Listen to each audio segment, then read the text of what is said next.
the vast expanse of India's mythological and spiritual heritage, Jamadagni emerges as a figure who embodies both wisdom and strength. A sage of Bhrigu lineage and one of the revered Saptarishi, he was not confined to meditation alone. His life was a rare fusion of scholarship and martial mastery.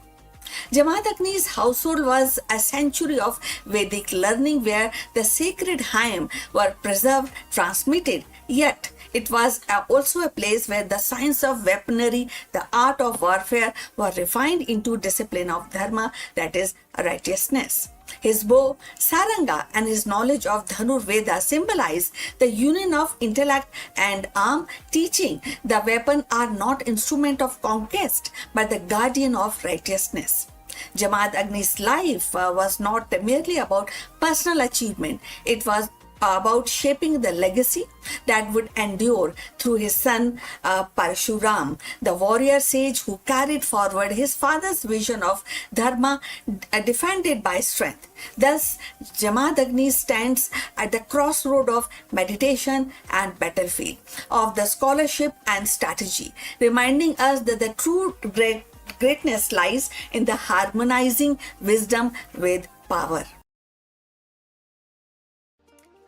In the tapestry of ancient Indian tradition, Jamadagni stands as a figure of profound duality. At once a sage immersed in spiritual wisdom, and the other part he is the master of martial science. His life reflects the delicate balance between pursuit of knowledge and the necessity of defense, between the serenity of meditation and the discipline of warfare.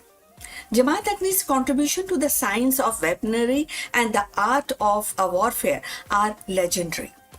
As a descendant of great sage Bhrigu, he inherited not only the spiritual insight but also a deep understanding of martial techniques. Ancient texts describe him as a custodian of Dhanur Veda, a branch of knowledge that encompass the use of bow, arrow, and divine weapons. His bow, saranga, became the symbol of his mastery, later passed on to his son Parshuram, who wielded it into a campaign against the Kshatriyas. Jamadagni's teaching emphasized discipline, precision, and the ethical use of force that is also applies on warfare. It was not just for the conquest, but for the protection of dharma, which is righteousness. In this way, he elevated martial science into a sacred art and inseparable from moral responsibility. The bow of dharma can be seen in the modern cybersecurity and AI governance. Our digital weapon, algorithms, data, and code must be aimed at protecting truth, justice, and not the exploitation. The legacy reminds us that the technology is powerful only when aligned with the ethical purpose. So if you have reached this far, please inform us from which city you have tuned in and in which language you are watching this video. This will determine the reach of our channel. So going forward, yet the Jamadagni was not merely a warrior sage. His spiritual and scholarly contribution are equally profound. As one of the world's revered Saptarishi, he played a vital role in preserving and transmitting the Vedic knowledge. His devotion to meditation, or spirituality made him a beacon of righteousness. His household became the center of learning. Legend recounts his ability to command nature itself, receiving boons from Surya, the sun god, and harnessing the divine cow, Kamadhenu, which symbolize abundance and substance. These stories reflect his stature as a sage who could bridge the material and the spiritual, guided by, and definitely that will help in guiding humanity towards balance. This was very important in the context of making the balance. If we think deeper and find out in 2026, that is actually more relevant.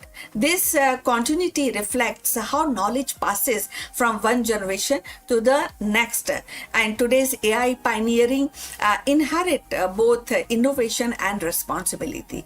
The art of war in 2026 is not just about weapon, but about navigating global conflict in cyber space, in trade wars, and AI ethics. Jamaat Agni's story reminds us that every new generation must weld its tool with wisdom. The tragedy of Jamadagni's death, slain by the men of King Kartivirya Arjun for refusing to surrender Kamdhenu, underscores the eternal tension between the spiritual authority and the worldly power. His martyrdom ignited Parshuram's vow to rid the earth of oppressive rulers, ensuring that Jamadagni's legacy lived on not only in a scholarship but also in action. Through his son, his teaching on weaponry, dharma were carried forward, shaping one of the most dramatic cycles in Hindu mythology. So Jamaat Agni's life thus embodies a rare synthesis, the science of warfare tempered by spiritual wisdom. He demonstrated that true mastery of arms must be guided by restraint, ethics, and devotion to higher principle. His scholarly contribution ensured the continuity of Vedic tradition, while his martial legacy empowered future generation to defend righteousness. And him, the sage and the warrior, were not opposite, but it is kind of a two-face of one life dedicated to preservation of dharma, that is righteousness. Now, if we see in the context of 2026, this mirrors actually how nations and corporations debate the ethical use of AI autonomous weapon.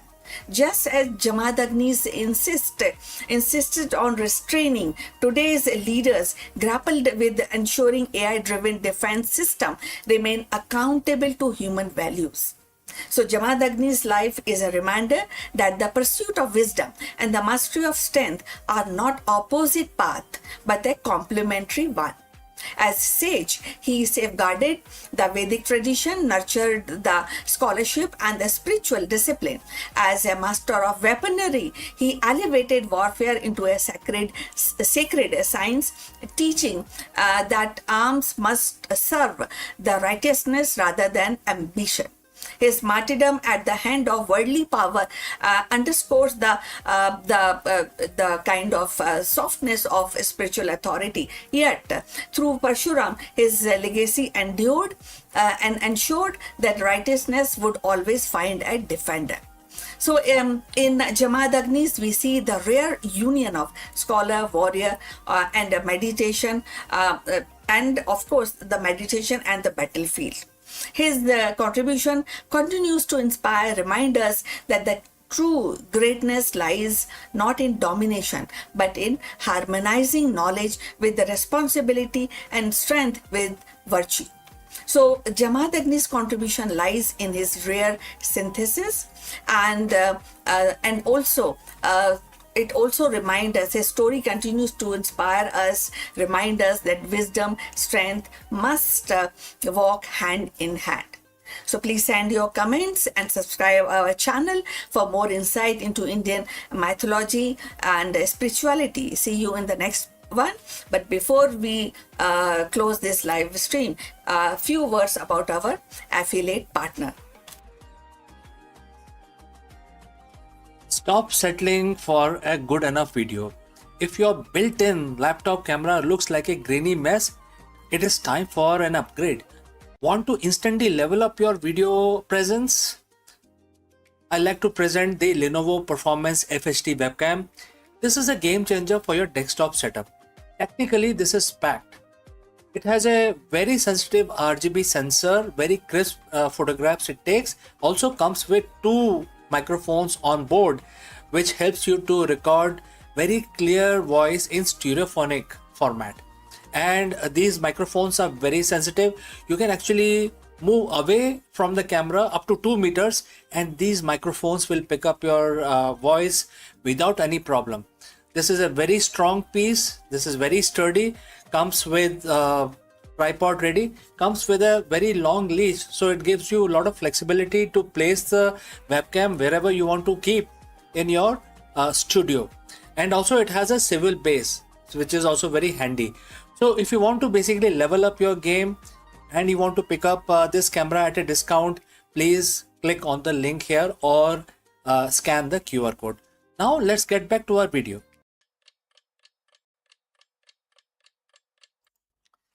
नमस्कार दोस्तों, आप सभी का स्वागत है। आज है बृहस्पतिवार और जैसा कि आप सभी लोगों को पता होगा, ज़्यादातर लोगों को पता रहता है कि बृहस्पतिवार का जो दिन होता है ये भगवान विष्णु के लिए समर्पित होता है। तो आज के दिन हम भगवान विष्णु की पूजा करते हैं, आराधना करते हैं और हर रोज़ की तरह अपना दिन शुरू करने से पहले हम भगवान विष्णु का नमन करेंगे, उनको याद करेंगे। और आप जैसे जानते हैं कि हम हर मंत्र को 11 दफ़ा करते हैं, तो आज भी हम एक बहुत ही आसान सा मंत्र भगवान विष्णु का जो मंत्र है वो 11 दफ़ा हम रिसाइट करेंगे और हम ये काउंटर यूज़ करेंगे। इसमें आप देख सकते हैं कि नंबर आ जाते हैं, तो काफ़ी हमें सहायता मिलती है कि हम इसमें देख लेते हैं कि कितनी बार हुआ है। आप जैसा मर्जी चाहे वैसा कर सकते हैं। आप उंगलियों का यूज़ कर सकते हैं, आप माला का यूज़ कर सकते हैं। आपके जो आपको कंफर्टेबल लगे वैसा करें। तो चलिए हम अपनी पूजा प्रारंभ करते हैं। आप सब हमारे साथ जुड़ें और इस पूजा में पार्टिसिपेट करें। पहले तो हाथ जोड़ लेते हैं और भगवान विष्णु का नमन करते हैं। ओम नमो वासुदेवाय नमः। ओम नमो वासुदेवाय नमः। ओम नमो वासुदेवाय नमः। ओम नमो वासुदेवाय नमः। ओम नमो वासुदेवाय नमः। ओम नमो वासुदेवाय नमः। ओम नमो वासुदेवाय नमः। ओम नमो वासुदेवाय नमः। ओम नमो वासुदेवाय नमः। ओम नमो वासुदेवाय नमः। ओम नमो वासुदेवाय नमः। तो दोस्तों, हमारी पूजा आज की समाप्त होती है, तो हम इस वीडियो को बंद करते हैं, लेकिन जल्दी ही दूसरे वीडियो में मिलते हैं। तब तक आपका दिन मंगलमय हो, शुभ हो। नमस्कार। Hello friends, welcome once again. The biggest question in the boardroom today is the CEO or the leadership burnout. And it's becoming a very big problem in the 21st century, especially in 2026. So let me ask you, can ancient wisdom solve the 21st century burnout crisis? Therefore, in this video, we dive deep into Bhagavad Gita to uncover the secret weapon of the world's most effective CEOs, the inward gaze. While most leadership training focuses on the external strategy, the Gita teaches that the true power comes from the internal mastery. Let us explore this further. Friends, close your eyes for a second. But not that long, because you got a company to run. Think about your morning. How many notifications did you get before you wake up, right? So as you waking up, you see so many notifications in your email, right? A market dip in Asia, a key hire resignation, a competitor's aggressive new acquisition. As a CEO, your mind is battlefield. You are expected to be most external person in the organization, watching the charts, the people and the future as well. But what if I told you that the most successful leaders in history, the one who remain unshakable when the ship is sinking, don't look outward for their primary strategy. They actually look inwards. Today we are decoding 7,000-year-old blueprint for executive excellence. It comes from Bhagavad Gita, chapter 5, verse 28. It's verse about liberation, but for a modern leader, it's a manual for mental sovereignty. Let's look at the text of the verse 28, right? And the quote starts, shutting out all external sense objects, keeping the eye and vision concentrated between the two eyebrows. suspending the inward and outward breathing within the nostrils and thus controlling the mind and senses and intelligence. The transcendental leader seeking liberation becomes free from desire, fear, and anger. Quote close. Well, friends, if you have reached this far, please inform us from which city you have tuned in and in which language you are watching this video. This will help us determine the reach of our channel. Alright, moving on. At first glance, this sounds like a guide for a monk in a cave. But let's translate this into a CEO speak. Let's look at it again. Shutting your external sense object, which is equal to filtering out the noise. Data is useful, but noise is deadly. Next is vision between the eyebrows. Single pointed focus, eliminating shiny object syndrome. Next, suspending the breathing, regulating the nervous system. You cannot lead if your body is in a permanent state of fight or flight. Right? Free from desire, free from anger. That is the next phrase. This is the definition of objective decision making. Why does CEO need an inward gaze? Because the biggest threat in your company isn't the competition. It is your own unprocessed reactivity. When the CEO reacts out of fear, they cut costs into too early and stifle innovation. When they react out of desire, they over leverage and chase vanity metrics. When they react out of anger, they destroy corporate culture. The inward gaze mentioned in Gita is about becoming witness. In business psychology, we call this metacognition. It is the ability to watch your thoughts without being hijacked by them. Imagine a board meeting where room is heated, everyone is shouting, and if your gaze is inward, you aren't caught in the emotional crossfire. You are observing the pattern. You are the eye of the storm. That is a secret weapon. It allows you to see the signal while everyone else is drowning in the noise. The verse specifically mentioned equalizing the inhalation and exhalation. What does a spiritual text care about breathing? Well, because your breath is the remote control of your brain. Many of us know this fact.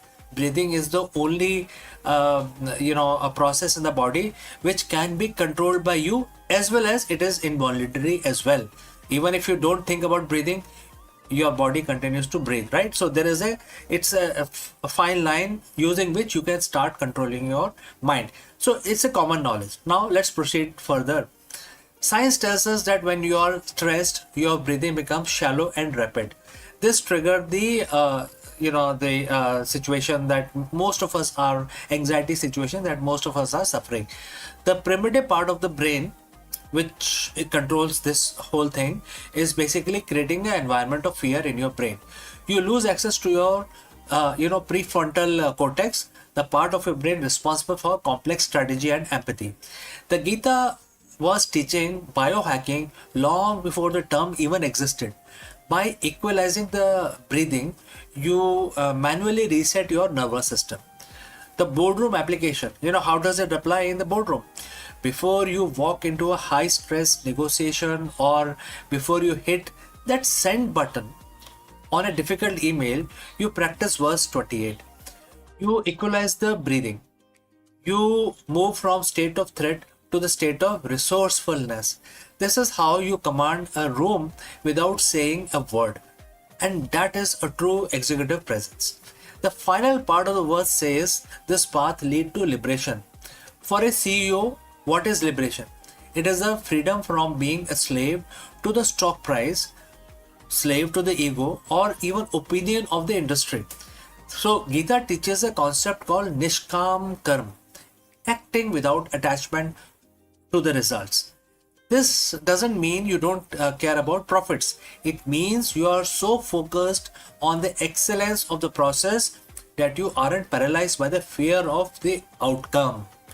When you are free from the fear of the and desire, you can make hard decisions.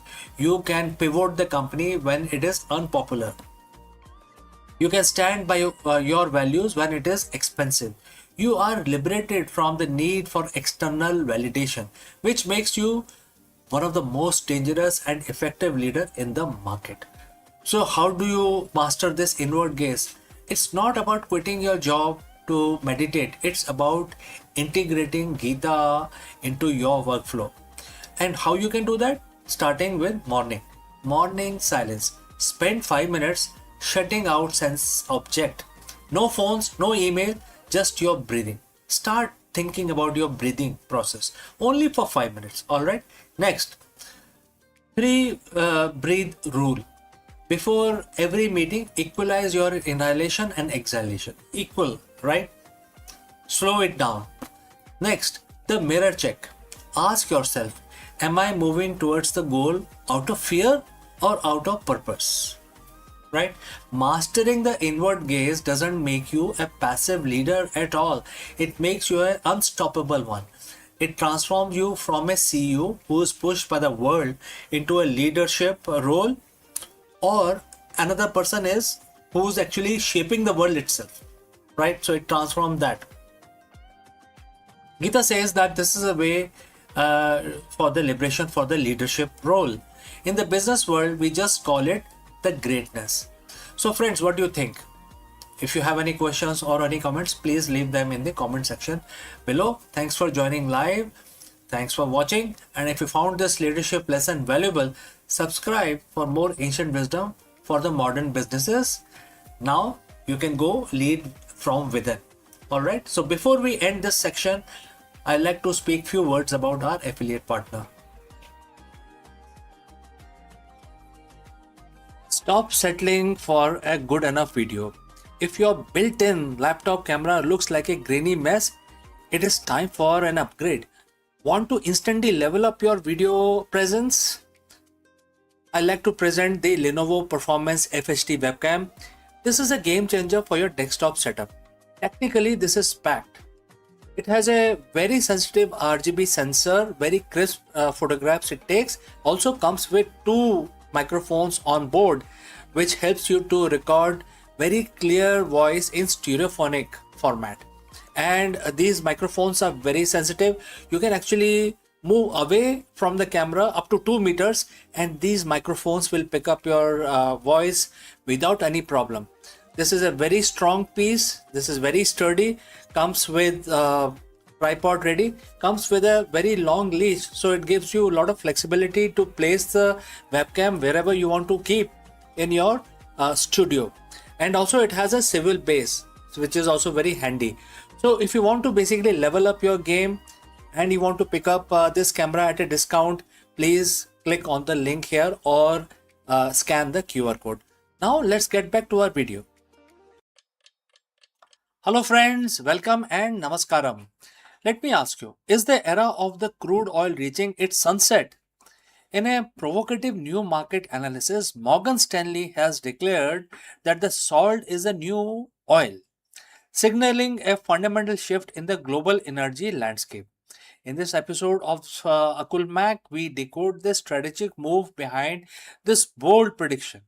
We were moving beyond the traditional commodity talk to explore why sodium ion technology is poised to disrupt the battery market, why major institutions are pivoting their long term resources and strategy towards the humble salt mine. Let's go. For over a century, the global economy has been fueled by a single substance. It's dictated borders, fueled wars, built empires, and defined the 20th century. We call it black gold. But what if I told you that the most powerful financial minds at Morgan Stanley are looking at the future where that black gold is being challenged by something you probably have in your kitchen right now? Yes, you heard it correctly. It is salt. Morgan Stanley has dropped the bombshell prediction. Salt is the new oil. It sounds hyperbolic, almost ridiculous at first, but when you look at the supply chain, the battery technology, and the massive shift in the global energy strategy, it starts to make sense. So, friends, before we move forward, if you have reached so far, please inform us from which city you have tuned in. This will help us determine the reach of our channel. Now let us continue with our discussion. We aren't just talking about table salt, we are talking about sodium ion revolution. Let's decode this strategy. Segment 1 is the limitation of the lithium age. To understand why Morgan Stanley is making this call, we have to look at our current bottleneck, which is lithium. The transition to electric vehicle and the massive energy storage grid has been built entirely on the lithium ion batteries. But there is a massive problem. Lithium is expensive, it's geopolitically concentrated, and it is notoriously difficult to mine and refine. We are effectively trading one scarce geopolitical sensitive resource, oil, for another, which is lithium. The market knows this. Investors are tired of the volatility. They are looking for an alternative, and that is abundant, cheap, and decentralized. Salt, especially sodium, is everywhere. Unlike lithium, which is concentrated in specific triangle region of the world, salt can be found in almost every country on earth.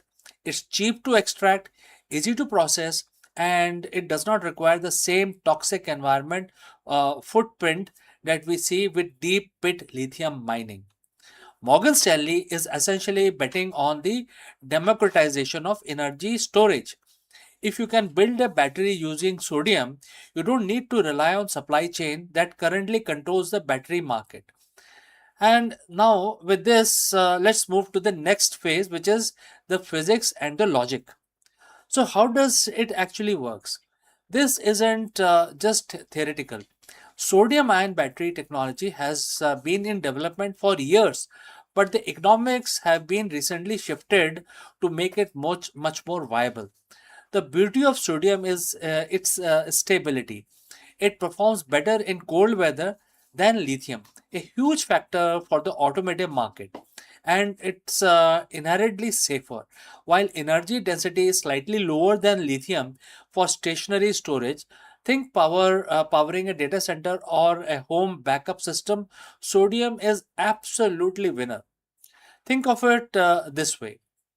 Lithium is for high performance smartphones in your pocket.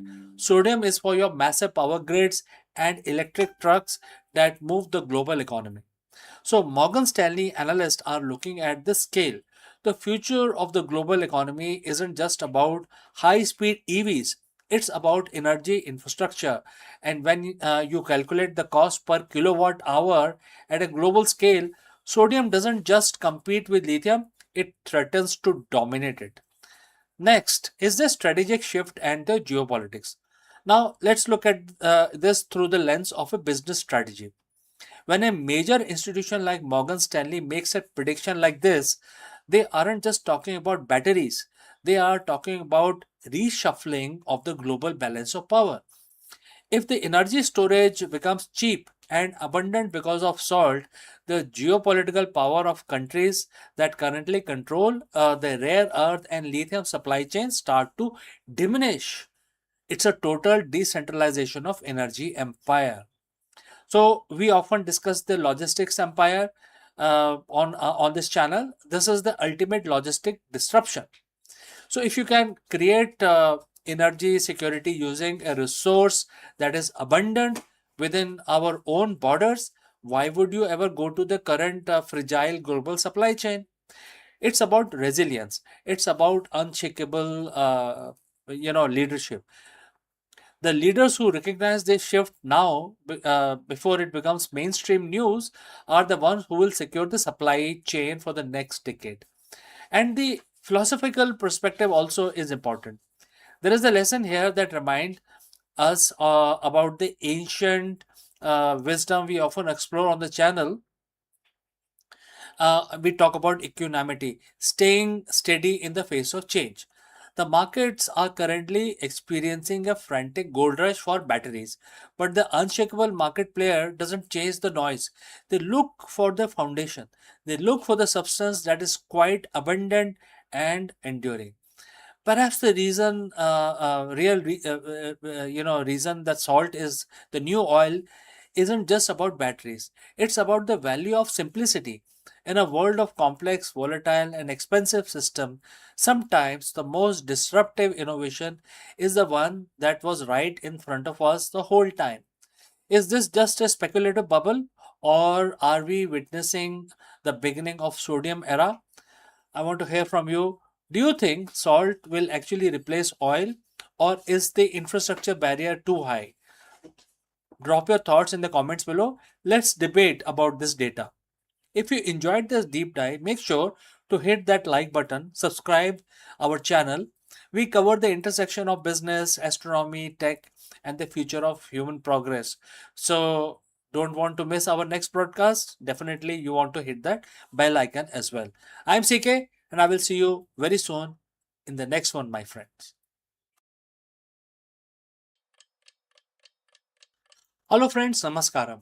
In this video, we dive into the bizarre world of super puff planet celestial bodies that are so incredibly low density that they defy our current understanding of the physics and planetary formation. Astronomers have recently identified these strange worlds orbiting distant stars, and the science behind them is turning the world of astronomy upside down. Are these planets made of gas, or is it something else going on here? Join us as we explore the mystery of these impossible. Let's go. For millennia, humanity has looked at the stars and assumed we understood the rules of the game. Gravity pulls things together, pressure builds up, and the planet forms into a dense solid sphere. It's a cosmic certainty. But what if I told you we have found planet that doesn't follow these rules? What if we found the worlds that are essentially giants floating balls of fluff? Today we're talking about super puff planets. These are worlds with the density of cotton candy, defying the laws of the physics as we know them today. They shouldn't exist according to our current models of the planetary formation. Yet, there they are, orbiting distant stars. Today, we are going to peel back the curtain on these astrophysical mystery and ask, how can the planet be less dense than the very air we breathe? So, friends, let's dive in. To understand why these planets are so mind-bending, we need to talk about one of the concept in physics, which is density. In simple terms, density is how much stuff you can cram into a certain amount of space. Think of steel, marble versus marshmallow. They might be the same size, but one is clearly denser than the other. Is our solar system, we have the gas giants, Jupiter and Saturn. They are massive, they are huge, but because they are so big, their own gravity crushes their core, making them relatively dense. Even though they are made of gas, they aren't fluffy, they are compressed. So friends, if you have reached so far, please let me know the name of your city or country from where you have tuned in and watching this video. Now let's proceed further on our breakdown. We have these super puffs. Imagine a planet the size of Jupiter, but with the mass of a small rock or a handful of cotton candy. If you were to, take the average density of these worlds, we are talking about numbers so low they seems like error in the data. We are talking about materials with densities lower than the styrofoam. When astronomers first saw this, they didn't think, oh, look at this new planet. They thought, my telescope must be broken. Here is a problem: the gravity. Gravity is the architect of the universe, it pulls everything towards the center. If you have a planet that is the size of a gas giant, gravity should be crushing the gas down into a dense, compact sphere. What is the standard recipe of a planet? This is exactly what we know so far. But these super puffs, they are defied this principle against the squeeze. They are puffed up to a size that, by all right, should have caused them to collapse under their own weight long ago. It's like trying to build a skyscraper out of thin air without a frame to hold it. The physics tells us that these planets should have either collapsed into denser version of themselves, or their atmosphere should have been blown away by the stellar radiation of their parent star long ago. So why are they still here? Why haven't these evaporated yet? Why haven't these collapsed yet? This is the central conflict. It is a challenge to our established understanding of how solar system matures. And just like in like the corporate world, when the system doesn't work the way it's supposed to, we have to reevaluate the strategy. So in this case, the strategy in is astrophysics, and we might need a new playbook or a new theory. So how do we explain this? Scientists have proposed few theories, and they are fascinating. Theory number one is the rings. What if we are looking at a ring of a planet, not the planet itself? If the planet has a massive dusty ring system tilted towards us, it might look much larger than it actually is, throwing off our density calculation. It's an optical illusion of the cosmic proportion. Theory number two, atmospheric haze. Maybe the planet isn't puffy in the sense of being light, but it's shrouded in a massive thick layer of high altitude dust or haze that makes it appear large to our instrument than it really is. We are measuring the edge of the dust, not the planet's surface. Theory number three, the age. These might just be very young planets. When a planet forms, it's incredibly hot. That heat creates pressure pushing outwards against the gravity. Maybe these are just the toddler planet that haven't cooled down and contracted yet. They are hot, energetic, and still expanding. The beauty of this mystery is that it proves we don't have all the answers yet. That is an exciting place to be. Every time we find something that shouldn't exist, we are forced to evolve our theories. Whether it is in business, philosophy, or astrophysics, the moment we stop questioning our assumption is the moment we stop growing. These cotton candy planets are a reminder that the universe is far more creative than our models. They challenge us to look at things closer, much closer, to develop better sensors, and to question the data we take for granted. We are currently living in the golden age of exoplanet discovery. With every new impossible world we find, we aren't just finding a new planet, we are expanding the definition of what is possible and what is not. Perhaps the lesson here is one of the equanimity. When the data doesn't match the expectation, don't panic, observe, analyze, and refine your approach. If a planet can be made of cotton candy, surely we can handle the challenge of our own modern lives. So, friends, what do you think? Going on with these super puff planets, are they rings? Are they young, or something else entirely? Let me know your theories in the comments below. And if you enjoyed this journey into the weird corner of the cosmos, don't forget to like, subscribe, and hit that bell to join us on our next deep dive. I'm CK, and I will see you again very soon in the next one. Until then, keep looking up.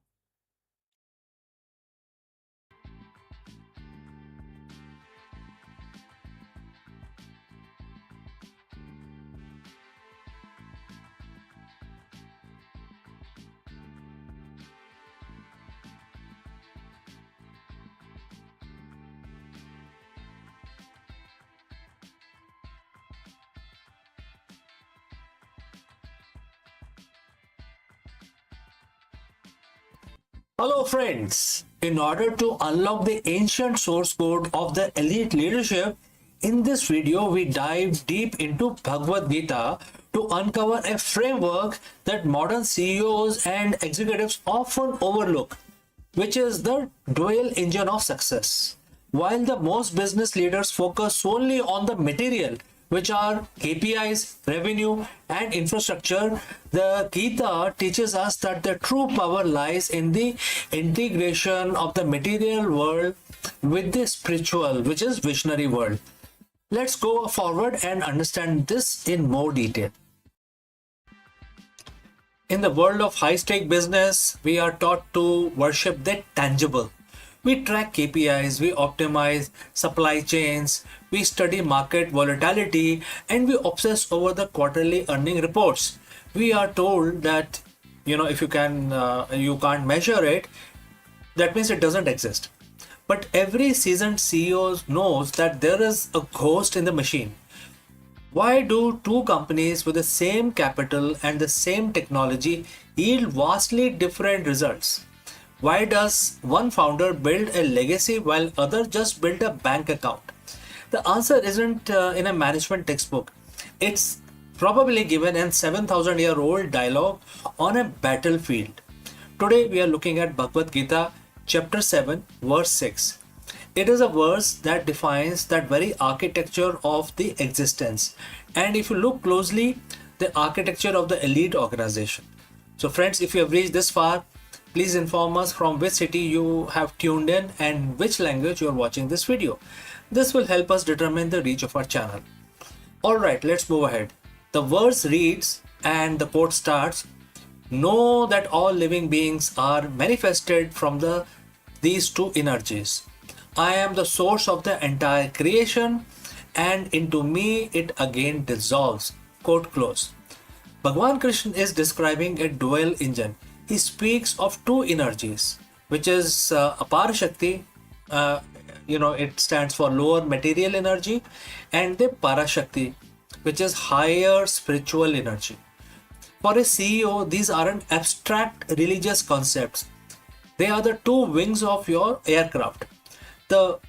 Let's look at two energies. The material engine. This is your infrastructure, your hardware, your cash flow, your legal framework, and your data. It is the body of your company. Now, what about visionary engines? This is the consciousness, your corporate culture, your why, your innovation, and the collective spirit of your people. It is the soul of your company.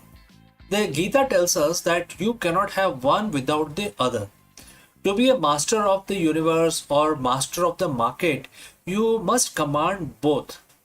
Let's talk about the material engine. First, in the Gita, this is the realm of the elements. In business, this is the operational excellence. If your material engine is sluggish, your vision doesn't matter. You can have the most spiritual or purpose-driven company in the world, but if your logistics fail or your product is buggy, the creation dissolves. A CEO must be a scientist of the materials. You must respect the laws of economy, the reality of physics, and the hard data of the marketplace. This is the foundation, but it is only half the story. The visionary engine is the Parashakti, the higher energy. This is where most modern leaders fail. They treat their employee like machines and their brand like transactions. Gita teaches that the spiritual energy is the animate of the material itself. It's like another form of material. Think about it. Culture is invisible, trust is invisible, purpose is invisible. Yet, these are the forces that make a team stay late on a Friday night to hit a deadline. These are the forces that make your customer choose you over a cheaper competitor. As a CEO, your job is to provide the consciousness for the organization. If you are only managing the material, you are just a caretaker. If you are managing the spirit, you are the leader. The second half of verse 6 is where it gets intense. Krishna says, "I am both the creator and the destroyer of the entire world." This is the ultimate lesson in agility. A CEO must be comfortable with creative destruction, market changes, technology disrupt. To create a new feature of your company, you must be willing to destroy the old version of yourself. So what is a creator?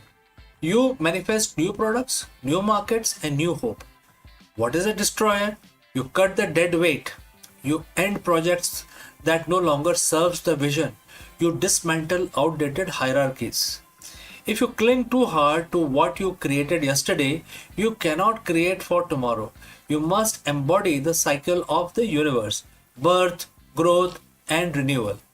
So as you go back to your boardroom, your spreadsheet, and your town hall, ask yourself, which engine am I running on? If you are only running on the material, you will eventually burn out or be disrupted. If you are only running on the visionary, you will drift without a direction. The dual engine CEO does both.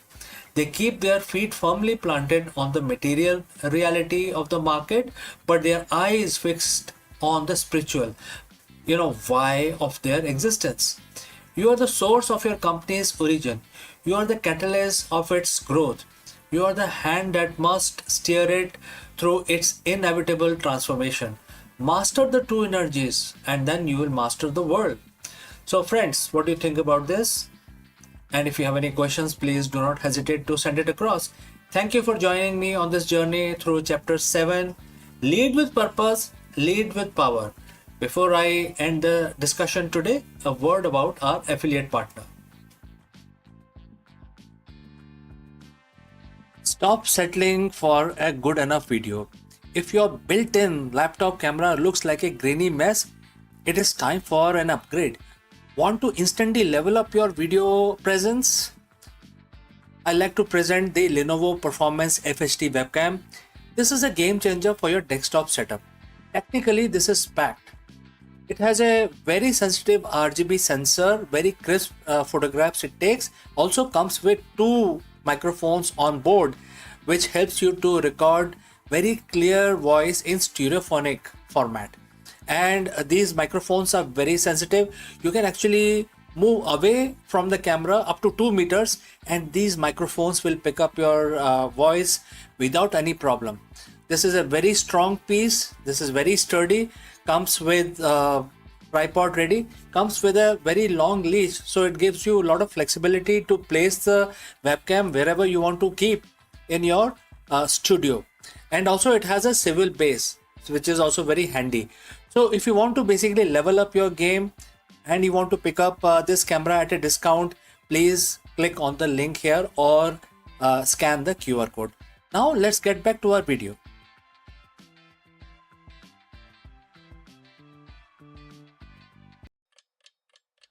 Hello friends, you are most welcome. Namaskaram.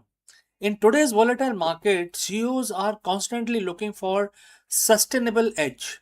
While we obsess over metrics and ROI, the ancient wisdom offers a different perspective on growth and risk management. In order to address this issue, we will take help of Bhagavad Gita, and in this video we break down some of the learnings that can, tell us how to do better risk management. Let's go and discuss this further. Friends, you are a CEO. You live life by the key performance indicator. You look at the balance sheet, quarterly projections, and market share percentage. You are wired to believe that everything in business must have an immediate, measurable return on investment. If it doesn't scale, if it doesn't hit the bottom line today, you are told that it's a waste of time. But what if I told you that there is one specific investment, that is one strategy that defies the laws of quarterly accounting? What if I told you that in world of high frequency volatility, the most efficient thing you can do for your company is to commit to a path that seemingly doesn't offer a quick payout? So friends, if you have reached so far, please let us know from which city you have tuned in. Now let's move ahead. Today, we are going to look at 5,000-year-old business strategy from Bhagavad Gita. It's a verse that every CEO who is worried about longevity of their brand needs to, internalize. Following the path of dharma will never go waste, and that is where that is the first stanza of the verse. It will never hamper your progress, whereas even a little advancement will save you from many dangers. This is chapter 2, verse 40 of Bhagavad Gita. Now let us break it down. First, the word dharma. In business, especially in the business context, think of dharma not just as religion, but as your purpose or your right action. It is the alignment of your organization with its core values, its truth, and the responsibility to the ecosystem it operates in. The words make two massive claims. First, it will never go waste. Second, it saves you from many dangers. Let's look at why this is the ultimate competitive advantage. In business, we often view purpose or the ethics as a luxury. We think once I hit my revenue target, then I'll focus on the purpose. We treat it as an expense, something that sits in the charity budget, not the growth budget, etc. But the Gita argues the opposite. It says that the action taken in alignment with your true purpose never go waste. Think about compounding interest. When you start a business, your early efforts often yield zero visible results. You are pouring time, money, and soul into a product or a culture that hasn't taken off yet. But the traditional matrix, that is wasted time, but Dharma says no. So, as per the tradition, you will think, oh, it's completely gone case and time wasted and revenue loss. But Dharma says no. Every ethical decision, every moment of the integrity, every time you choose the right thing over the easy thing, you are building a brand equity that is invisible to your competitors. It is not wasted, it is compounding. When a crisis hit, that bank account of trust and purpose is exactly what keeps your company solvent. Now, look at the second part of the verse. Even the little advancement will save you from many dangers. This is essentially the ancient definition of anti fragility. We spend millions on risk management, legal teams, and compliance. We try to build walls around our business to prevent disaster. But the Gita suggests that the most effective mitigation management strategy isn't a firewall, it is your purpose. When your company is grounded in a strong why, a deep sense of dharma, you become immune to the dangers that destroys other companies. What are those dangers? First, danger of being irrelevant. When your purpose is clear, you don't chase fads. You stay focused. That prevents you from burning out your resources on projects that don't matter. Number two is danger of culture decay. If your culture is built on easy money rather than purpose, it crumbles under pressure. But a purpose driven team, when they stay, they can stay steady through the storm. And lastly, the danger of ethical blindness. We've all seen the headlines: CEOs who lost everything because they ignored the small ethical corner they cut. The verse tells us that even a little advancement, a small daily commitment to doing what is right, act as a radar, alerting you to danger before they become catastrophes. So, how do you actually apply this? You're not a monk, you are a CEO. You have a payroll that you want to basically meet for your employees. Here is your three-step strategy that you can actually use to operationalize this dharma. Number one, integrity audit.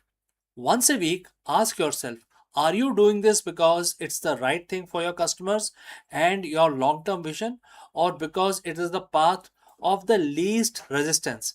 If it is latter, you are deviating from your path. Number two, protect a small win.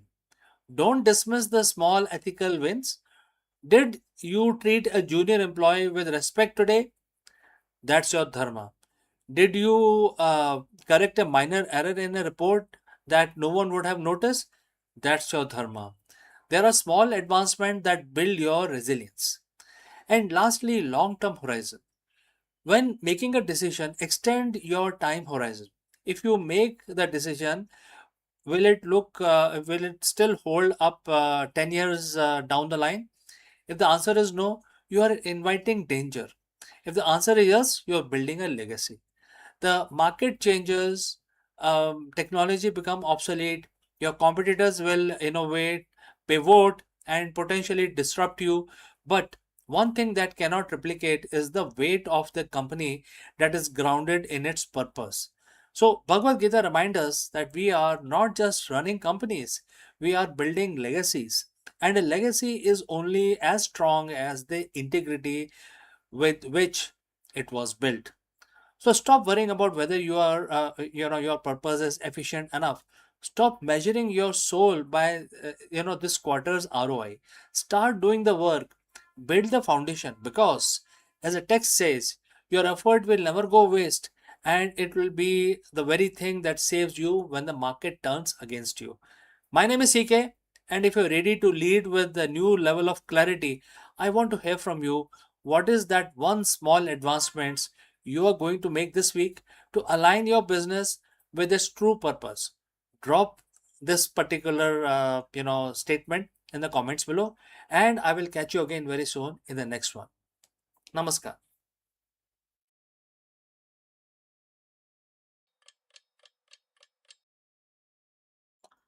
Hello दोस्तों, नमस्कारम। आप सभी का स्वागत है। और आज सोमवार है, 29 जून है। तो आज को सबको पता है कि जो सोमवार का जो दिन होता है वो भगवान शंकर के लिए समर्पित होता है। तो आज के दिन हम उनकी पूजा, उनकी स्तुति कर सकते हैं। तो आज हम अपना दिन शुरू करेंगे भगवान शिव की आराधना करके। और हर रोज की तरह हम इस एक मंत्र का उच्चारण करेंगे। आप भी मेरे साथ जुड़ें और इस मंत्र का उच्चारण करें। 11 दफा करेंगे। ये मैं काउंटर यूज करता हूँ, आप देखिए। आप जैसे मर्जी करना चाहें कर सकते हैं, आप माला का इस्तेमाल करें, लेकिन याद रहे 11 दफा करना है। और तो चलिए हम भगवान का नमन करते हैं, हाथ जोड़ के उनका ध्यान करते हैं। और अब हम अपना मंत्र चालू करते हैं। ये महामृत्युंजय का मंत्र होगा। दोस्तों चलिए आंखें बंद कर लीजिए और अपना जाप शुरू कर दीजिए। ओम त्र्यंबकं यजामहे सुगंधिं पुष्टिवर्धनम् उर्वारुकमिव बन्धनान् मृत्युर्मोक्षीयमामृतात् सद्यो जातं प्रपागमि भगवन्तं मृत्युं जय शिवम् अभयामि। ओम त्र्यंबकं यजामहे सुगंधिं पुष्टिवर्धनम् उर्वारुकमिव बन्धनान् मृत्युर्मोक्षीयमामृतात् सद्यो जातं प्रपागमि भगवन्तं मृत्युं जय शिवम् अभयामि। ओम त्र्यंबकं यजामहे सुगंधिं पुष्टिवर्धनम् उर्वारुकमिव बन्धनान् मृत्युर्मोक्षीयमामृतात् सद्यो जातं प्रपागमि भगवन्तं मृत्युं जय शिवम् अभयामि।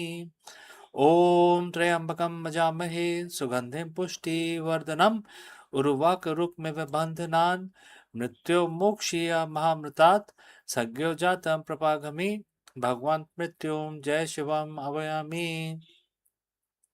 ओम त्र्यंबकं यजामहे सुगंधिं पुष्टिवर्धनम् उर्वारुकमिव बन्धनान् मृत्युर्मोक्षीयमामृतात् सद्यो जातं प्रपागमि भगवन्तं मृत्युं जय शिवम् अभयामि।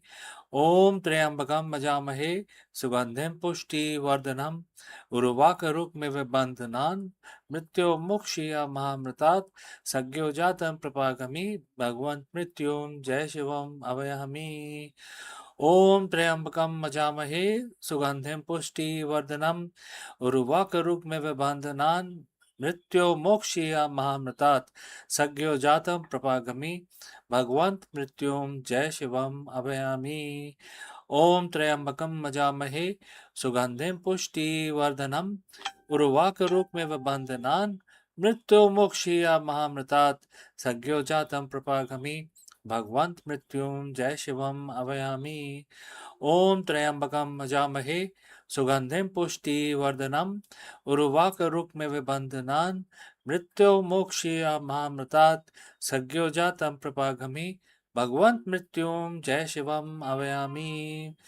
ओम त्र्यंबकं यजामहे सुगंधिं पुष्टिवर्धनम् उर्वारुकमिव बन्धनान् मृत्युर्मोक्षीयमामृतात् सद्यो जातं प्रपागमि भगवन्तं मृत्युं जय शिवम् अभयामि।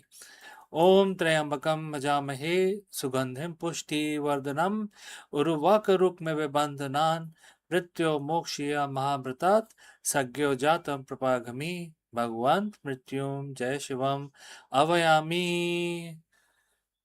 तो हमारी पूजा आज 29 जून की सोमवार की समाप्त होती है। तो अब हम अपना दिन शुरू करेंगे। आपका दिन भी मंगलमय रहे और लाभ की तरह बढ़े, इस कामना के साथ मैं आपसे अब अनुमति चाहता हूँ। मिलता हूँ अगले ही वीडियो में जल्द ही। Hello friends, the big question that we want to address today is that is your mind working for you or against you?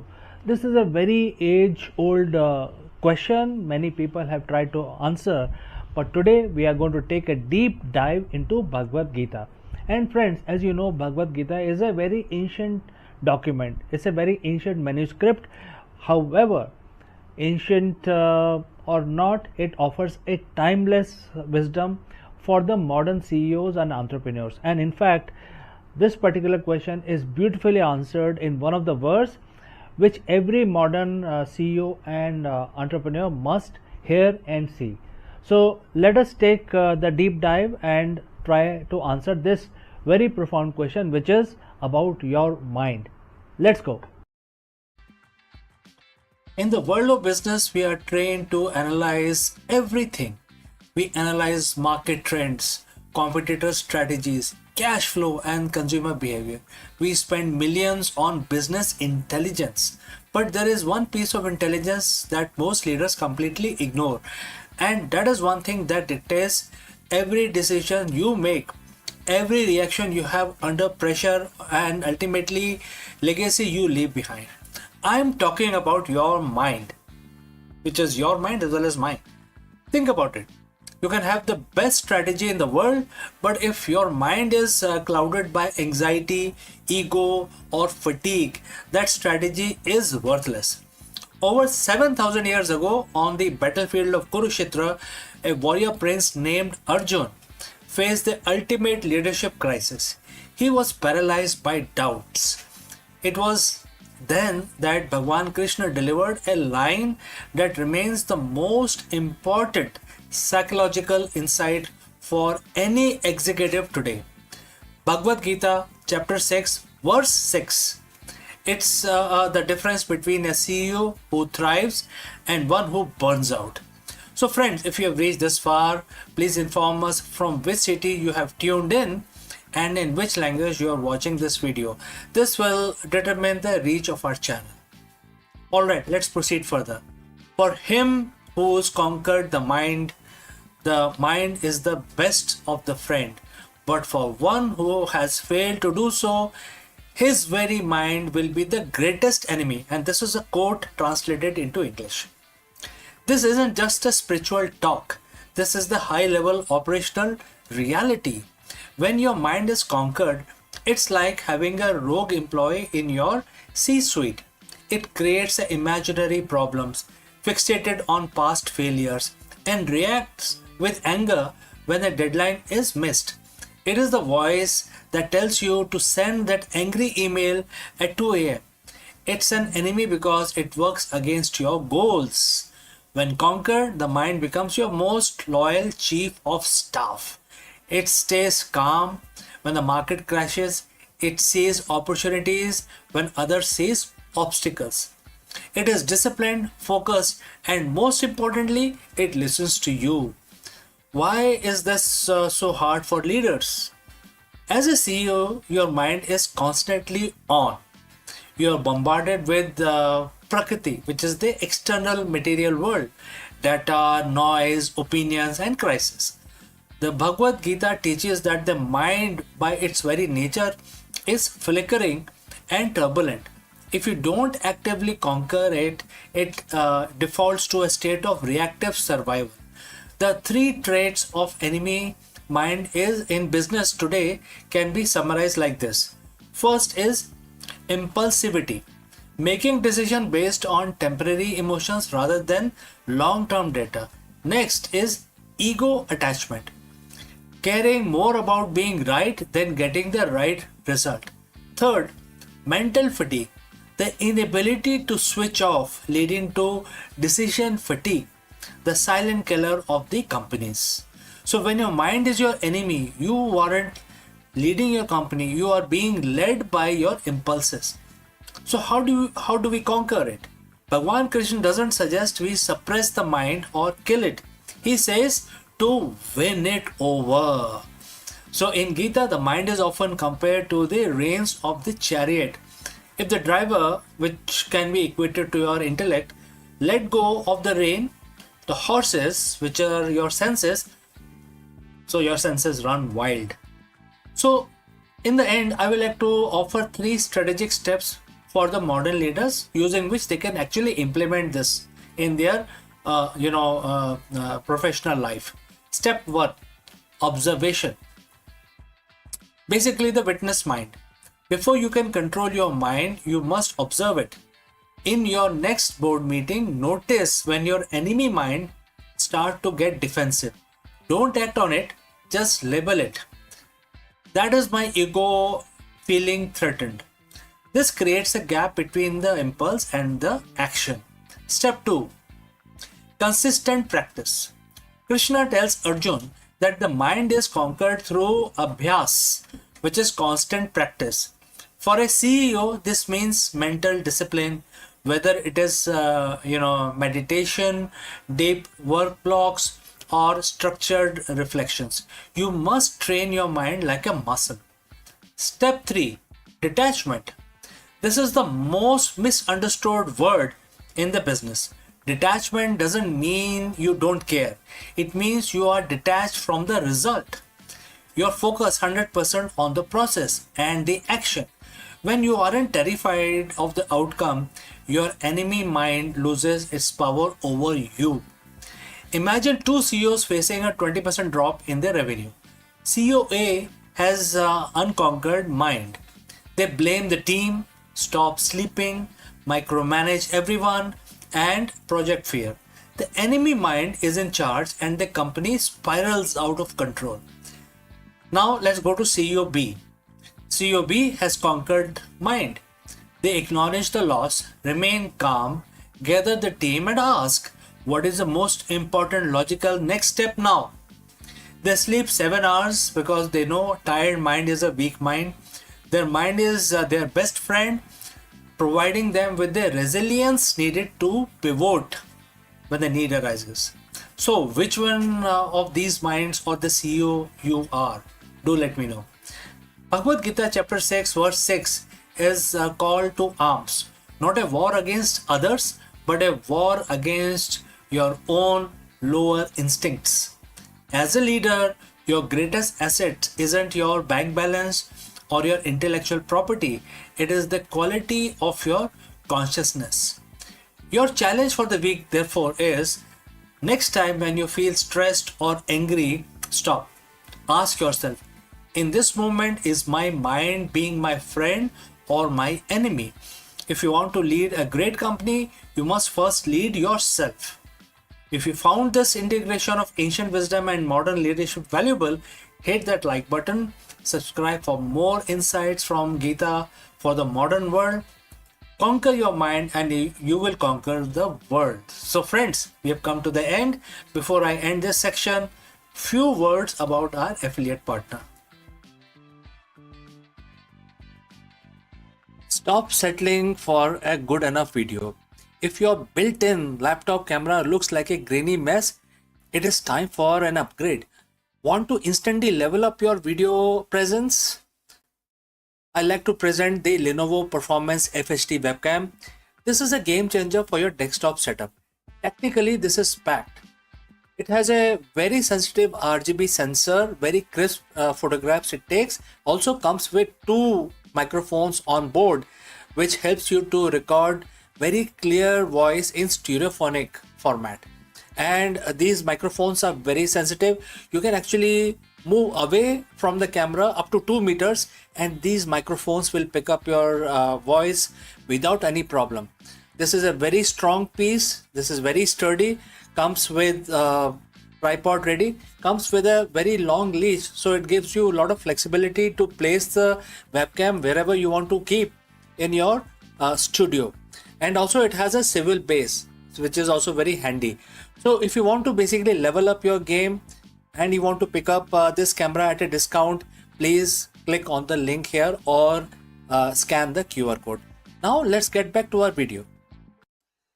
नमस्कार दोस्तों, आप सभी का स्वागत है।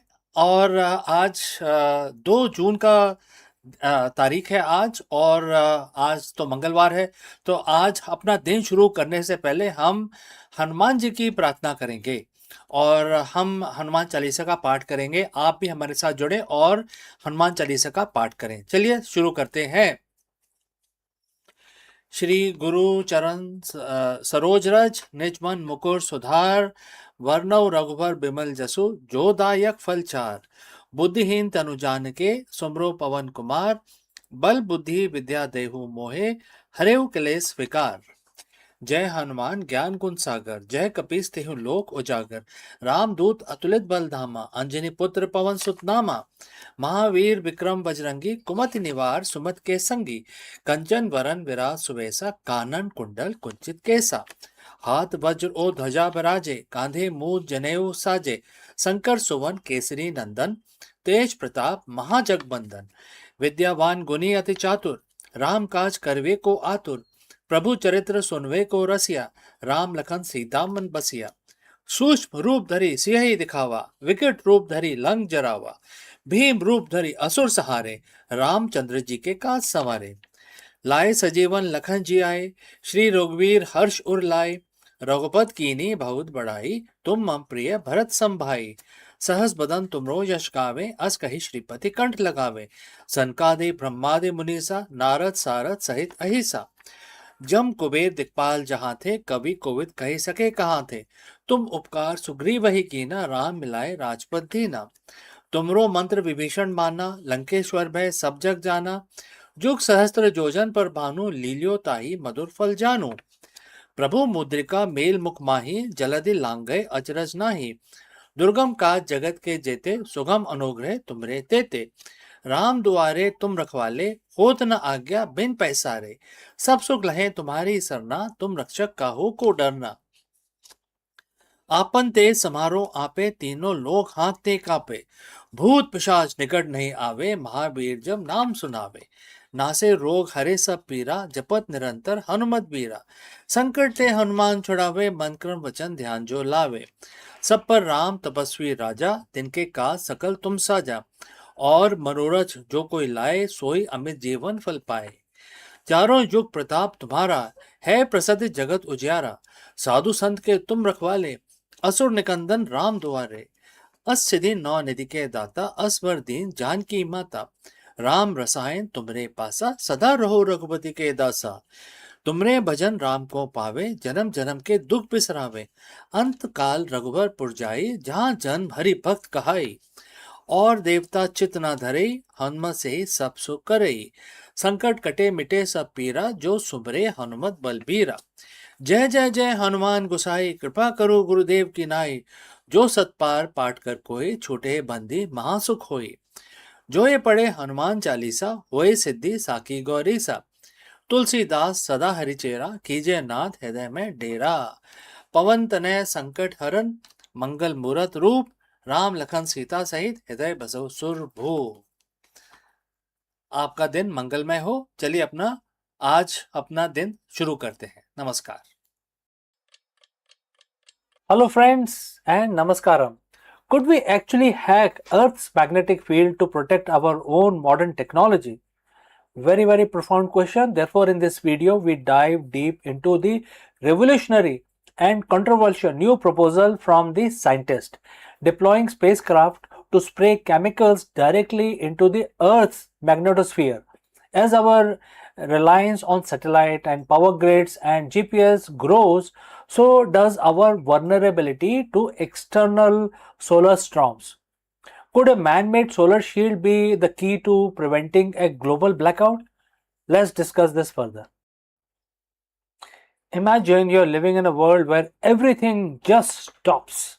No GPS to guide your travel, no internet to connect your PCs, no power grid to keep your lights on. It sounds like the plot of a disaster movie.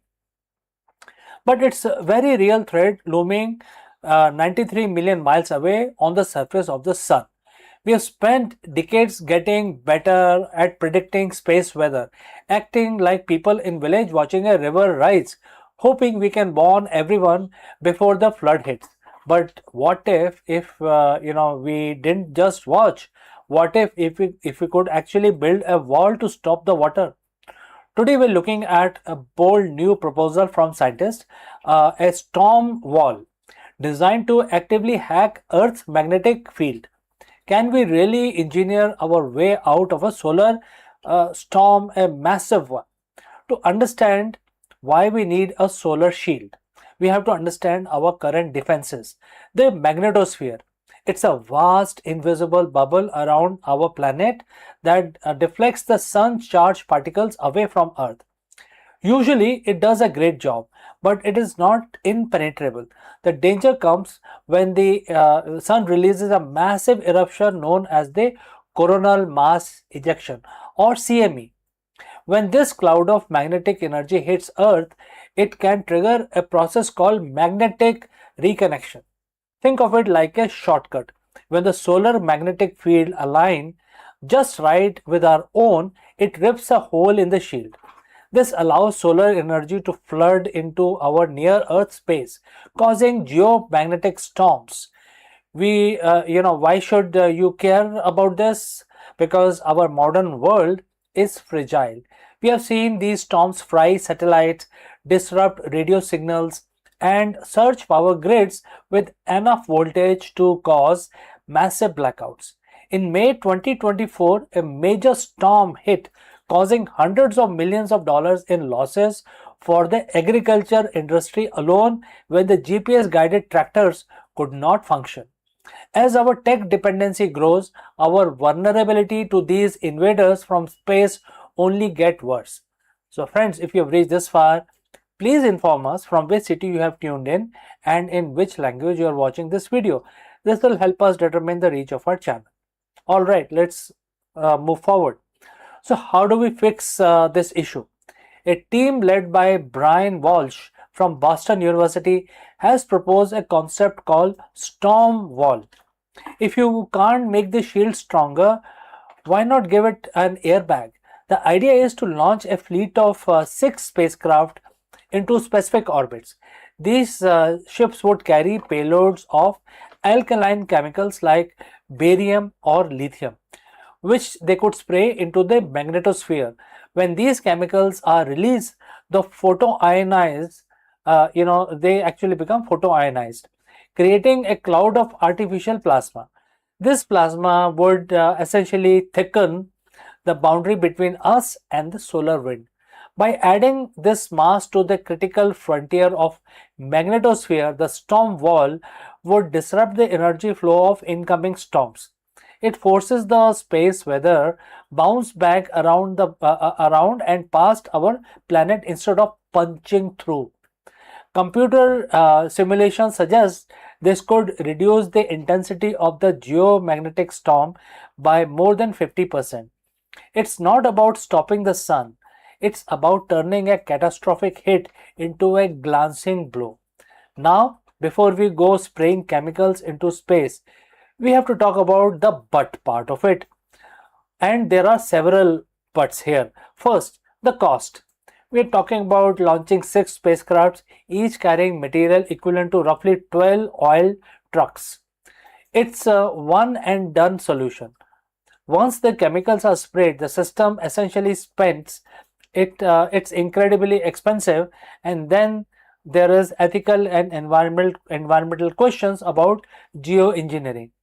While the researchers argue that the risk of contamination is very low since the plasma gets swept away by the solar wind within about 6 hours, any attempt to hack the planetary system comes with a lot of uncertainty. We have to ask, what are the unintended consequences of messing with our magnetic field? Any project of this scale would require massive international cooperations, oversight, and transparency. Is the storm wall the future of space defenses? Maybe. As we pour money into orbital infrastructure and space-based data centers, the financial math, as the researchers put it, might start to make sense. The reality is that if we build this, it wouldn't just protect our one country or one group of satellites, it would serve as a collective shield for the entire planet. We are becoming a space-faring civilization, which means we have to start acting like one. Whether or not we use space airbags, we have to find better ways to live within the volatile star we orbit. So friends, what do you think? Should we be experimenting with our planet's magnetic field, or is it the risk too high? Let me know your thoughts in the comments below. Thanks for watching and stay curious. I will catch you again in the next one. Hello friends, did you know that NASA is officially moving beyond the chemical rockets? In this video, we dive deep into the revolutionary nuclear thermal propulsion (NTP) technology that is set to slash travel time to red planet. Imagine a future where Mars isn't a grueling 7 months journey, but a weekend trip in comparison to everything we have known about the space exploration. Let us explore this further.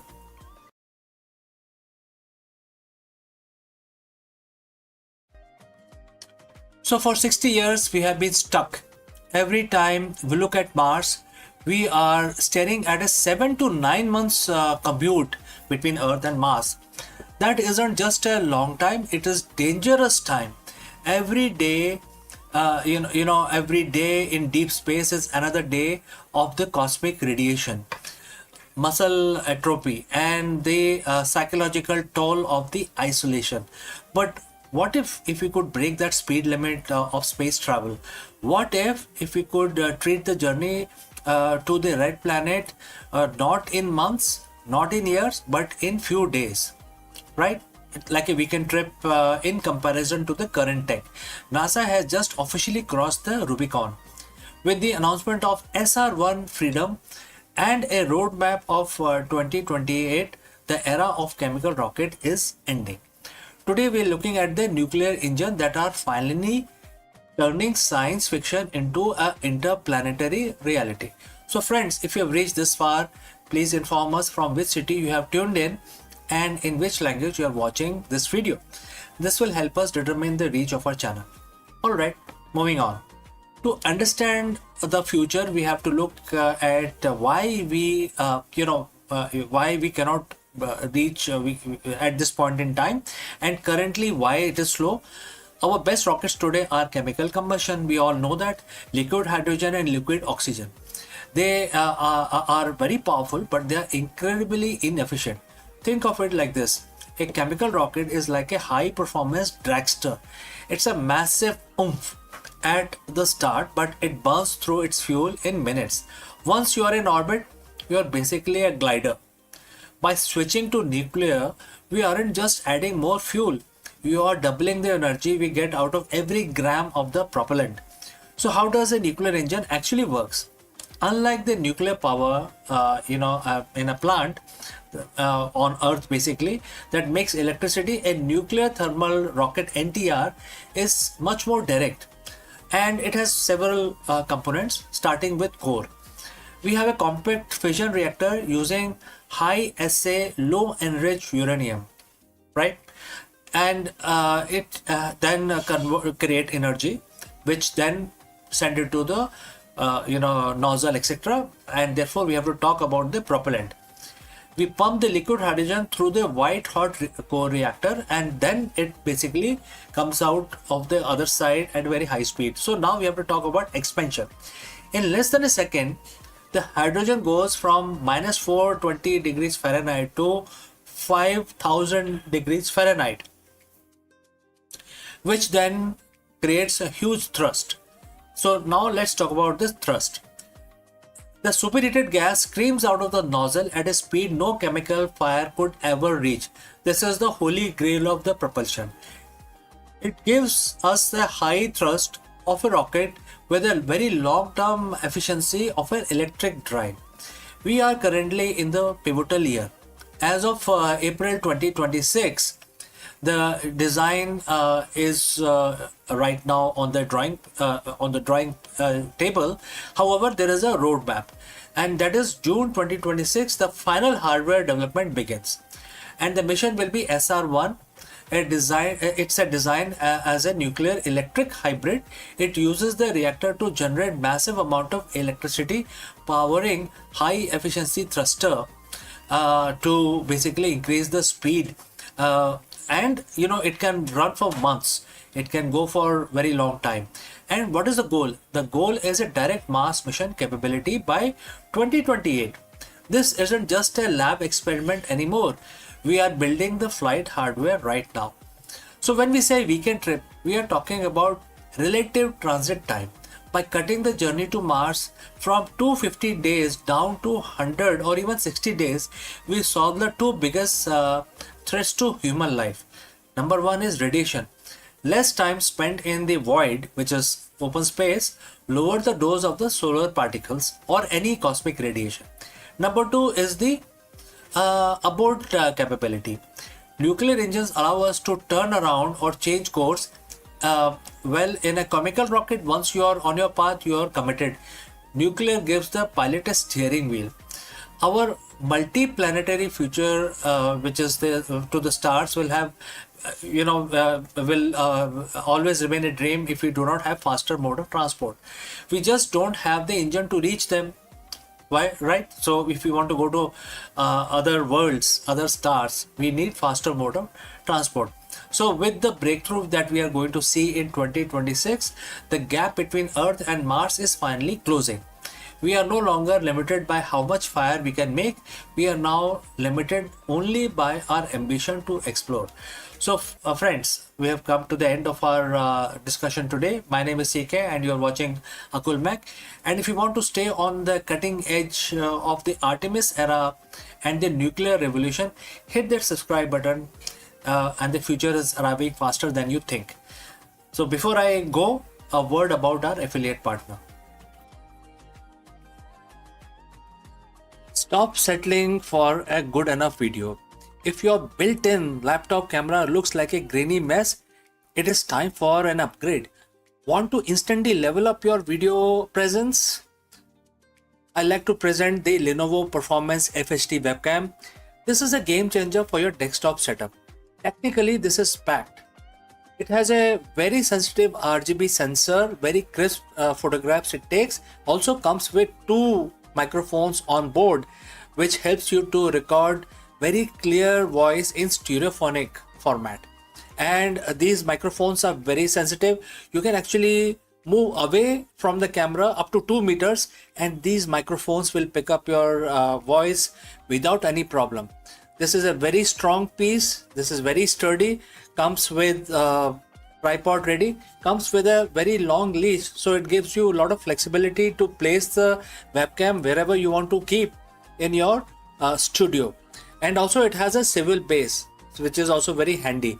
So if you want to basically level up your game and you want to pick up this camera at a discount, please click on the link here or scan the QR code. Now let's get back to our video.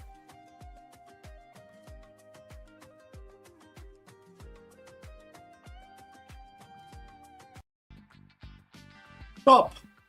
Before you hit the delete channel button or give up on your next upload, you need to watch this. Most creators quit YouTube exactly 3 feet from the gold. They see flat lines in their analytics and assume they are failing.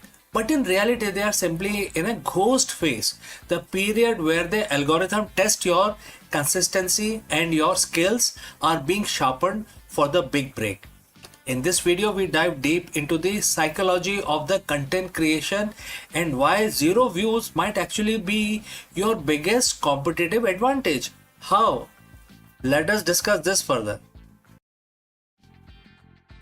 You are checking your phone again. It's been 3 hours since you uploaded your latest video and the one you spent all weekend editing. You have refreshed the studio app 10 times and the number hasn't budged. 4 views, 2 of which were probably you. The thought starts creeping in. Is this even worth it? You see other creators blowing up overnight and you feel like you are shouting into a void. You are ready already to quit, but before you hit that delete channel button, I need you to understand one thing. You aren't failing. You are actually in the most important phase of your journey. Most creators quit exactly 3 feet from the goal. Today I'm going to show you why nobody is watching is actually your secret weapon and why your biggest breakthrough is like hidden right behind the urge to give up. Let's dive in. But before, if you have reached this far, please inform us from which city you have tuned in and in which language you are watching this video. This will help us determine the reach of a channel. I would also know who's watching and who's not. Alright, let's proceed further. Let's address the elephant in the room, which is the algorithm. We talk about it like it's a sentient being that hates us. It doesn't, but it's a system built on trust. When you are a new creator or you're trying to pivot, you enter what I call the ghost phase. Think about it. Why would YouTube push your content to millions of people if you are only person you can stay consistent for only 2 weeks? The algorithm is testing two things: your competence and your consistency. During this ghost phase, you have a massive advantage that no big creator has, which is freedom to fail. When nobody is watching, you can experiment, you can find your voice, you can mess up the lighting, and you can make terrible jokes without hundreds and thousands of people judging you. This is your training ground. You are not being ignored, you are being incubated. This is the concept from the book Atomic Habits, called the plateau of latent potential. We expect progress to be in a straight line up. We think if I put in X amount of work, I should see X amount of views. But the growth on YouTube is exponential, not linear. You spend months, maybe years, working in the valley of disappointment, and this is where you are putting in the work, but the result aren't showing yet. You are building the foundation. It's like bamboo tree. It grows underground for 5 years, developing a massive root system, and then it shoots up 80 feet in 6 weeks. So if you quit during the root building phase, the tree will never grow. Every video you make into a flop is actually a root. It's a data point. It's a lesson. It's one step closer to the 80-foot breakthrough. So why do most creators quit right before they win? It's because of the psychological phenomena called cognitive friction. The effort required to make a video feels much higher than the reward of 10 views. To survive this, you have to shift your win condition. If your win condition is to get 1000 views, you get 50, you feel like as if you have lost it. You feel defeated. But if your win condition is like getting 1% better at color grading, or write a more compelling hook, or you do that, you have won already, right? I mean, if you do all of these core competencies, regardless of the view counts, don't you think so? Winning on YouTube is a war of attrition.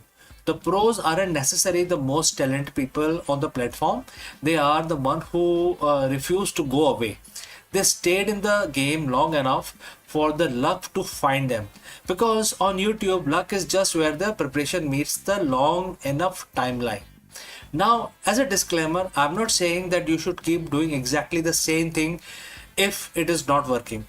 There is a difference between quitting and pivoting. If you have made 50 videos and they all have 0 views, don't quit YouTube. Change your strategy. Maybe your thumbnails are weak. Maybe your intros are too slow. Use the silence to audit yourself. When nobody is watching, you have the lowest stakes possible to reinvent yourself. Don't you think so? So ask yourself, am I making content for me, or am I making content that solves a problem or provide value for someone else? Once you align your passion with audience's need, the nobody watching problem starts to disappear. The hardest part of YouTube isn't the editing or the SEO. It is the mental game. It is showing up on Tuesday morning to film a video when your last 3 uploads tanked. But remember this, every major creator you admire today, from Mr. Beast to MKBHD, had a period where they were talking, making videos, but generating 0 interest, 0 views. They felt exactly how you feel right now. The only difference between them and millions of abundant channels is that they decided to post one more time. Your breakout video is already in your head. It's coming. It's going to come, definitely. But you can't find it cannot find you if you weren't there to upload it. right? So don't quit. Just get 1% better today. So friends, what do you think? If you have any question or if you want to know more, please leave a comment below and I will see you again in the next one. Before I take your leave, a word about our affiliate partner. Stop settling for a good enough video. If your built-in laptop camera looks like a grainy mess, it is time for an upgrade. Want to instantly level up your video presence? I like to present the Lenovo Performance FHD webcam. This is a game changer for your desktop setup. Technically, this is packed. It has a very sensitive RGB sensor, very crisp photographs it takes. Also comes with two microphones on board, which helps you to record very clear voice in stereophonic format. And these microphones are very sensitive. You can actually move away from the camera up to 2 meters and these microphones will pick up your voice without any problem. This is a very strong piece. This is very sturdy. Comes with tripod ready. Comes with a very long leash, so it gives you a lot of flexibility to place the webcam wherever you want to keep in your studio. And also it has a swivel base, which is also very handy. So if you want to basically level up your game and you want to pick up this camera at a discount, please click on the link here or scan the QR code. Now let's get back to our video.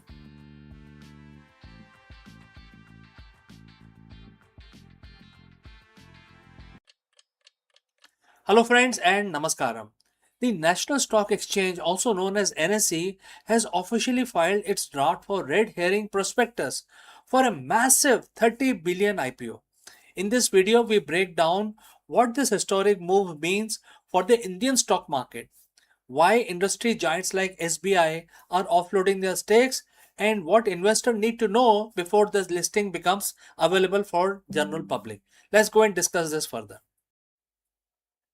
Imagine a company that sits at the very heart of the Indian economy. It doesn't build cars. It builds, stock markets. It doesn't sell consumer goods. It doesn't run factories. But every single day, millions of people trust it with their life savings. That company is the National Stock Exchange, the NSC. After decades of waiting, regulatory battles, and massive anticipation, it is finally happening. On June 17, 2026, the NSE officially filed its draft red herring prospectus.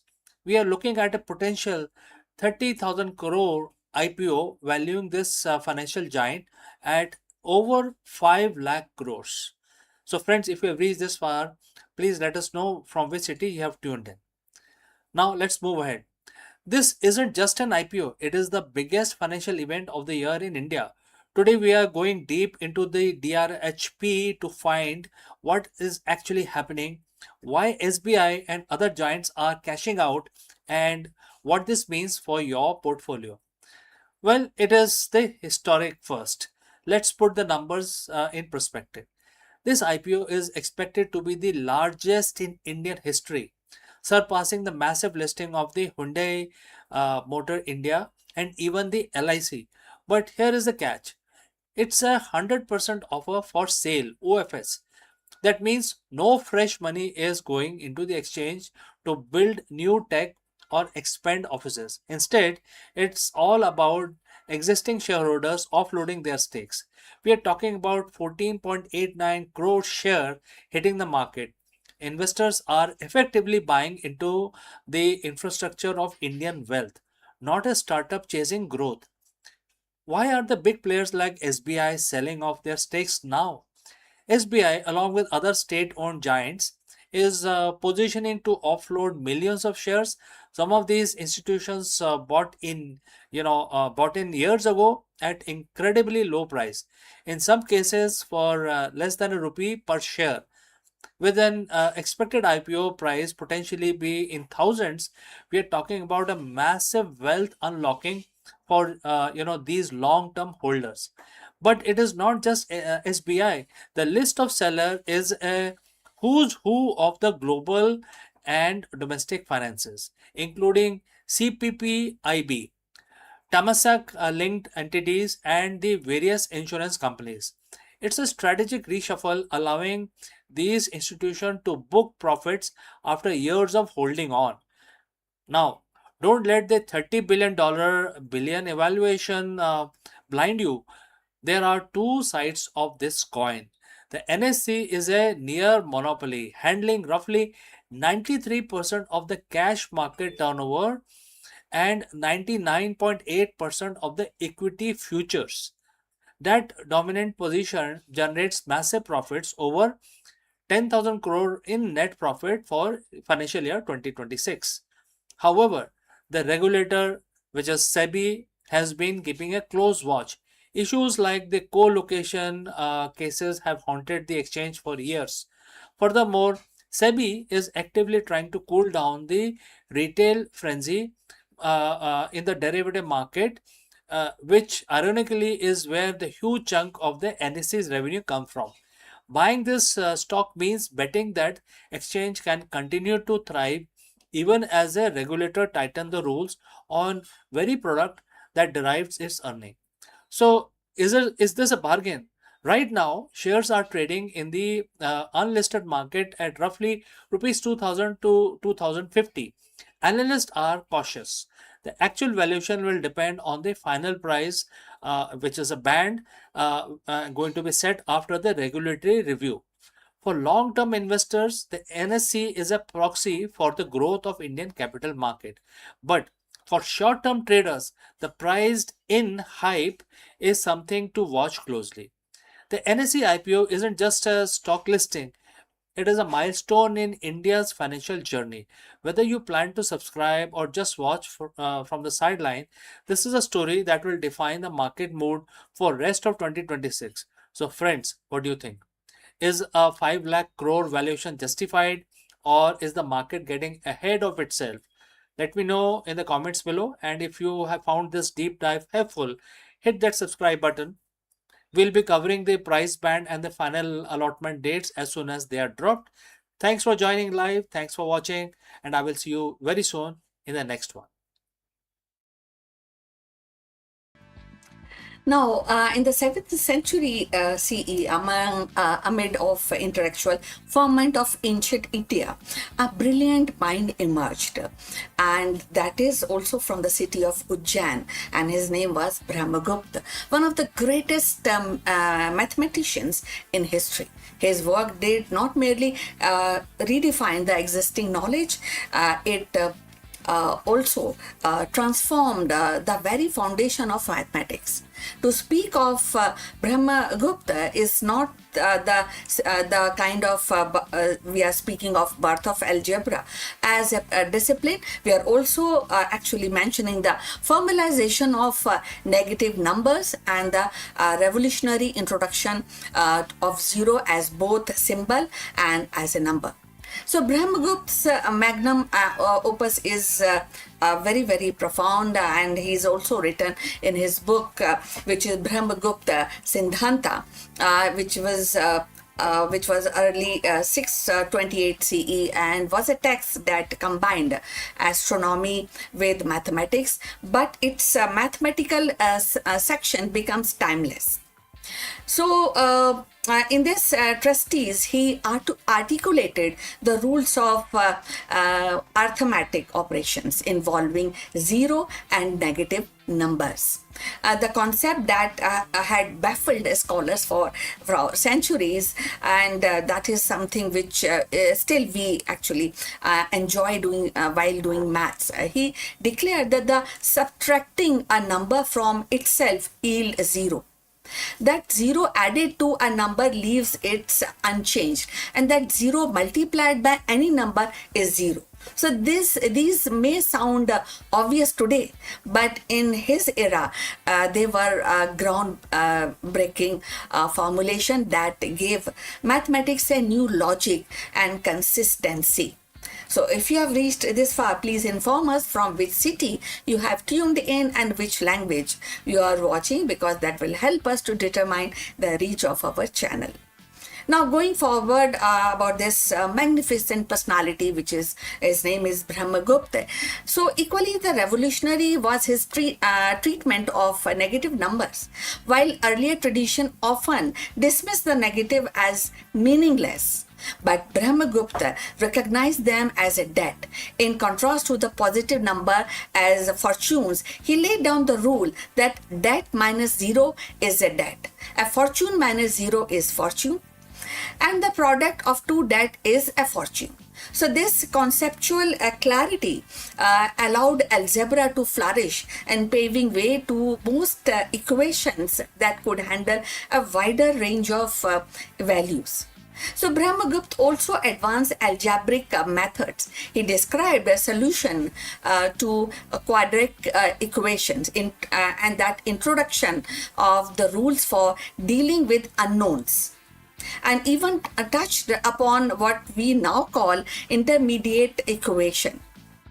So his systematic approach to algebra was centuries ahead of its time, influencing mathematicians across culture, from Islamic Golden Age to Renaissance of Europe.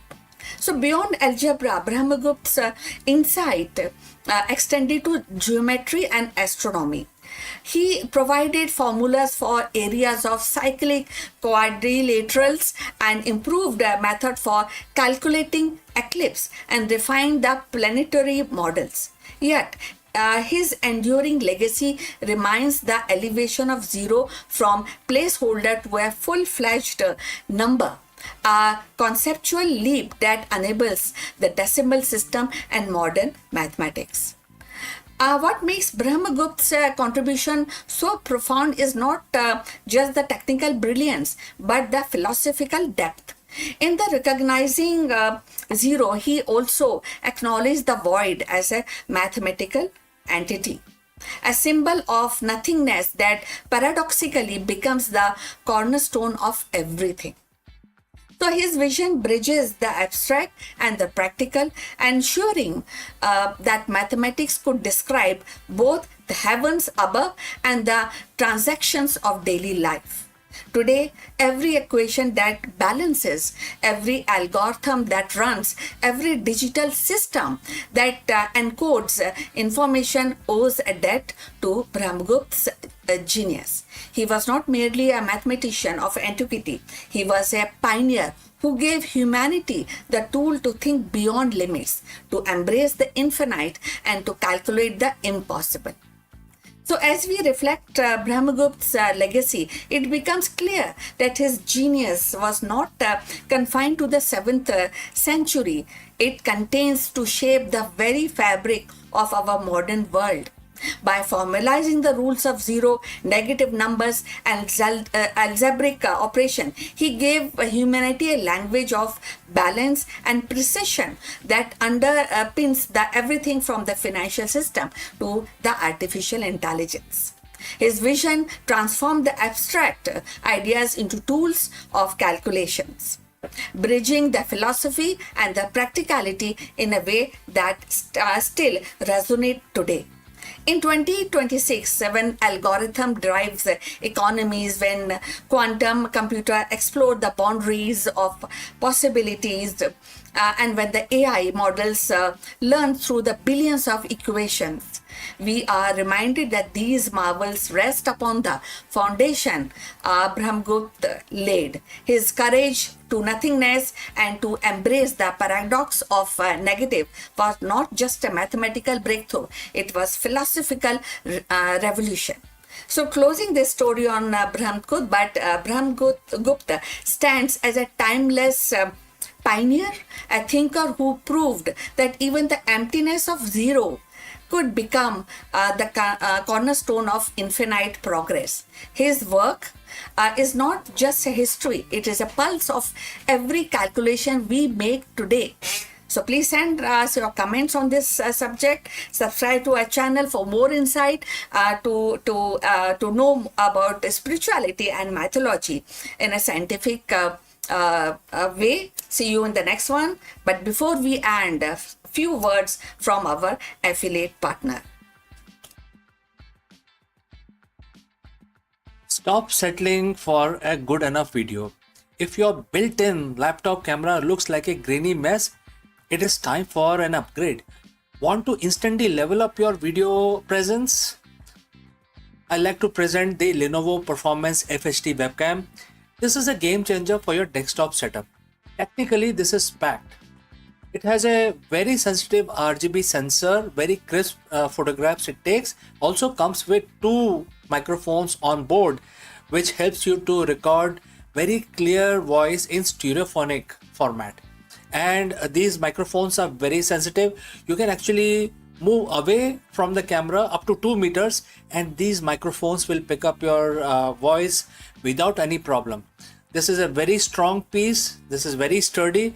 Comes with tripod ready. Comes with a very long leash, so it gives you a lot of flexibility to place the webcam wherever you want to keep in your studio.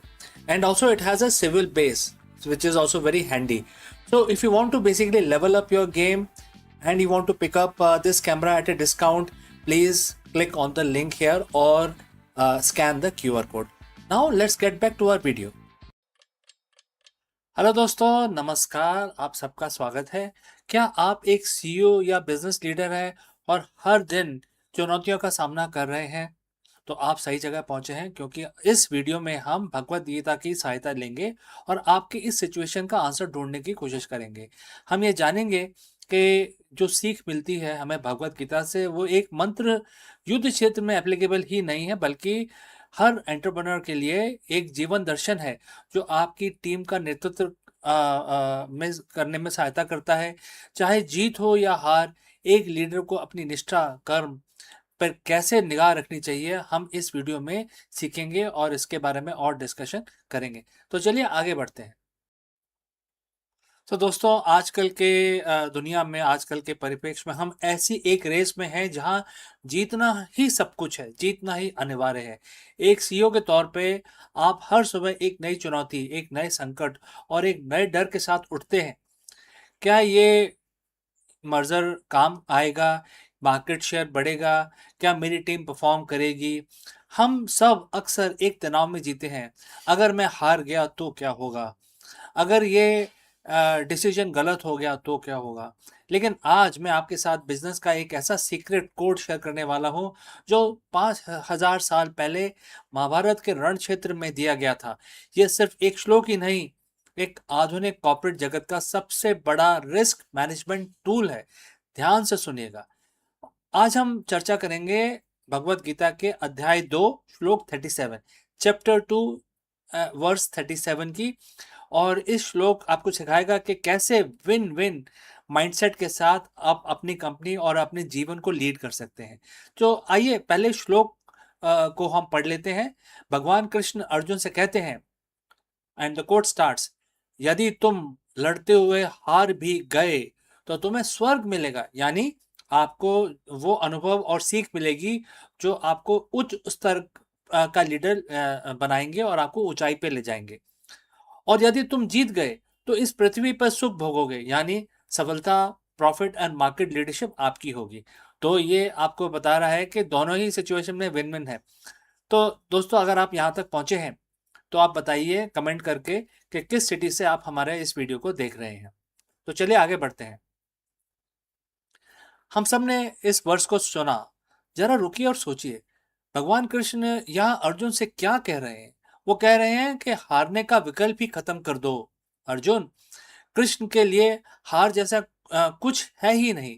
अगर तुम हारते हो तो तुम कुछ सीखते हो, अगर तुम जीतते हो तो तुम कुछ हासिल करते हो। तो सीईओ के तौर पे क्या आपकी लाइफ में हार जैसी कोई चीज है या नहीं? अगर कोई प्रोजेक्ट फेल होता है तो आप एक लीडर के रूप में विकसित होते हैं, आप नई चीजें सीखते हैं, अपनी असफलता से आगे बढ़ते हैं। अगर सफल होते हैं तो आपकी कंपनी विकसित होती है। तो इस श्लोक में हमें अपनी कॉर्पोरेट लाइफ के को कैसे लागू करें, किस तरह से अपना माइंडसेट करें, इस चीज की हमें सीख दी गई है। तो इसमें मुख्य हमें क्या सीख मिल रही है? नंबर 1 इज डर का अंत। जब आप स्वीकार कर लेते हैं कि सीखना भी एक जीत है तो डर खत्म हो जाता है। एक सीईओ को जो डर में फैसला लेता है वो कभी बड़े रिस्क नहीं ले पाता। तो गीता आपको सिखाती है कि रिस्क लेना ही आपका धर्म है। नंबर 2, परिणाम से डिटैचमेंट। डिटैचमेंट जो आउटकम है, जो रिजल्ट है, उससे डिटैच हो जाइए आप। भगवान कृष्ण कहते हैं कि यानी कि अगर आप लड़ना ही नहीं करेंगे तो आपको कोई परिणाम मिलेगा ही नहीं। तो आप लड़िए, अगर आप हारते हैं तो कुछ सीखते हैं, और अगर आप जीतते हैं तो आप डेफिनेटली सक्सेस पाते हैं। लेकिन हार जीत आपके कंट्रोल में नहीं है, तो क्यों उस बारे में सोचना। 100% आपके कंट्रोल में नहीं होता, आपको अपना कर्म करना होता है, कर्तव्य करना होता है। लेकिन क्या हार मिलेगी, क्या जीत, इसका फैसला कोई नहीं कर सकता। इसका फैसला सिर्फ यूनिवर्स के हाथ में है, जो हमारे कंट्रोल से बाहर है। अब तीसरा होता है विन विन फॉर्मूला। आज की दुनिया में हम विन लॉस के बारे में सोचते हैं। मुझे जीतना है हर हालत में, सामने वाले को हारना है हर हालत में। लेकिन गीता आपको क्या ज्ञान देती है? विन विन का क्या मतलब है? अपनी ड्यूटी मतलब अपना कर्म आपको पूरा करना है, अपनी पूरी क्षमता के साथ मैदान में उतरें, बाकी परिणाम अपने आप संभल जाएगा, अपने आप यूनिवर्स आपको दे देगा, आपके एक्शन के ऊपर डिपेंड करता है वो। तो कल सुबह जब आप ऑफिस जाएं तो ये 3 चीजें अपने साथ लेके जाएं। मैं बुलेट पॉइंट्स की तरह आपको ये दे रहा हूँ। पॉइंट नंबर 1, अपने हर प्रोजेक्ट को एक धर्म युद्ध की तरह देखें। यह आपकी जिम्मेदारी है। जब आप इसे जिम्मेदारी की तरह देखेंगे तो आप हारने से नहीं डरेंगे, आप सिर्फ अपनी ड्यूटी निभाने पर फोकस करेंगे। बुलेट पॉइंट नंबर 2, अपने फेलियर्स को हेवनली गेन के रूप में देखें। हर बड़ी कंपनी जो आज लीडर है, उसने सैकड़ों बार फेलियर का स्वाद चखा है। उन फेलियर्स को स्टार्टअप या लर्निंग की तरह देखा जाए। बुलेट पॉइंट नंबर 3, निर्णय लेने में देरी ना करें। श्लोक के अंत में भगवान कृष्ण कहते हैं, उठो यानी एक्शन लो। एनालिसिस में फंसे रहोगे तो मैदान में कब उतरोगे? दोस्तों, एक सीईओ के रूप में सबसे बड़ी पूंजी आपकी मानसिक स्टेट ऑफ माइंड है, मानसिक स्थिरता है। अगर आप हार के डर से जकड़े हुए हैं तो आप कभी बड़ी ऊंचाइयों को हासिल नहीं कर पाएंगे। आज से अपनी डिक्शनरी में फेलियर शब्द को हटा दीजिए और आप ये समझ लीजिए कि आप जीतेंगे, हर हाल में जीतेंगे। और अपने जो थॉट प्रोसेस है उसको अपग्रेड करिए। तो इसमें भगवान बोलते हैं कि उठो, फाइट करो और जीतो। अगर आपको यह विन विन श्लोक का जो इम्प्लीमेंटेशन है बिजनेस फील्ड में अगर पसंद आया है तो कमेंट करके ये लिखें कि मैं तैयार हूँ, और हाँ मैं तैयार हूँ, ये कमेंट करके आप मेरे पास भेजें। और अगर आपको लगता है कि गीता का ज्ञान बिजनेस में उतारने के लिए आप और डिटेल चाहते हैं तो ज़रूर हमसे संपर्क करें। My name is CK. जल्दी ही मिलता हूँ दूसरी सीख लेके आपके साथ। तब तक उठो, लड़ो और जीतो। धन्यवाद।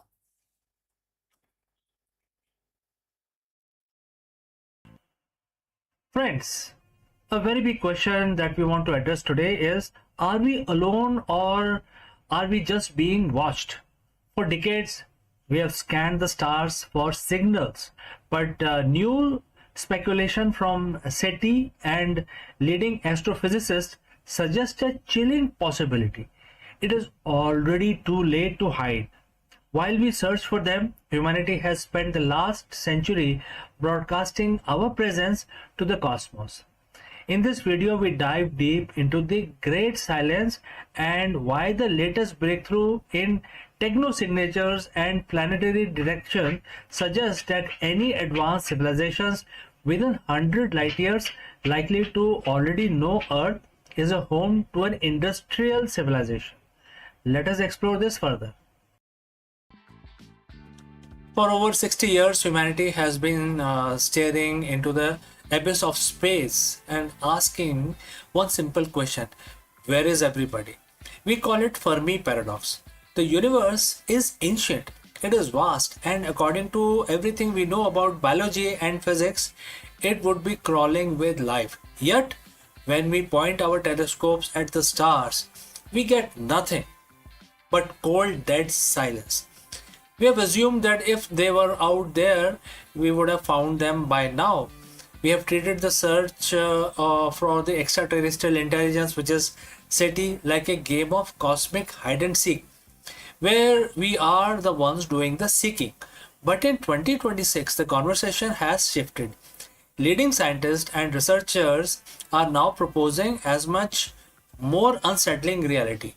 The silence isn't because they aren't there, and it isn't because they haven't found us. It's because they likely discovered Earth a long, long time ago. While we have been whispering into the dark, wondering if we are alone, we have actually been shouting our presence to the galaxy for over a century. So, friends, if you have reached this far, please inform us from which city you have tuned in and in which language you are watching this video. This will help us determine the reach of our channel. Alright, let's proceed further. Today we are breaking down the new SETI speculation. We are looking at why it is officially too late to hide, how our own atmosphere is betraying us, and startling new research that suggests alien signals might be hiding in plain sight right in our own data. To understand why we are already visible, we have to look at what we call the techno signature. Since the early 20th century, Earth has been surrounded by an over-expanding bubble of radio waves. This radio bubble is now over 200 light years wide. Inside the bubble are thousands of star systems. If there is a civilization within 100 light years of us with even slightly better technology than ours, they don't need us to send them a hello message. They have already heard our earlier radio broadcasts, our television signals, and most importantly, our high frequency military radars. But it is not just radio. In the last year, researchers have found while exploring the exoplanet, because exoplanets search has reached a fevering pitch right now. We have been using the James Webb Space Telescope to look at the atmospheres of distant worlds, searching for methane, oxygen, carbon dioxide, the building block of life. Now the flip side of this perspective is, if an alien astronomer 50 light years away pointed a telescope similar to JWST or something much more advanced at Earth, what would they see? They wouldn't see the Great Wall of China or our cities. They would see our atmospheric fingerprint. They would see a planet with an atmosphere is in chemical disequilibrium. They would see an abundance of oxygen and nitrogen that shouldn't be there unless life was producing it. And since the Industrial Revolution, they would see technological pollutant, things like CFC and nitrogen dioxide, etc. To a distant observer, Earth isn't just a rock. It's glowing neon sign that says industrial civilization inside here. Alright. So if we are so visible, then why haven't we heard anything back? This brings us to the groundbreaking study published in early 2026 by astronomer like Ben Zuckerman at the UCLA. For decades, SETI has focused on narrowband signals, very specific thin frequency that don't occur in nature. The logic was, if we see a needle thin spike on a radiograph, it must be artificial. But the new broadband SETI approach suggests that we have been looking for the wrong thing. Zuckerman and others argue that the advanced civilizations wouldn't waste energy sending weak, narrow signals across the void. They would use directed energy beams, powerful broadband bursts that are much easier to detect across the interstellar distances. And here is a kicker. These signals might already be sitting in our archives. We have been scanning the sky for a century for other purpose and other navigation, mapping the stars, studying black holes. This new speculation suggests that the evidence of aliens isn't waiting to be discovered in the future. It is likely hiding in plain sight.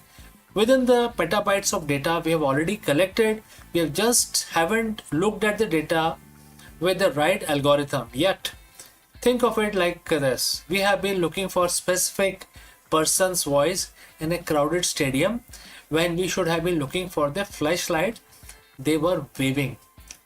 There is another reason for this silence, and it was highlighted in March 2026. Report from SETI Institute. Dr. Vishal Gajar and his team recently discovered a major complication in how we hear the cosmos. It turns out that the space isn't an empty vacuum. It is filled with turbulent plasma and stellar winds. When a signal travels from distant star system to Earth, it has to pass through the space weather of that alien sun. This plasma can smear or broaden a signal. A perfect, clear, narrow broadcast from an alien planet might arrive at Earth looking like a fuzzy, distorted static. The SETI Institute realized that our current search tools are designed to filter out that kind of noise. We have been looking for perfect signal, but the universe is quite messy. This means we could have received a message yesterday, but our computers threw it in the trash because it looked like too much like a natural interference. We are literally turning or tuning into a wrong station. And it is possible the galaxy is far noisier than we ever imagined. So if they were here and if these signals are likely reaching us, why hasn't there been a first contact event? This leads us to the zoo hypothesis. If a civilization is advanced enough to detect our atmospheric pollution from 40 light years away, they are likely centuries ahead of us, if not millennia. To them, we might be like a new species of ants discovered in a remote jungle. You don't walk up the anthill to introduce yourself, you observe it. You set up cameras, you stay hidden so you don't disrupt their natural development. But as our technology improves, as we launch the Nancy Grace Roman telescope and the Habitable World Observatory, we are becoming harder to ignore. We are starting to build our own cameras to look back at them. In April 2026, SETI Institute launched a Discover Future Lab. Their mission was to prepare humanity for the human dimensions of discovery. They aren't just asking how to find life anymore, they're asking what happens next. Because the consensus is changing, first contact might not be a signal we receive, but a realization we find in our own backyard. We used to think universe was a vast empty desert and we are lone campfire in the middle of the night, but the science of 2026 tells a different story. The desert is full of life and our campfire has been blazing signal fire over 100 years.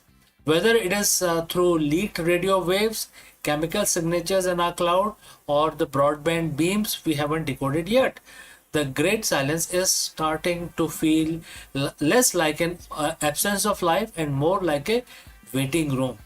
The question isn't, are we alone anymore? The question is, when they finally decide to answer, will we be ready to listen?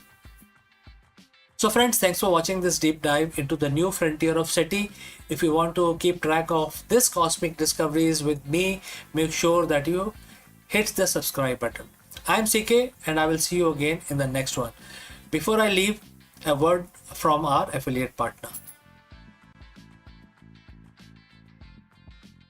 Stop settling for a good enough video. If your built-in laptop camera looks like a grainy mess, it is time for an upgrade. Want to instantly level up your video presence? I like to present the Lenovo Performance FHD webcam. This is a game changer for your desktop setup. Technically, this is packed. It has a very sensitive RGB sensor, very crisp photographs it takes. Also comes with 2 microphones on board, which helps you to record very clear voice in stereophonic format. And these microphones are very sensitive. You can actually move away from the camera up to 2 meters and these microphones will pick up your voice without any problem. This is a very strong piece. This is very sturdy. Comes with tripod ready. Comes with a very long leash, so it gives you a lot of flexibility to place the webcam wherever you want to keep in your studio. And also it has a swivel base, which is also very handy. So if you want to basically level up your game, and you want to pick up this camera at a discount, please click on the link here or scan the QR code. Now let's get back to our video.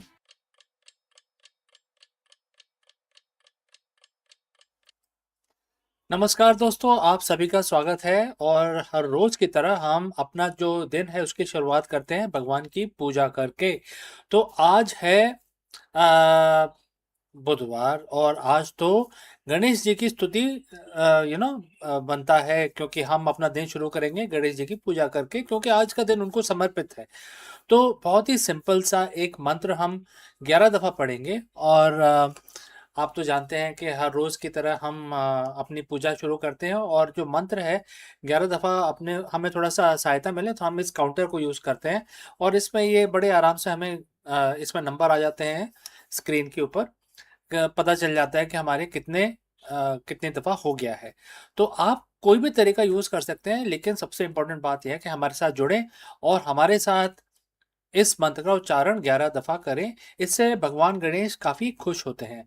तो चलिए जी, हाथ जोड़ के हम नमन करते हैं और 11 दफ़ा भगवान जी को याद करते हैं। ओम गण गण गणपते नमः। ओम गण गण गणपते नमः। ओम गण गण गणपते नमः। ओम गण गण गणपते नमः। ओम गण गण गणपते नमः। ओम गण गण गणपते नमः। ओम गण गण गणपते नमः। ओम गण गण गणपते नमः। ओम गण गण गणपते नमः। ओम गण गण गणपते नमः। ओम गण गण गणपते नमः। ओम गण गण गणपते नमः। तो दोस्तों, हमारे 11 दफ़ा जो स्तुति थी वो पूरी हो गई भगवान गणेश की। अब हम अपना दिन स्टार्ट करेंगे आराम से। भगवान की हमने पूजा कर ली है, तो चलिए अभी आपसे विदा लेता हूँ, लेकिन जल्दी ही मिलता हूँ दूसरे वीडियो में। कहीं मत जाइएगा। हेलो दोस्तों, नमस्कारम, आप सबका स्वागत है।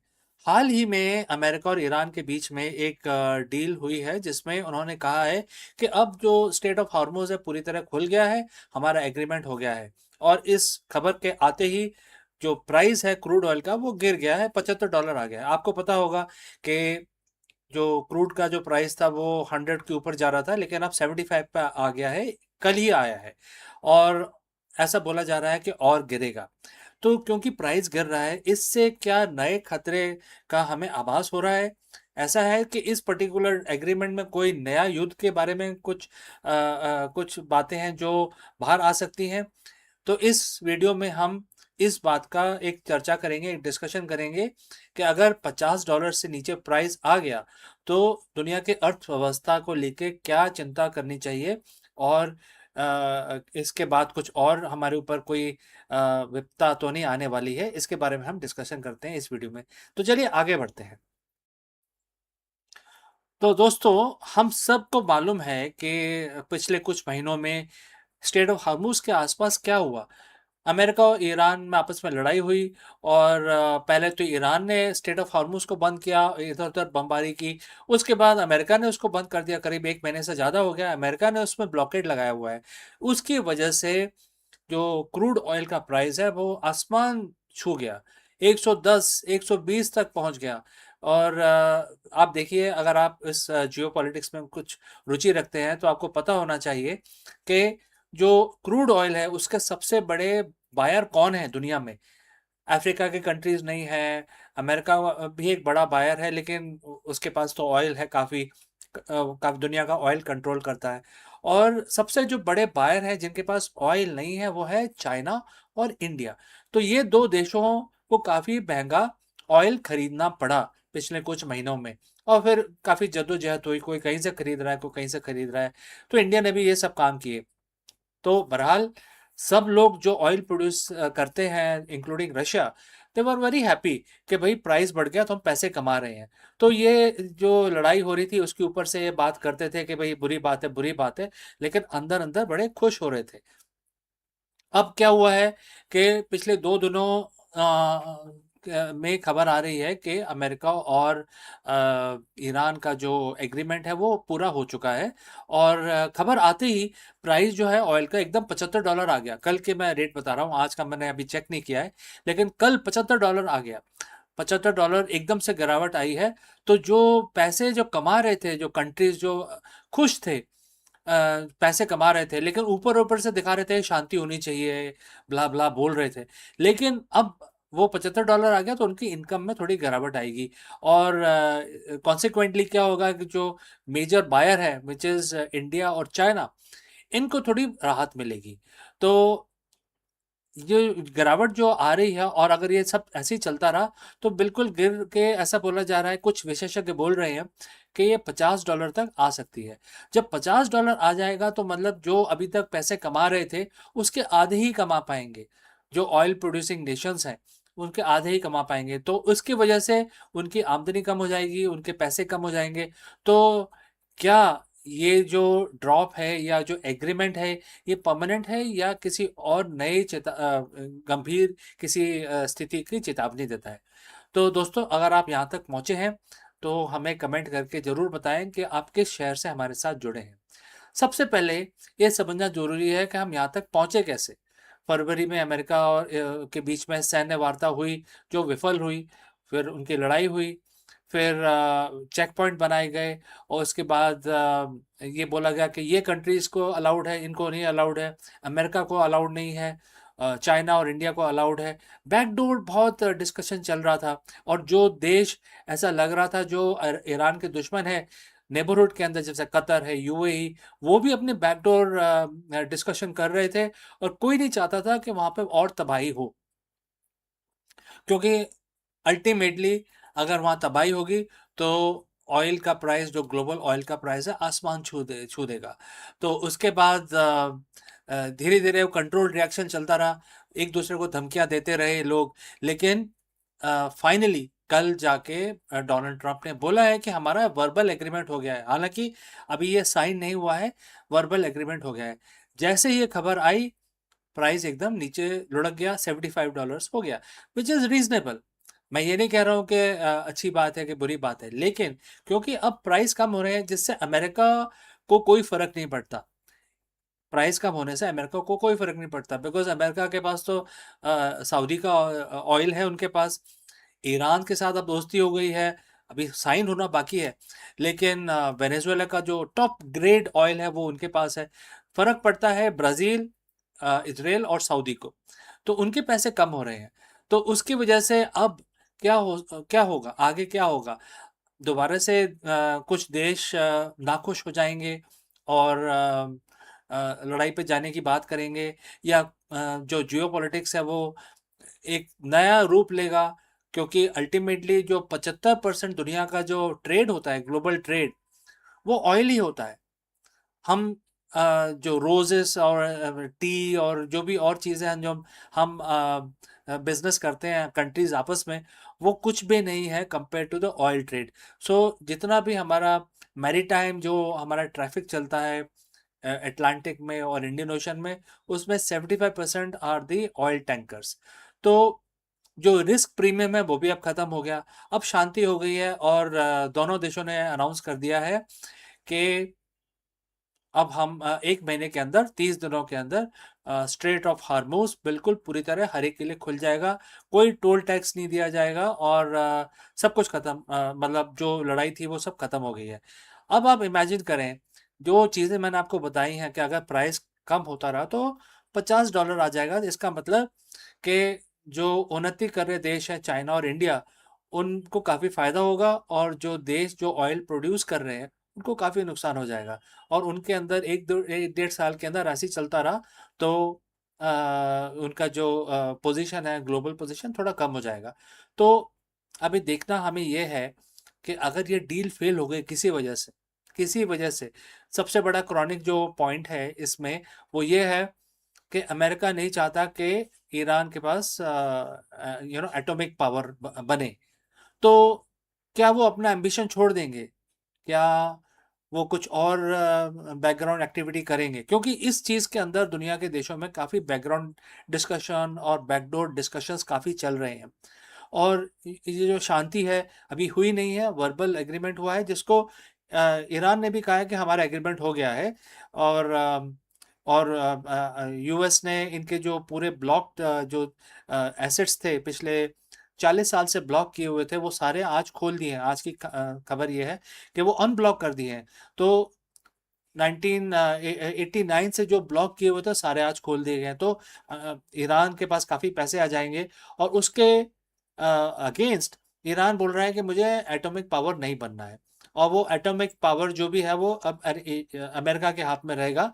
तो ईरान ने अपने ड्रीम्स को गिव अप कर दिया है। तो आपको क्या लगता है, ये एक फोर्स्ड एग्रीमेंट है? अगर ये एग्रीमेंट पिछले अगले 30 दिनों में साइन नहीं हुआ तो क्या होगा? दोबारा से नई तरीके की कोई लड़ाई हो सकती है? एक बहुत बड़ा सवाल है जो आ रहा है। मेरे ख्याल से we have to wait for next 30 days, तब इसमें कुछ क्लैरिटी आएगी। तो दोस्तों, आप इसके बारे में क्या सोचते हैं ज़रूर कमेंट करके बताएं। आपको लगता है कि ये जो पीस है ये लास्टिंग पीस है या एक कंट्रोल्ड, एक तरीके का कंट्रोल किया गया है, जिससे कि आप कुछ दें कुछ मैं लूँ, कुछ आप, गिव एंड टेक हुआ है इसके अंदर, जिसकी वजह से पीस लाई गई है? कमेंट करके बताएं, ज़रूर बताएं, जिससे पता चलेगा कि आप लोग क्या सोचते हैं। तो दोस्तों, हमारे साथ जुड़ने के लिए बहुत बहुत धन्यवाद। इस वीडियो को लाइक करें, शेयर करें। मिलता हूं जल्दी दूसरे वीडियो में दूसरे एनालिसिस के साथ। धन्यवाद।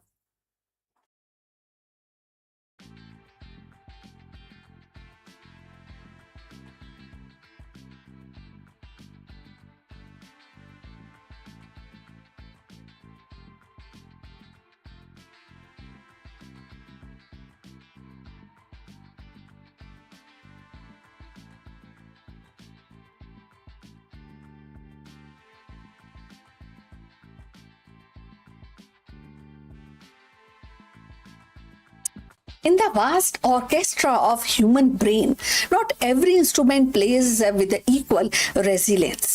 Some neuron hum steadily through life's symphony, while other trembles at the faintest discord. The multiple sclerosis, long seen as a sweeping storm against the nervous system, is now revealed to the strike with a selective fury, targeting the most fragile player in this ensemble. New research uncovered that the certain brain cells stretched thin by their energy demand and delicate architectures are far more vulnerable to the disease relentless assault. And this discovery reframes MS as a uniform battle, but as a war fought on unseen terrain where the weakest link determine the fate of the whole. So let's find out more.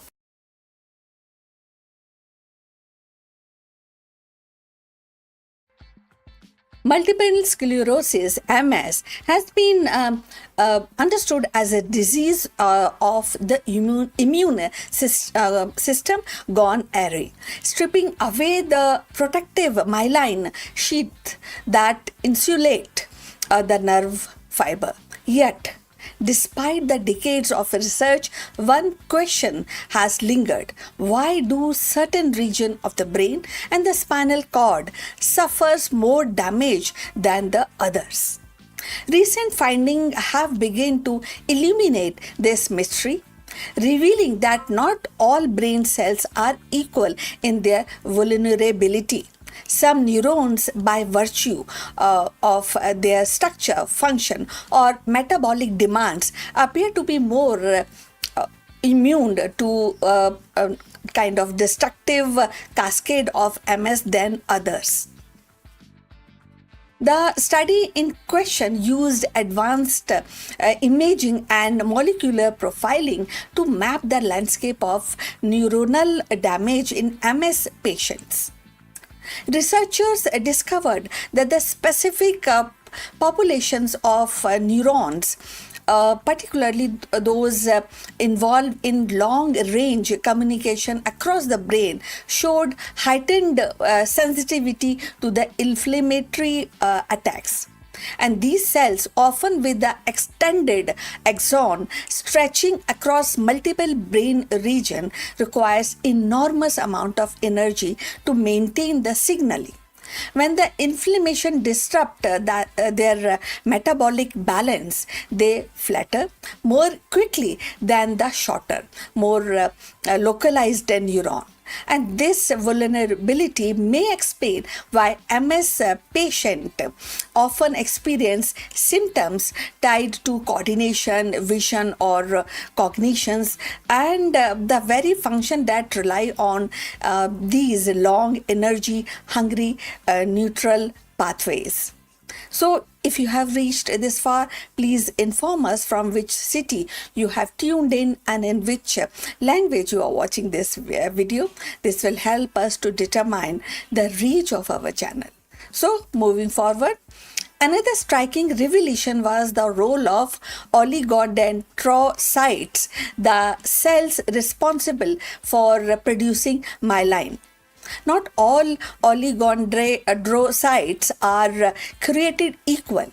Some subtypes appear more resilient, capable of remyelinating damaged axon, while the other succumb rapidly to the immune assault. The uneven distribution of these cell types across the brain may carry hotspot of vulnerability, regions where the damage accumulate faster and recover lag behind. So these cellular patchwork could amount for the unpredictable progression of MS. Where one patient experienced sudden vision loss while the other struggles with the motor control. The finding also highlight the importance of mitochondrial health. Neurons with weaker mitochondrial reserve and tiny powerhouses that fuel cellular activities were disproportionately affected. And in MS, inflammatory molecules can impair the mitochondrial functions, leading to energy shortage. For neurons already operating at the edge of their metabolic capacity, this shortage is catastrophic. And they lose the ability to transmit signals effectively, or contributing to the neurological deficient that define the disease. So, from the therapeutic perspective, these insights are profound. If certain neurons and oligodendrocytes are more vulnerable, treatment could be tailored to protect or bolster them specifically. For instance, the drug that enhance mitochondrial resilience or promote the survival of the remyelinating oligodendrocytes might slow disease progression. Similarly, the therapies that reduce the inflammatory burden on the long-range neuron could preserve the critical functions like memory and the motor coordinations. The research suggests a shift from the broad immunosuppression towards the precision strategies that safeguard the brain's most fragile components. So beyond the lab, these implications ripple into the living or lived experience of MS patients. Understanding why certain patients or why certain symptoms emerge and persist offers validation for those whose struggles have seen more profound, more implicable diseases, and the way they actually respond to the drugs. So it also opens opens the door to more personalized prognosis. The clinicians may one day predict which functions are most at risk in a given patient based on their cellular vulnerability profile. So such a foresight could guide rehabilitation, lifestyle adjustments, and psychological support, making the journey with the MS less uncertain. The discovery that some brain cells are inherently more vulnerable reframes MS not just as an immune disorder, but as a condition of cellular fragility. It underscores the delicate balance that sustains brain function and how easily it can be tipped by inflammation. And in doing so, it brings hope that by identifying and protecting the brain's weak link, science may one day transform MS from a relentless disease into a manageable condition. So, in the end, what these discoveries reveal is not just the fragility of certain neurons, but the resilience of science itself. By uncovering the weak link in the brain's vast network, researchers are charting a path towards precision therapies that protect the most vulnerable cells and multiple sclerosis, once seen as a uniform storm, now emerged as a selective battle, one that can be fought with a sharper insight and targeted care. The story of MS is no longer only about the loss. It is about the possibility of safeguarding the brain's delicate symphony and ensuring that even its quickest note continue to play. So now we have come to the end of this discussion. Look forward for your comments on this subject. Thanks for watching, and feel free to put your questions regarding today's content.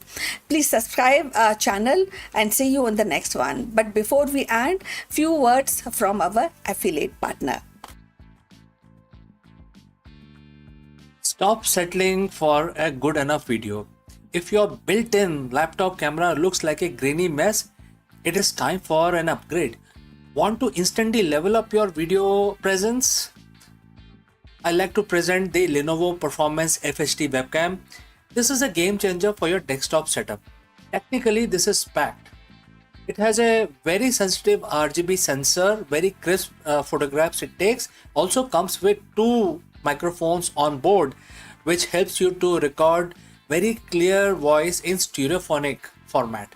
And these microphones are very sensitive. You can actually move away from the camera up to 2 meters and these microphones will pick up your voice without any problem. This is a very strong piece. This is very sturdy. Comes with tripod ready. Comes with a very long leash, so it gives you a lot of flexibility to place the webcam wherever you want to keep in your studio. And also it has a swivel base, which is also very handy. So if you want to basically level up your game and you want to pick up this camera at a discount, please click on the link here or scan the QR code. Now let's get back to our video.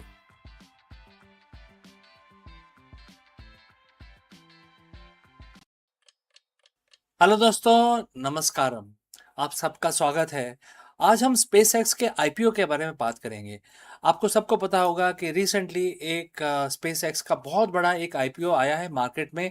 आपने क्या उसमें निवेश किया है या सोच रहे हैं? एलन मस्क की कंपनी स्पेसएक्स शेयर मार्केट में एक धमाकेदार एंट्री ले चुकी है और आज हम इस वीडियो में बात करेंगे कि लिस्टिंग के बाद शेयरों में क्यों ऐसी इतना उछाल आया है, रॉकेट जैसी तेजी से बाजार में उछाल आया है और बाजार ने इतना पॉजिटिव रिएक्शन क्यों दिया है, इसके बारे में हम चर्चा करते हैं। चलिए आगे बढ़ते हैं। दोस्तों 12 जून 2026 को ये स्पेसएक्स का जो आईपीओ था वो लिस्ट हुआ था स्टॉक एक्सचेंज पे और ये एक मामूली आईपीओ नहीं है, ये दुनिया का अब तक का सबसे बड़ा आईपीओ था। ट्रिलियंस ऑफ डॉलर्स की बात हो रही है इसमें। एलन मस्क की कंपनी ने शेयर बाजार में कदम रखा, पहली दफा रखा है और इसने कदम रखते ही तूफान आ गया है, बहुत ज़्यादा तेज़ी से आगे बढ़ा है। और हम इसकी बात करेंगे, जब इसकी बात कर रहे हैं तो इसकी वैल्यू ऑलरेडी 2.1 ट्रिलियन का मार्केट कैपिटलाइजेशन कर चुकी है कुछ ही घंटों में, कुछ ही दिनों के अंदर। तो हम अपना एनालिसिस चालू रखेंगे, लेकिन दोस्तों अगर आप यहाँ तक पहुँचे हैं तो हमें कमेंट करके बताएं कि कौन से सिटी से आप हमारा ये प्रोग्राम देख रहे हैं और किस लैंग्वेज में आप ये वीडियो देखना चाह रहे हैं। तो चलिए आगे बढ़ते हैं। सबसे पहले नंबर्स की बात करते हैं।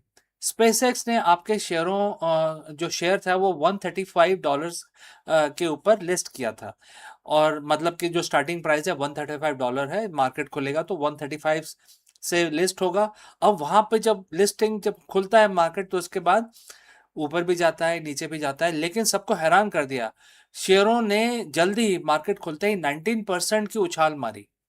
और डे का जो बिजनेस बंद होते होते 160.95, मतलब 135 पे ये चालू हुआ था और दिन के अंत होते होते $160.95 तक पहुंच गया। ये पर शेयर की प्राइस है। अब इसका सीधा मतलब ये है कि महज एक दिन में ही कंपनी की वैल्यूएशन 2.1 ट्रिलियन तक पहुंच गई।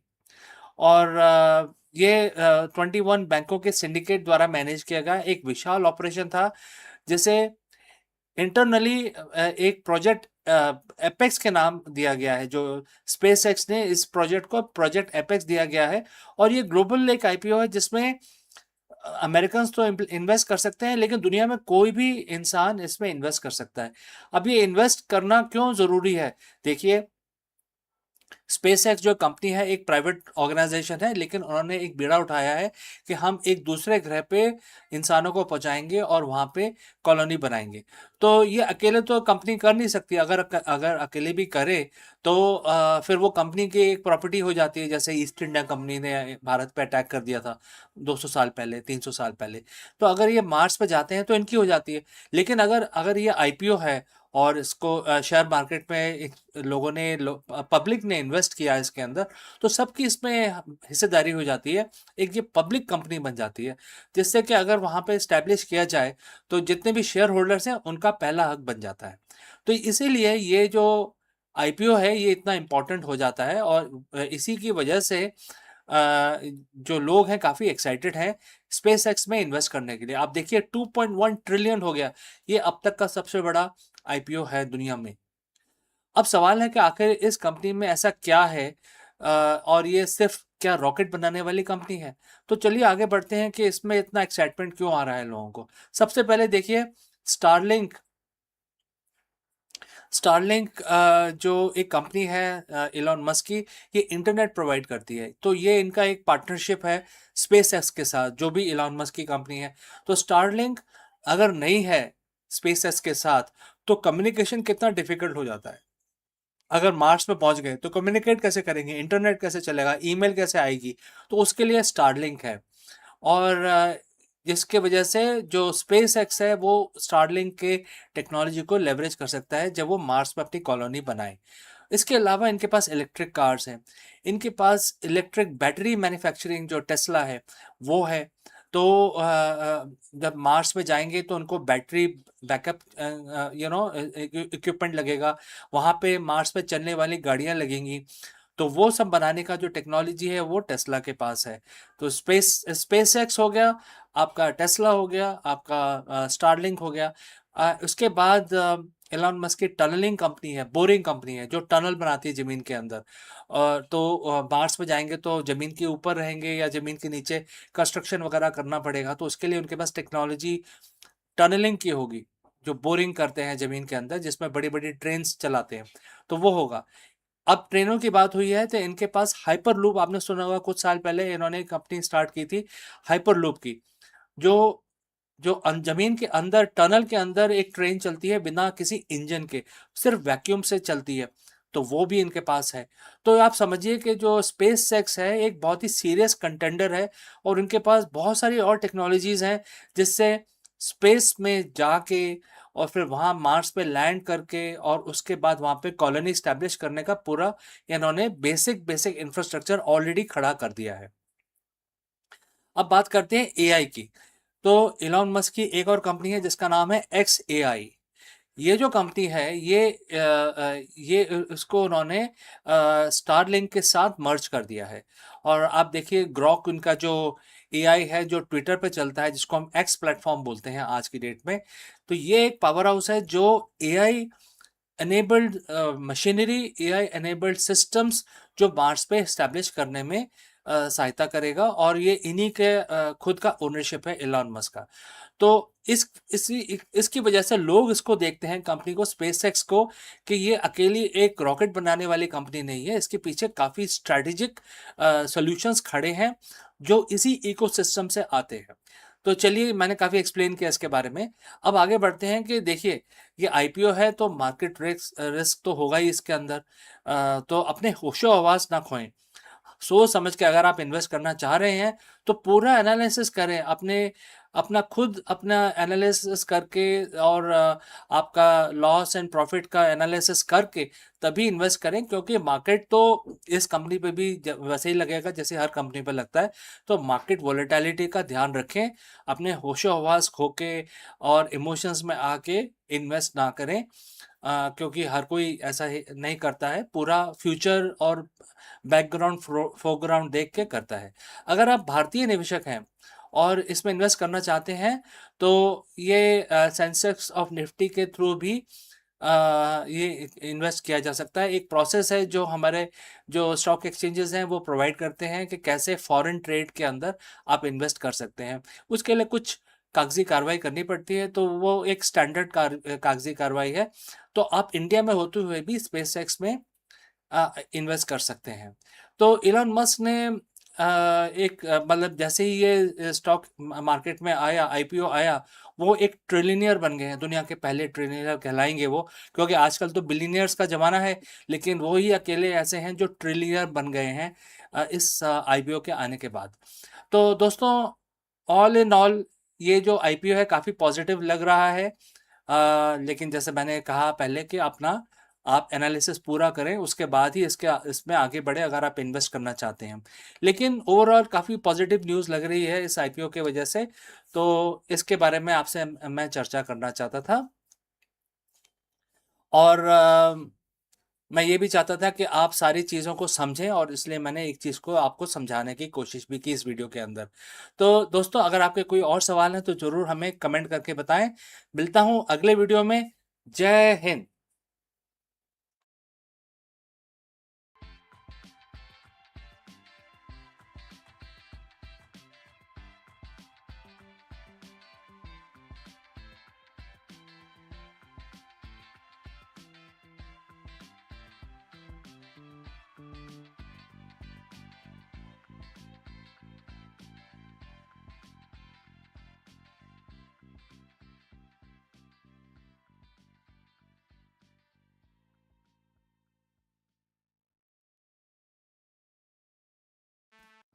Hello friends, let me ask you, is the Big Bang singularity a myth? For decades, Einstein's general relativity and the quantum mechanics have been at war. While Einstein explained the cosmos and the quantum mechanics explained the subatomic, they break down at the very beginning of the time. Enter quadratic gravity, the potential missing piece that could finally unify the physics. In this video, we dive deep into the recent breakthrough in quadratic gravity. Unlike standard general relativity, which leads to impossible singularity, quadratic gravity introduces high order terms. This mathematical addition might prevent universe from hitting a zero, suggest a smooth, finite origin of our cosmos. Let us explore this further. For over 100 years, we have lived in Einstein's universe. His theory of general relativity is a masterpiece. It explains how gravity shapes galaxies, bend light, and keep time ticking. But if you rewind the cosmic clock back to 13.8 billion years, Einstein math does not do anything. In fact, it does something terrifying. It breaks down. At the very moment of the Big Bang, the general relativity points to a singularity, a point of infinite density and zero volume. In physics, infinite usually means we have missed something. It's a keep out sign posted by the universe. For decades, we have been looking for a bridge between the smooth curves of Einstein's gravity and the jittery, pixelated world of quantum mechanics. We have tried string theory, loop quantum gravity, and dozens of others. But a new old contender is making a wave, right? That is known as quadratic gravity. Today we are going beyond the Big Bang to see if this mathematical breakthrough is the missing piece of the cosmic puzzle. So friends, if you have reached this far, please inform us from which city you have tuned in and in which language you are watching this video. This will help us determine the reach of our channel. Alright, let's move ahead. To understand the solution, we have to understand the failure. Einstein's gravity is based on Einstein-Hilbert action. In simple terms, it says that the matter tells space how to curve and space tells matter how to move. This works perfectly for planets and stars.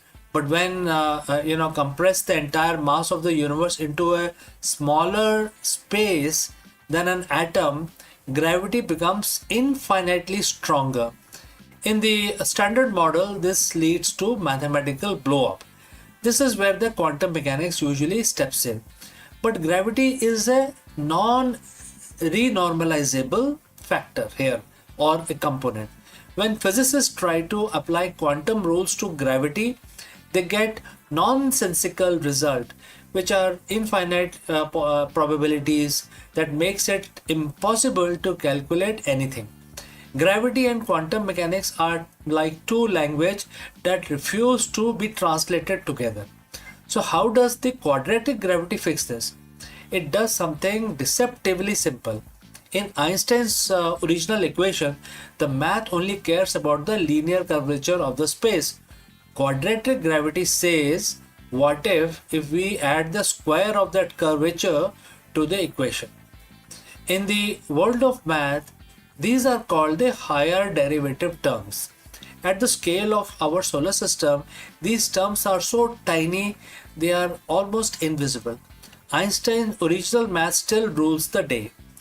But as you get closer to Big Bang, where curvature becomes extreme, these quadratic turns on and they act like a cosmic buffer. Instead of letting the universe collapse into a single infinite point, these terms create a repulsive effect or smoothing mechanism. Think of it like a car suspension. On a flat road, you don't feel the spring. But when you hit a massive pothole, the Big Bang, the spring compresses and prevents the car from bottoming out. Quadratic gravity prevents the universe from bottoming out into a singularity. The most exciting part is this theory is renormalizable. In the year 1970, physicist Stella Still provided or proved that by adding these quadratic terms, the infinities in quantum gravity actually cancels out each other. For the first time, we had a version of the gravity that could play by quantum rules. So what does this mean for the Big Bang? If the quadratic gravity is correct, there was no beginning in the way we think of it. There was no point of zero volume. Instead, the universe might have reached a maximum density and then transitioned smoothly or even bounced from a previous state. It suggests a smooth origin, a universe that is finite, calculable, and most importantly, logical. It removes the magic of singularity and replaces it with elegance of higher order geometry. So is the quadratic gravity the missing piece? It's not without its own problem. Some physicists worry about the ghost, mathematical states that have negative probability, which could then threaten the stability of the theory. But the recent work in phacons and a new mathematical framework are starting to bust these ghosts. We are currently in the golden age of cosmology with new telescopes and the gravitational wave detectors. We are looking closer to the echoes of the Big Bang than ever before. If we find specific pattern in the cosmic microwave background radiation, it might just prove that quadratic gravity was at work in those first few billionth of a second. If Einstein gave us the map of the stars, quadratic gravity might finally give us the map of the beginning. So what do you think, friends? Did the universe start from nothing, or is it a continuous cycle of geometry? Let me know in the comments below, and don't forget to like and subscribe for more journeys into the deep fabric of reality. My name is CK. Thanks for watching. Before I go, I'd like to share a word about our affiliate partner. Stop settling for a good enough video. If your built-in laptop camera looks like a grainy mess, it is time for an upgrade. Want to instantly level up your video presence? I like to present the Lenovo Performance FHD webcam. This is a game changer for your desktop setup. Technically, this is packed. It has a very sensitive RGB sensor, very crisp photographs it takes. Also comes with two microphones on board, which helps you to record very clear voice in stereophonic format. And these microphones are very sensitive. You can actually move away from the camera up to 2 meters, and these microphones will pick up your voice without any problem. This is a very strong piece. This is very sturdy. Comes with tripod ready. Comes with a very long leash, so it gives you a lot of flexibility to place the webcam wherever you want to keep in your studio. And also it has a swivel base, which is also very handy. So if you want to basically level up your game and you want to pick up this camera at a discount, please click on the link here or scan the QR code. Now let's get back to our video.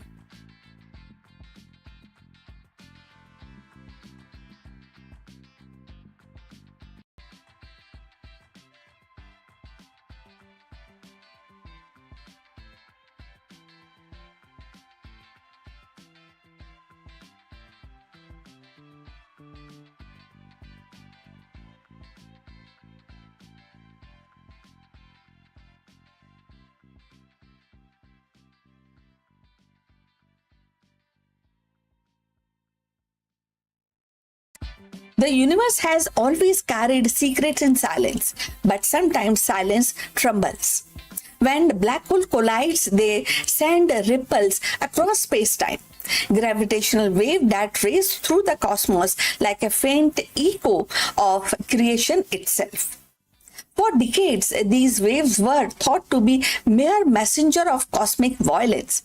Yet now, the hidden within their rhythm, scientists believe that they may have uncovered something far more profound and the elusive fingerprint of dark matter.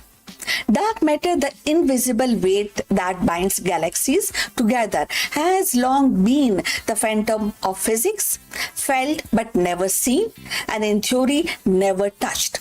And now that through the subtle distortion in space-time music, it may finally be whispering its presence. Imagine the cosmos itself humming within the hidden chorus, a song carried not by the light, but by gravity's most delicate thread. And that is the story unfolding today, the possibility that the gravitational waves are not just echoes of collisions, but for the first time, the audible clues to the shadowing substance that shape our universe. So let's find out more.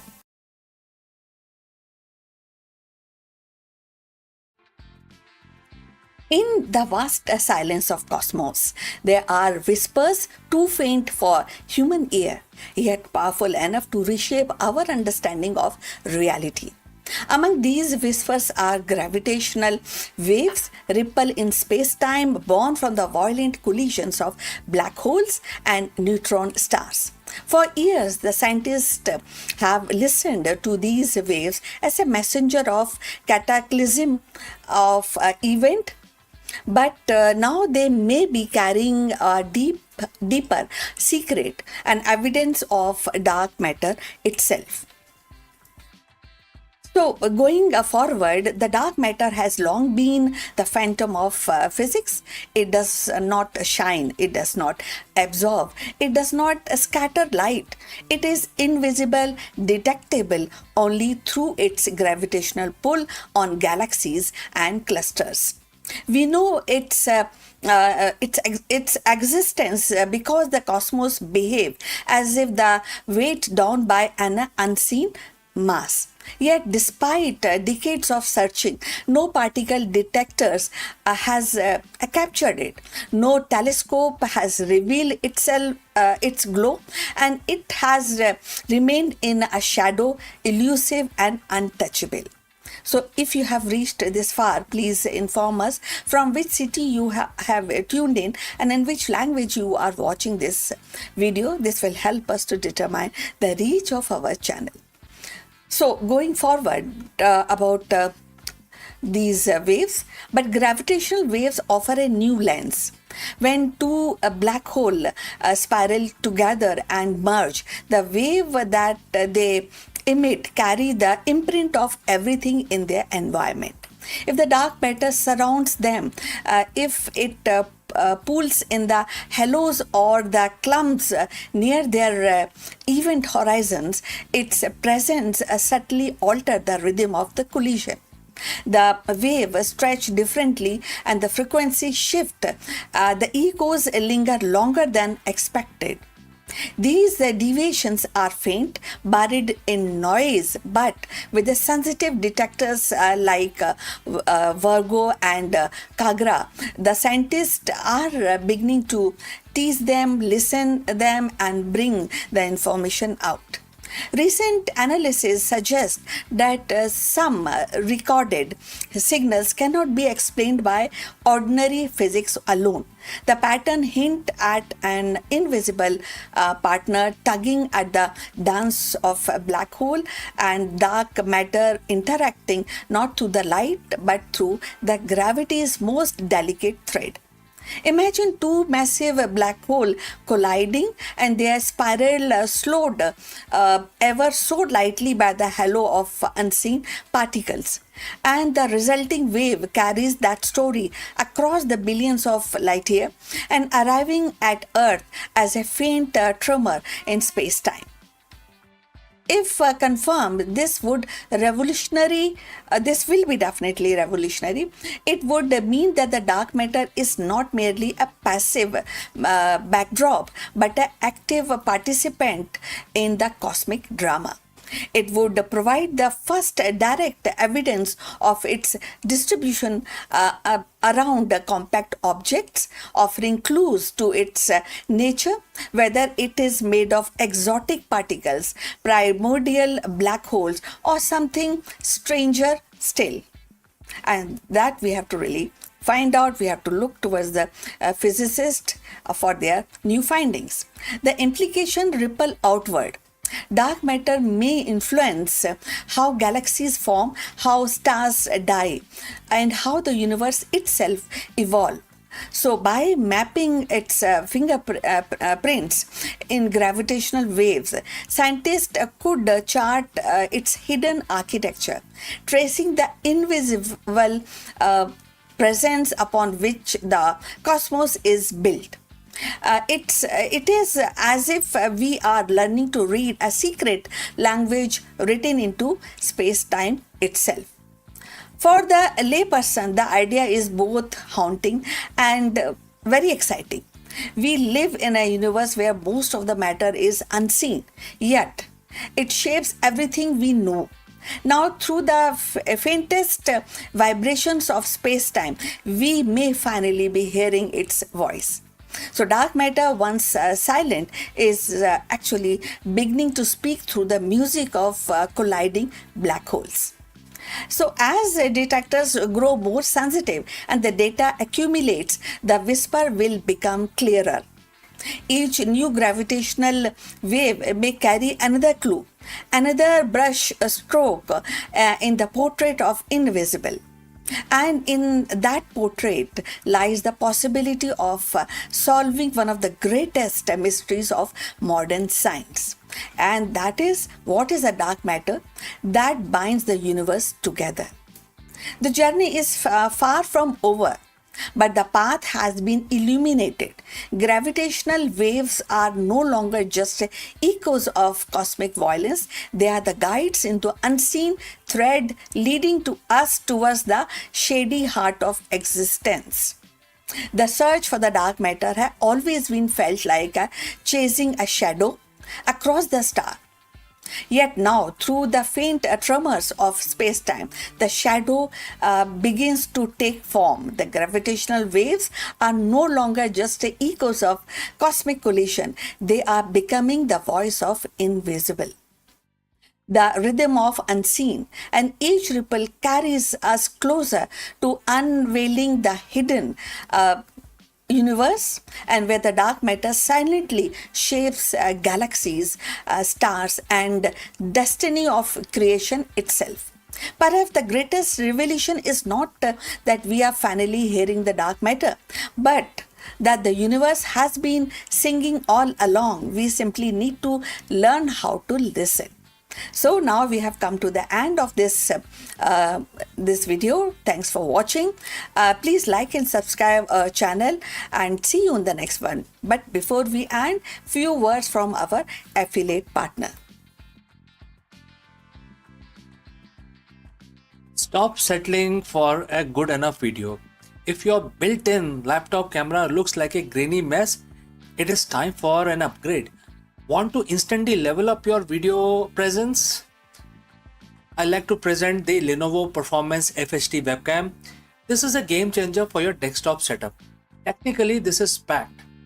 It has a very sensitive RGB sensor, very crisp photographs it takes. Also comes with 2 microphones on board, which helps you to record very clear voice in stereophonic format. And these microphones are very sensitive. You can actually move away from the camera up to 2 meters, and these microphones will pick up your voice without any problem. This is a very strong piece. This is very sturdy. Comes with tripod ready. Comes with a very long leash, so it gives you a lot of flexibility to place the webcam wherever you want to keep in your studio. And also it has a swivel base, which is also very handy. So if you want to basically level up your game and you want to pick up this camera at a discount, please click on the link here or scan the QR code. Now let's get back to our video.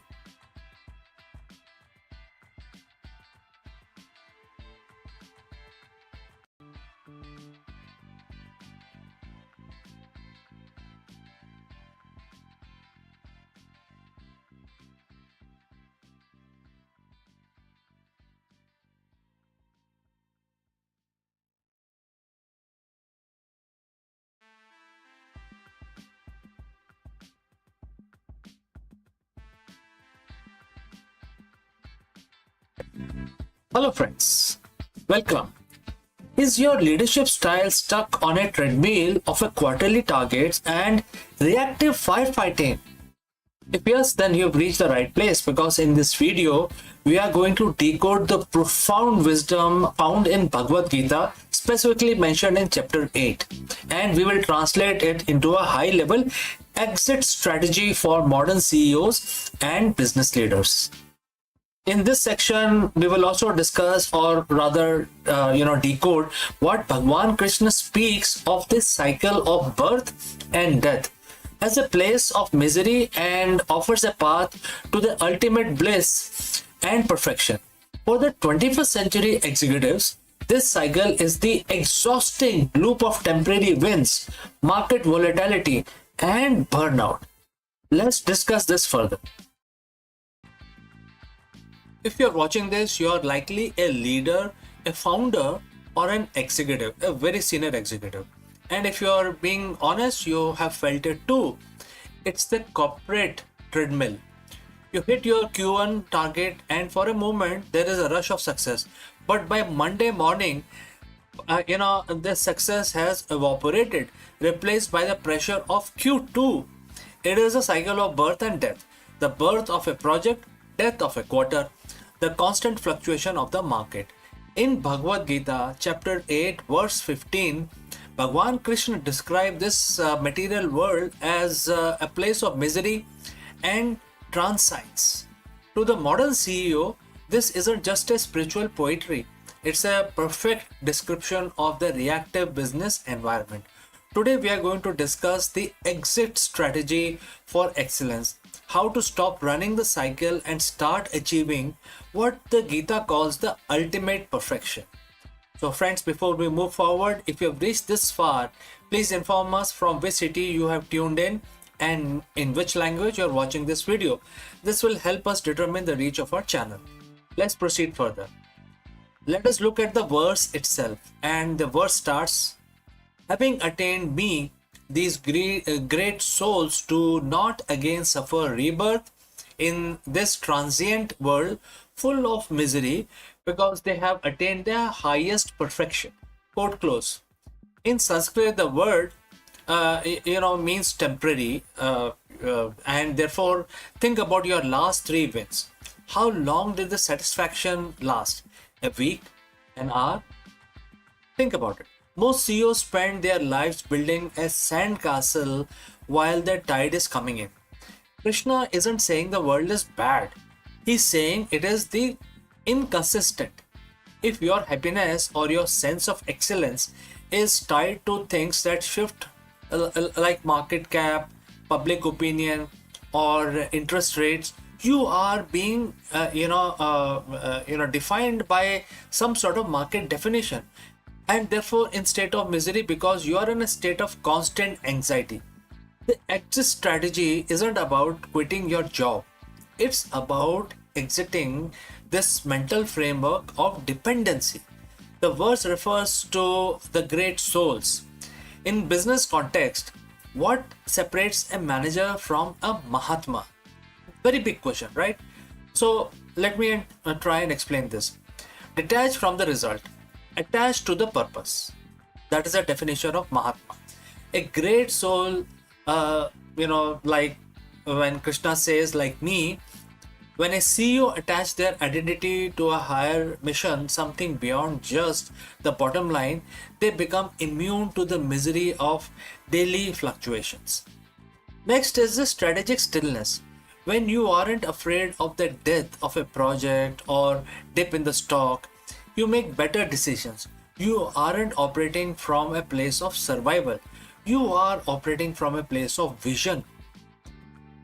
Imagine a CEO who doesn't panic when the cycle turns downwards. Why? Because they have already achieved a perfection within their own leadership philosophy that the market cannot touch them. And that is the ultimate competitive advantage. So how do we reach this ultimate bliss? It starts with perfection around pivot. Perfection in Gita isn't about the bug-free code or a flawless balance sheet. It's about dharma, which is the right action. For a CEO, ultimate bliss is the clarity that comes when your internal values perfectly align with your external actions. When you stop chasing the temporary and start building the eternal, which is your legacy, your people, your impact, etc., the misery of the corporate cycle begins to fade away. You stop asking, how do I survive this quarter? And start asking, how do I serve the highest good through this enterprise? Ironically, when you stop obsessing over the material, which is rebirth of your profit, you often find that the profit follows you because you are now leading with clarity and that there is no lack of information within you. So what is your exit strategy? Most CEO plan for a financial exit, a buyout or a retirement, but the Gita suggests a spiritual exit, exiting the state of being a slave of your circumstances. By applying the wisdom of chapter 8 verse 15, you transition from a leader who is cycling to a leader who has attained perfection. You move from misery of the transient to the bliss of transcendent. Next time you feel the wall closing in or the pressure of cycle mounting, remember, you are a great soul. Your excellence doesn't depend on the world staying still.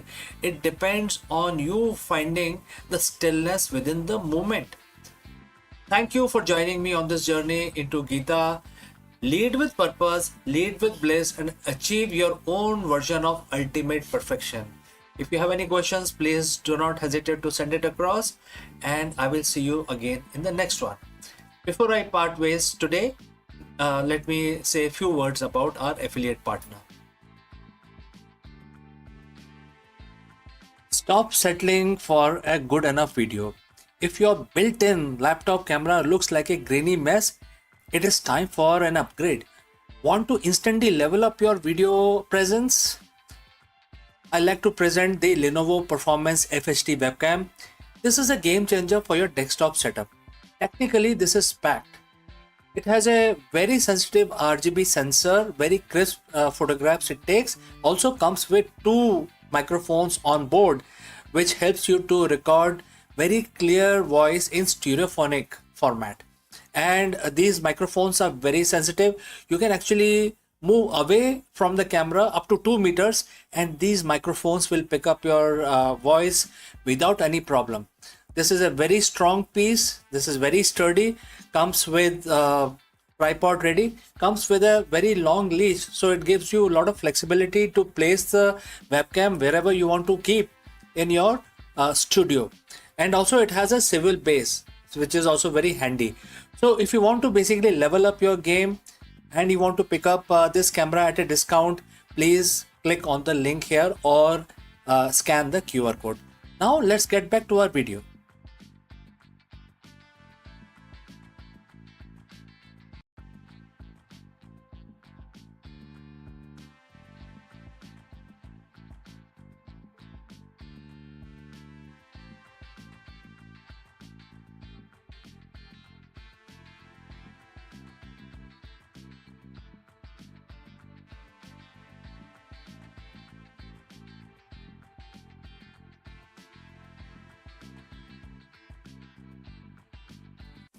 Hello friends and namaskaram.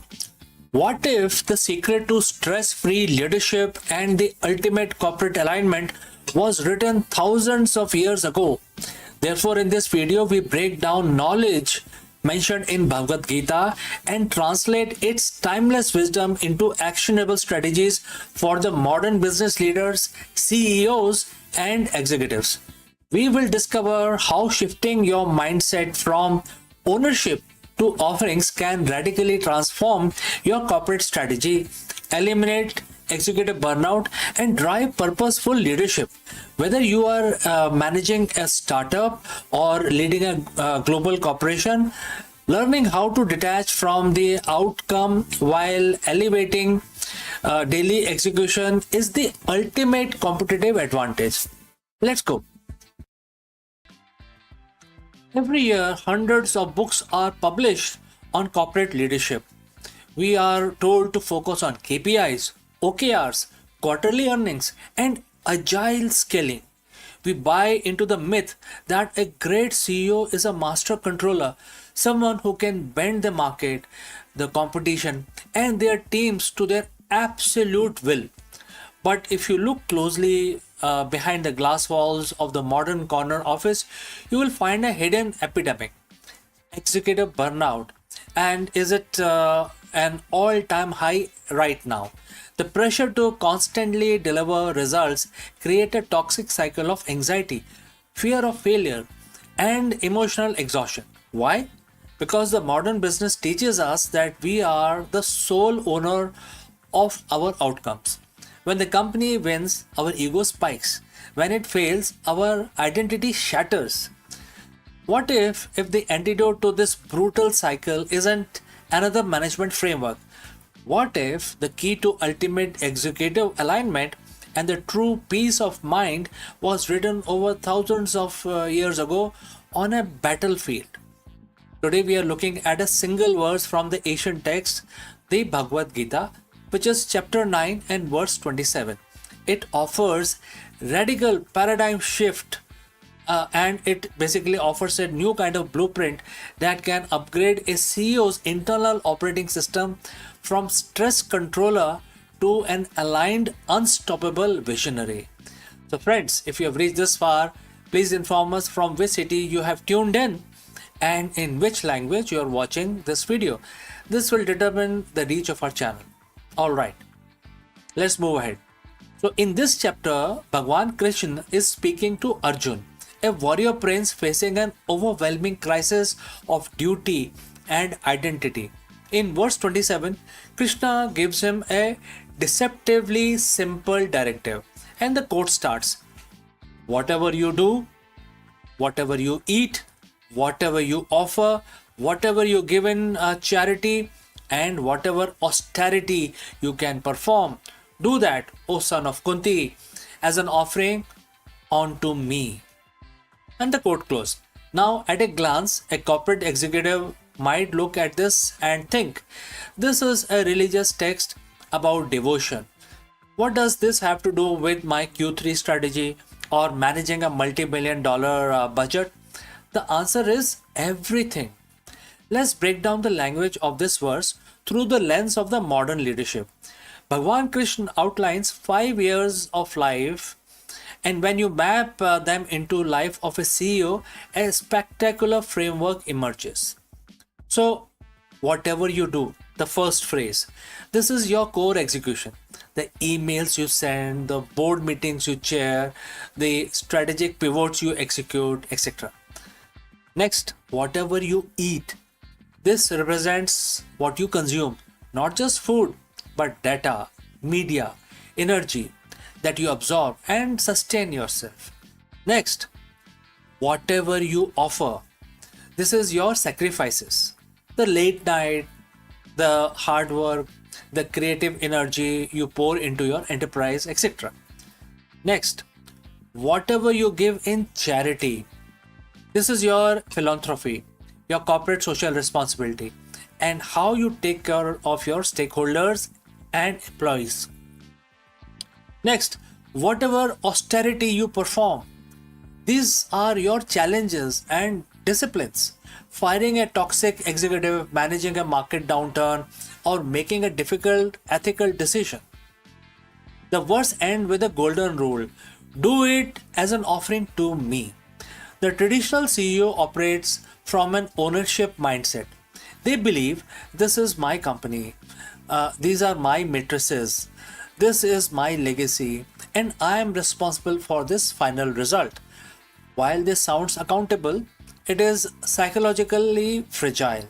When you believe your own outcome, you tie yourself and your worth to the variables you cannot fully control, like inflation, geopolitical shifts, or sudden market disruptions. The Gita introduces the offering mindset. It asks the leader to shift from being owner to being the custodian or the steward. So, when you treat your daily corporate duties as an offering to a higher power, whether you define that as a divine, the universe, or transcendent higher purpose, the entire nature of your work changes. Think about how you behave when you prepare a gift or an offering for someone you deeply respect. You don't cut corners, you don't do a sloppy work, you bring your absolute best. You bring perfection. Therefore, the offering mindset does not make a CEO lazy or passive. In fact, it drives a higher standard of excellence. You build the best product not out of greed or for profit, but because your work is highly devoted. You treat your employees with profound respect because managing them is a sacred duty entrusted to you. So practically speaking, what happens when a CEO achieves this ultimate alignment? These are 3 immediate breakthroughs that you can experience. First, immunity to fear and anxiety. When a product launch fails or a funding round fails through an owner spiral into a panic. But an aligned leader says, I put my best intelligence, ethics, and effort into this as an offering. The outcome is not in my hand. This detachment gives you a quite unshakable calm that allows you to pivot rationally while your competitors are panicking. Second, radical ethical clarity. So if your work is an offering to the divine, you cannot offer something tainted by corruption, deceit, or exploitation. It forces a CEO to naturally align with conscious capitalism. Success is no longer measured solely by the balance sheet, but by the integrity of the process. Third, magnetic leadership. Employees can sense when a CEO is driven purely by ego and personal net worth versus when they are driven by a higher calling. When you lead from a place of offerings, your leadership becomes selfless. That selflessness builds deep, unbreakable trust across your entire organization. So, as we close today, I want to leave you with practical challenges. You don't have to change your corporate structure to implement chapter 9, verse 27. You only have to change your internal intent. Tomorrow morning, before you open your laptop, before you look at your phone, sit at your desk for just 60 seconds. Take a deep breath. Look at your schedule for the day and mentally say this. Every decision I make, every email I write, every conflict I resolve today, I will do it to the absolute best of my ability and I offer it up to the higher good. Take off the heavy, suffocating crown of being the sole controller of your business. Step into your true role as an aligned leader, because when your daily execution meets a timeless vision, you don't just build a successful company, you build a lasting legacy, and you will find peace in the process. So friends, thanks for watching. If this perspective resonated with you, please hit that like button, share this with your fellow leaders who need to hear it, and subscribe for more deep dive into timeless wisdom for the modern life. Lead with purpose, excel with detachment, and friends, I will see you in the next one. Before I leave you in this video, a word about our affiliate partner. Stop settling for a good enough video. If your built-in laptop camera looks like a grainy mess, it is time for an upgrade. Want to instantly level up your video presence? I like to present the Lenovo Performance FHD webcam. This is a game changer for your desktop setup. Technically, this is packed. It has a very sensitive RGB sensor, very crisp photographs it takes. Also comes with 2 microphones on board, which helps you to record very clear voice in stereophonic format. And these microphones are very sensitive. You can actually move away from the camera up to 2 meters and these microphones will pick up your voice without any problem. This is a very strong piece. This is very sturdy. Comes with tripod ready. Comes with a very long leash, so it gives you a lot of flexibility to place the webcam wherever you want to keep in your studio. And also it has a swivel base, which is also very handy. So if you want to basically level up your game and you want to pick up this camera at a discount, please click on the link here or scan the QR code. Now let's get back to our video.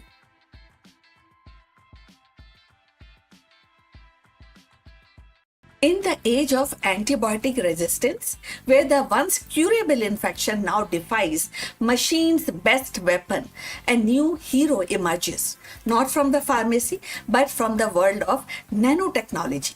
Imagine a sheet so thin it's only 1 atom thick, yet sharper than any blade nature has ever forged. This is a graphene oxide, a carbon lattice that slices through the deadly bacteria while leaving human cells untouched. It does not just fight superbug, it rewrites the rule of survival, turning physics into medicine and proving that sometimes the smallest structure can wage the bigger wars. भारतीय इतिहास की धारा में कई योद्धा आए और गए, पर कुछ नाम ऐसे हैं जो सदियों तक गूंजते रहते हैं। फरीद खान, एक साधारण अफगान सरदार का बेटा, जिसने अपनी योग्यता और साहस से दिल्ली की गद्दी हासिल की और शेर शाह सूरी कहलाया। उनकी कहानी केवल सत्ता की नहीं है, बल्कि दूरदर्शिता की, प्रशासनिक सुधार की और अदम्य संकल्प की है। चलिए और जानते हैं इनके बारे में। और भारतीय इतिहास में कई ऐसे शासक हुए जिन्होंने अपनी योग्यता और दूरदर्शिता से समय समय पर इतिहास की और समय की धारा बदली। उनमें से एक नाम है फरीद खान, जो आगे चलकर शेर शाह सूरी के नाम से प्रसिद्ध हुए। उनकी कहानी केवल सत्ता प्राप्ति की नहीं है, बल्कि प्रशासनिक कौशल और न्याय प्रियता की है। फरीद खान का जन्म अफगान सरदार हसन खान सूर के घर बिहार के सासाराम में हुआ। बचपन से ही उनमें नेतृत्व की क्षमता और शिक्षा की प्रति लगाव था। उन्होंने जौनपुर में शिक्षा प्राप्त की और वहीं से प्रशासनिक ज्ञान अर्जित किया। युवा अवस्था में ही अपने पिता की जागीरों का प्रबंधन संभाला। उनकी दक्षता और न्यायप्रियता ने उन्हें जनता में लोकप्रिय बना दिया। कहा जाता है कि एक बार उन्होंने अकेले ही शेर का सामना कर उसे मार गिराया और तभी से लोग उन्हें शेर खान के नाम से बुलाने लगे। समय के साथ उन्होंने अपनी शक्ति बढ़ाई, बंगाल पर अधिकार किया। 1539 में चौसा की लड़ाई और 1540 में कन्नौज की लड़ाई में उन्होंने मुगल सम्राट हुमायूं को परास्त कर दिल्ली की गद्दी हासिल की। यहीं से उनकी पहचान बनी शेर शाह सूरी, सूर साम्राज्य का संस्थापक। उनका शासन काल केवल 5 वर्षों तक था, यानी कि 1540 से लेकर 1545 तक। और लेकिन इन 5 वर्षों में उन्होंने ऐसे सुधार किए जिनकी गूंज आज भी सुनाई देती है। और आगे बढ़ने से पहले आपसे पूछना चाहेंगे कि अगर आप यहाँ तक पहुंचे हैं तो कृपा करके बताइए कि आप किस शहर से जुड़े हैं हमसे, किस भाषा में आप इस वीडियो को देख रहे हैं। इससे हमारे चैनल की पहुंच को समझने में हमें मदद मिलेगी। और अब चलिए आगे चलते हैं, चर्चा की को और आगे बढ़ाते हैं। उन्होंने यानी कि शेर शाह सूरी ने रुपये नामक स्थायी मुद्रा की शुरुआत की, जो आगे चलकर भारतीय अर्थव्यवस्था की रीढ़ बनी। उन्होंने ग्रैंड ट्रंक रोड का विस्तार किया, जो बंगाल से अफगानिस्तान तक फैली और व्यापार और संचार का मुख्य मार्ग बनी।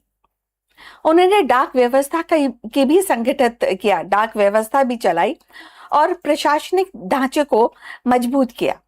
कर व्यवस्था में सुधार कर किसानों और व्यापारियों को राहत दी। 1545 में कलिंजर की किले की घेराबंदी के दौरान उनकी मृत्यु हो गई, लेकिन उनकी नीतियां और उनका सुधार इतने प्रभावी थे कि बाद में मुगल सम्राट अकबर ने भी उनसे प्रेरणा ली। शेर शाह सूरी का शासन केवल 5 वर्ष तक चला, लेकिन उनकी नीतियां इतनी प्रभावी थी कि बाद में और लोग, मतलब जो अकबर थे, उन्होंने तो उनसे प्रेरणा ली, बट आगे चल के कई सारे जो एस्पेक्ट्स थे उनकी जो उन्होंने नीतियों के, उसको लोगों ने और शासकों ने अपनाया।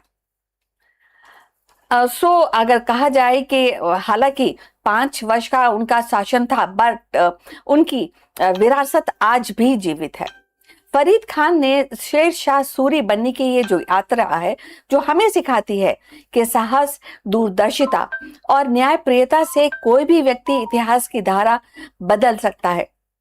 वे केवल एक विजेता नहीं थे, बल्कि एक महान प्रशासक और दूरदर्शी शासक थे,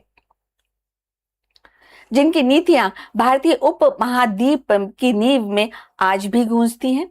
फरीद खान का शेर शाह सूरी बनने का जो रास्ता है, वो केवल सत्ता परिवर्तन की कहानी नहीं बताता, बल्कि वे भारतीय इतिहास में दूरदर्शिता, प्रशासनिक कौशल का अद्वितीय उदाहरण है।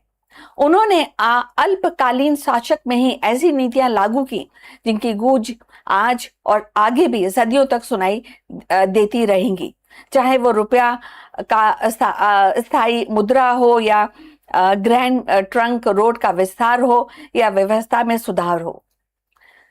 उनकी गाथा हमें ये सिखाती है कि साहस और संकल्प से हर चीज प्राप्त की जा सकती है। व्यक्ति अपनी पहचान बदल सकता है और इतिहास की धारा को नई दिशा दे सकता है।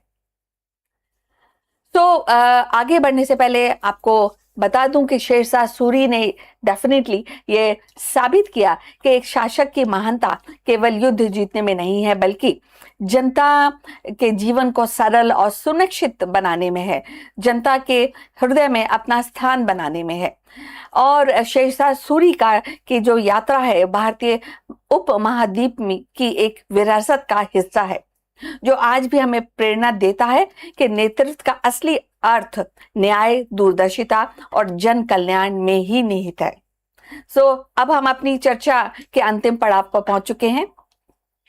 कृपा करके हमारे चैनल को लाइक और सब्सक्राइब कीजिए, और अब इस विषय पर अगर आप कुछ अपने कमेंट्स साझा करना चाहते हैं तो यू आर मोस्ट वेलकम, और फिर आपसे दोबारा मुलाकात होगी बहुत जल्द। तब तक के लिए विदा, नमस्कार।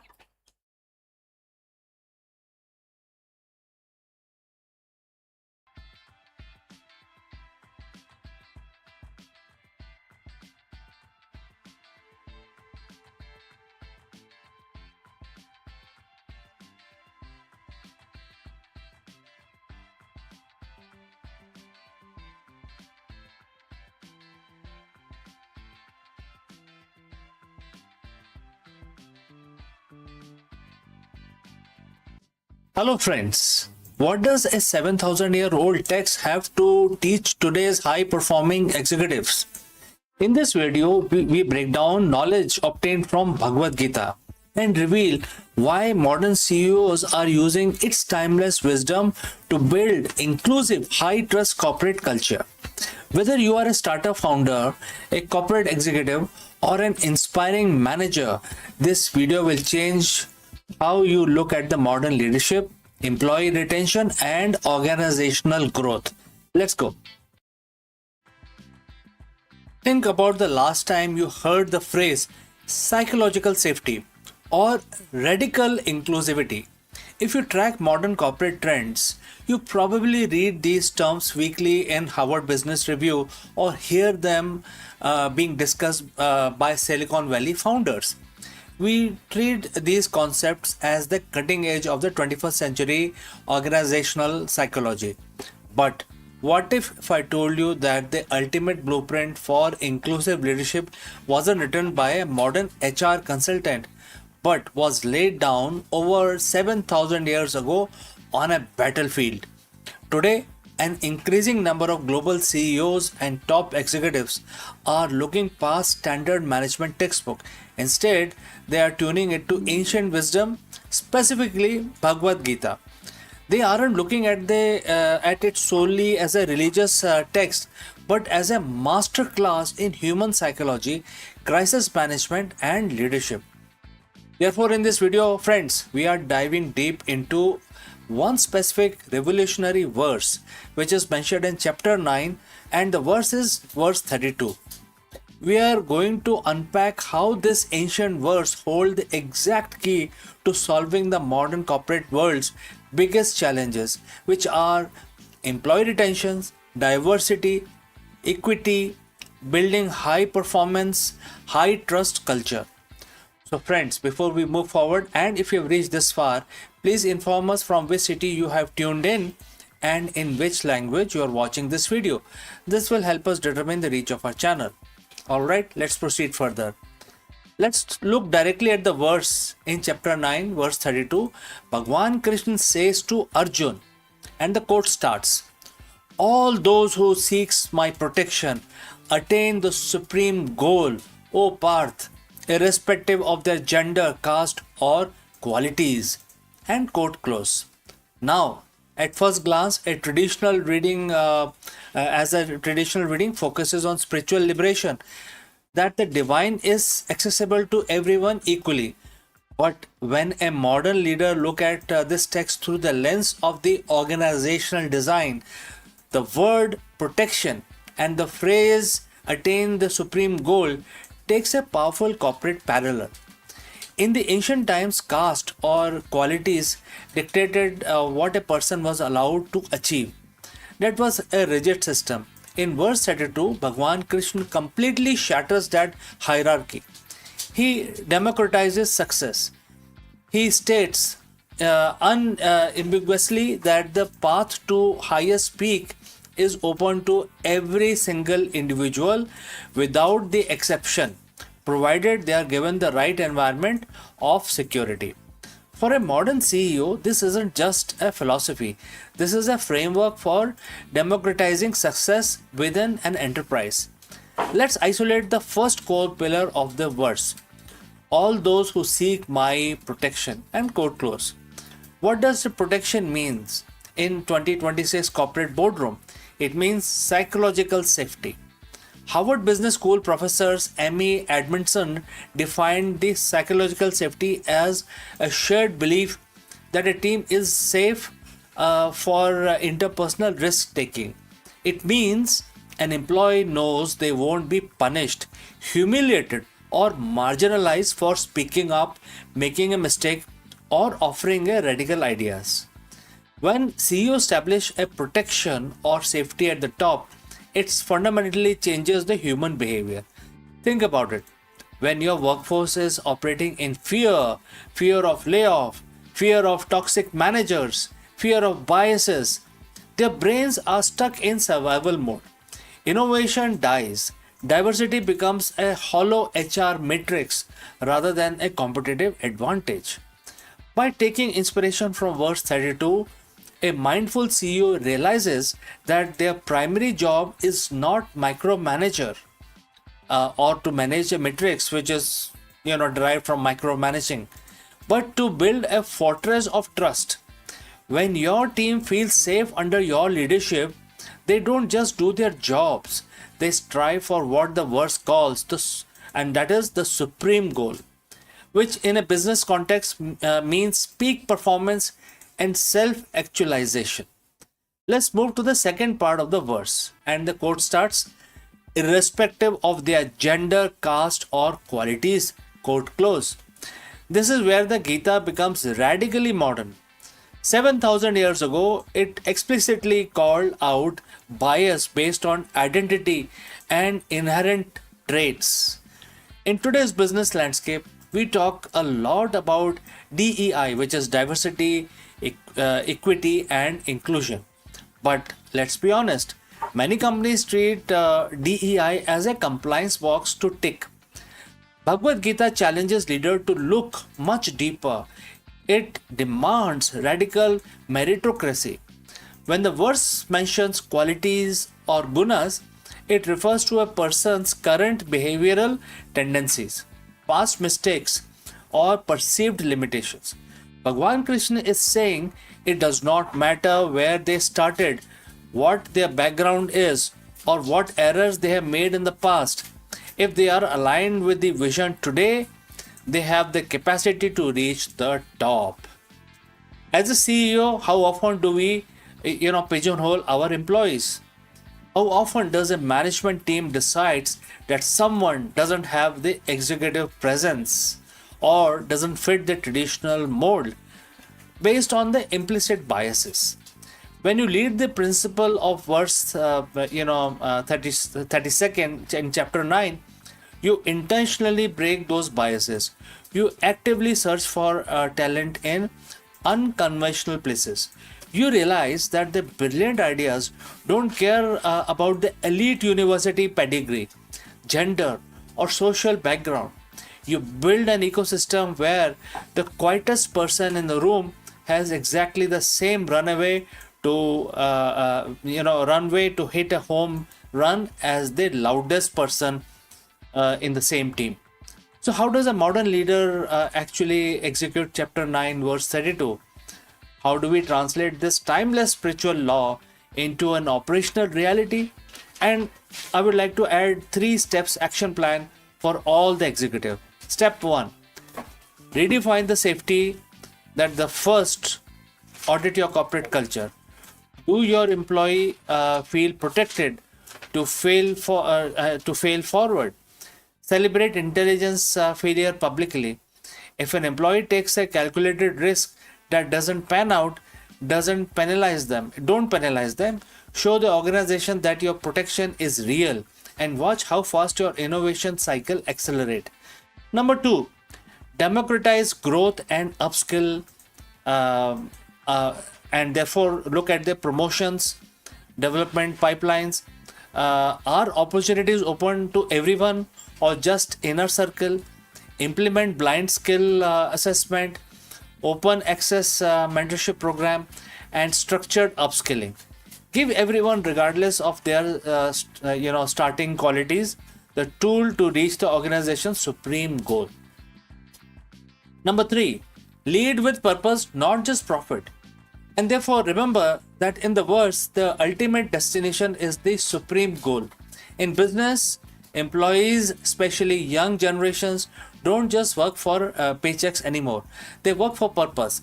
A CEO's job is to connect daily operational tasks to a higher, meaningful vision. When people know why they are fighting and who they are fighting for, their loyalty becomes unshakable.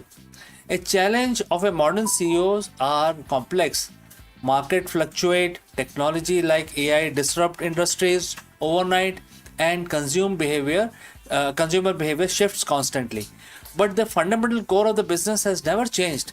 It is entirely driven by human beings. So Bhagavad Gita in chapter 9 verse 32 reminds us that leadership is not about wielding power from a corner office. True leadership is about creating an expensive, inclusive space where every individual feels secure enough to bring their whole authentic self to work. When you democratize success, you don't just build a more ethical company, you build an unstoppable business. So, friends, thanks for watching. Thanks for joining live. If this ancient perspective on the modern leadership resonate with you, hit that like button, share this video with fellow leaders, and subscribe for more deep dives into timeless wisdom for the modern business. I would love to hear your thoughts in the comments below. How do you build your psychological safety in your teams? So friends, until next time, lead with consciousness and keep building. Before I go, few words about our affiliate partner. Stop settling for a good enough video. If your built-in laptop camera looks like a grainy mess, it is time for an upgrade. Want to instantly level up your video presence? I like to present the Lenovo Performance FHD webcam. This is a game changer for your desktop setup. Technically, this is packed. It has a very sensitive RGB sensor, very crisp photographs it takes. Also comes with two microphones on board, which helps you to record very clear voice in stereophonic format. And these microphones are very sensitive. You can actually move away from the camera up to 2 meters and these microphones will pick up your voice without any problem. This is a very strong piece. This is very sturdy. Comes with tripod ready. Comes with a very long leash, so it gives you a lot of flexibility to place the webcam wherever you want to keep in your studio. And also it has a swivel base, which is also very handy. So if you want to basically level up your game and you want to pick up this camera at a discount, please click on the link here or scan the QR code. Now let's get back to our video.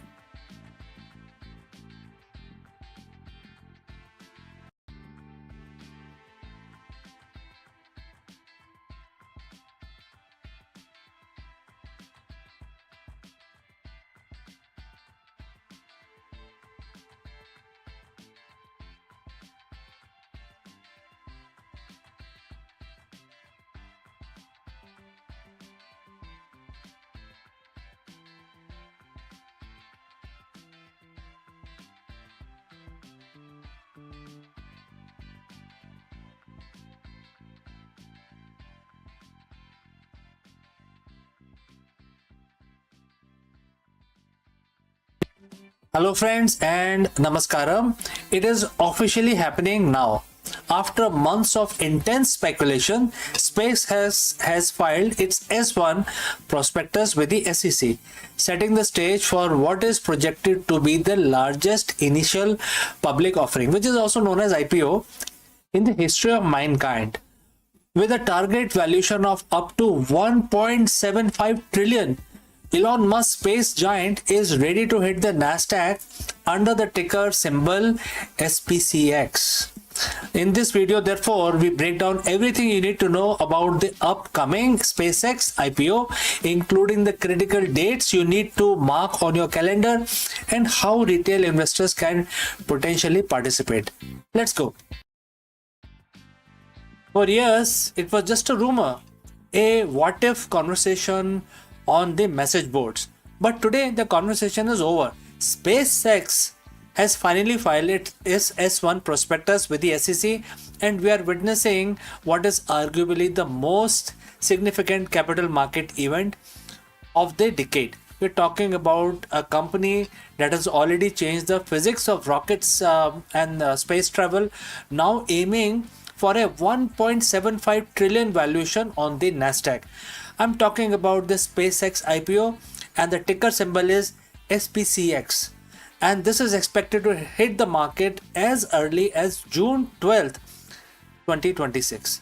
So friends, if you have reached this far, please inform us from which city you have tuned in and in which language you are watching this video. This will help us determine the reach of our channel. Alright, let's proceed further. For a long time, Elon Musk was adamant SpaceX would stay private until we had a stable, functioning Mars colony. So what changed? The scale of ambition. Basically, SpaceX isn't just launching rockets anymore. It's an integrated powerhouse.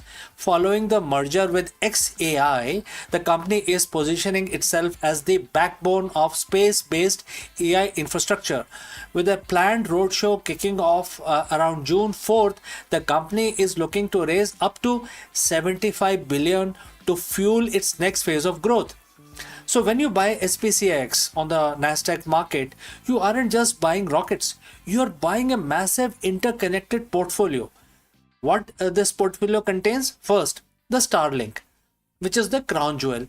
It's profitable and currently drive massive chunk of company's revenue. Next, launch services, dominating the global market with securing crucial government and defense contract. Basically, if anybody has to send their spacecraft or satellite to space, SpaceX is one of the best viable option. Third is the Starship itself, the key to lowering cost and enabling future Moon and Mars mission. Therefore, Starship is a major product line from SpaceX. And lastly, the XAI integration, adding a layer of artificial intelligence that aims to build data centers in space. It isn't all smooth sailing. There is significant controversy regarding the governance structure. Reports indicate a dual class share structure where Class B shares, mostly held by Musk and the insiders, carry 10 votes per share, while the public Class A shares carry only 1 vote. The institutional investors have already voiced concerns about this level of concentration, noting that Musk will retain roughly 79% of the voting power. Add in the challenge of Musk juggling Tesla, X, Neuralink, and XAI, and you have some serious questions about where his focus truly lies. If you are a retail investor, this is what you have been waiting for. With the Nasdaq listing, direct exposure to the space economy is finally within reach. However, proceed with caution. IPOs, especially one with much hype, are notoriously volatile. Analysts are warning that you should look past the Musk factor and dive deep into their financials. Are you paying for the current reality, or are you paying for the next 20 years of projected growth? I mean, that's a very important question that every investor must contemplate. The countdown is officially on. Whether this becomes the IPO of the century or the cautionary tale, one thing is certain: the way we view the space, data, and the stock market is about to change forever. Keep an eye on the June 12th date. And as always, do your own due diligence before jumping into the stratosphere. My name is CK, and I will see you very soon in the next deep dive. Before I go today, however, a word about our affiliate partner. Stop settling for a good enough video. If your built-in laptop camera looks like a grainy mess, it is time for an upgrade. Want to instantly level up your video presence? I like to present the Lenovo Performance FHD webcam. This is a game changer for your desktop setup. Technically, this is packed. It has a very sensitive RGB sensor, very crisp photographs it takes. Also comes with 2 microphones on board, which helps you to record very clear voice in stereophonic format. and these microphones are very sensitive. You can actually move away from the camera up to 2 meters, and these microphones will pick up your voice without any problem. This is a very strong piece. This is very sturdy. Comes with tripod ready. Comes with a very long leash, so it gives you a lot of flexibility to place the webcam wherever you want to keep in your studio. And also it has a swivel base, which is also very handy. So if you want to basically level up your game and you want to pick up this camera at a discount, please click on the link here or scan the QR code. Now let's get back to our video.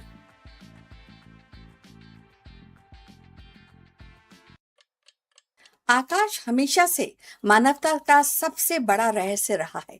जब ग्रह एक साथ आकाश में पंक्तिबद्ध होते हैं तो ये दृश्य केवल खगोल विज्ञान का गणित नहीं बल्कि संस्कृति और कल्पना का उत्सव बन जाता है। मायन सभ्यता ने इन्हें समय का चक्र का संकेत माना है। यूनानी और रोमन ने इन्हें देवताओं की इच्छा समझते थे वे लोग, और भारतीय ऋषि ने इन्हें जीवन के शुभ अशुभ का फलादेश से जोड़ा। आज भी जब बुध, शुक्र और बृहस्पति जैसे ग्रह एक साथ चमकते हैं तो हमें याद आता है कि ब्रह्मांड की भाषा केवल दूरबीनों और समीकरणों से नहीं बल्कि मिथकों, कविताओं और कहानियों से भी समझी जाती है। यही निरंतरता प्राचीन आकाश दर्शन से आधुनिक विज्ञान तक मानवता का साझा यात्रा ये रही है। और जहां ज्योतिष, प्रतीकवाद और विज्ञान खोजे एक ही आकाश के दो पहलू बन जाते हैं। तो चलिए जानते हैं इसके बारे में और कुछ ज्यादा। रात का आकाश सदियों से मानवता के लिए रहस्य और आकर्षण का स्रोत रहा है।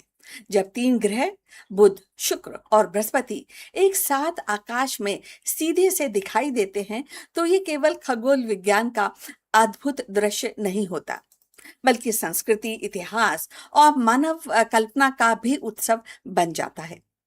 बुध, शुक्र और बृहस्पति की ये ग्रह परेड का चर्चा करना बहुत महत्वपूर्ण है क्योंकि यह केवल चमकदार आकाशीय दृश्य नहीं है, विज्ञान, संस्कृति और इतिहास को सार्थक रूप से जोड़ता है। लगभग 12 जून 2026 को सूर्यास्त के बाद पश्चिम दिशा में ये देखे गए हैं और वहां आपको ये उज्जवल परेड, ग्रहों की परेड दिखाई देगी। और बुध, शुक्र और बृहस्पति शाम के आकाश में एक साथ इकट्ठे हुए थे और ये एक छोटी सी जो परेड है क्योंकि इसमें केवल 3 ग्रह शामिल हैं, लेकिन 2026 की सबसे आसान ग्रह परेड में से एक है क्योंकि सभी 3 ग्रह हम बिना दूरबीनों के अपनी आंखों से हमने देखे। एक स्थान से अपने स्थान से हम आकाश के इन 3 ग्रहों को जल्दी और आसानी से खोजने के लिए स्टार वॉक 2 जैसे ऐप का भी उपयोग कर सके थे। और बुध और सूर्य के सबसे निकट अपनी तेज गति से आकाश में चमकता है ये, और शुक्र जिसे प्राचीन सभ्यताओं ने सुबह का तारा और शाम का तारा कहा है, अपनी उज्जवल आभा से रात को रोशन उसने किया था।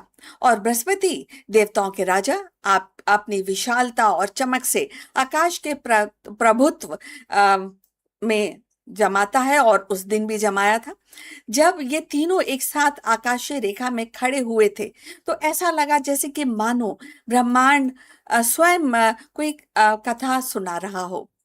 इतिहास में ऐसे ग्रह संयोग को शुभ या अशुभ संकेत माना गया है।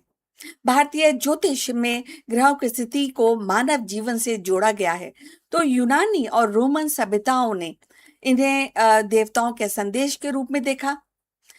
आज विज्ञान हमें बताता है कि केवल ग्रहों की कक्षा का गणितीय परिणाम है, लेकिन परंतु इसका जो सांस्कृतिक महत्व है अब भी उतना ही गहरा है और उतना ही डीप है। इस परेड को देखना केवल वैज्ञानिक जिज्ञासा नहीं बल्कि एक साझा अनुभव है।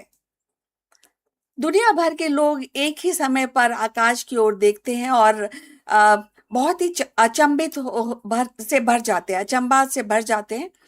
ये हमें याद दिलाता है कि चाहे हमारी भाषाएं, हमारी संस्कृतियां और सीमाएं अलग हो, परंतु आकाश सबका है।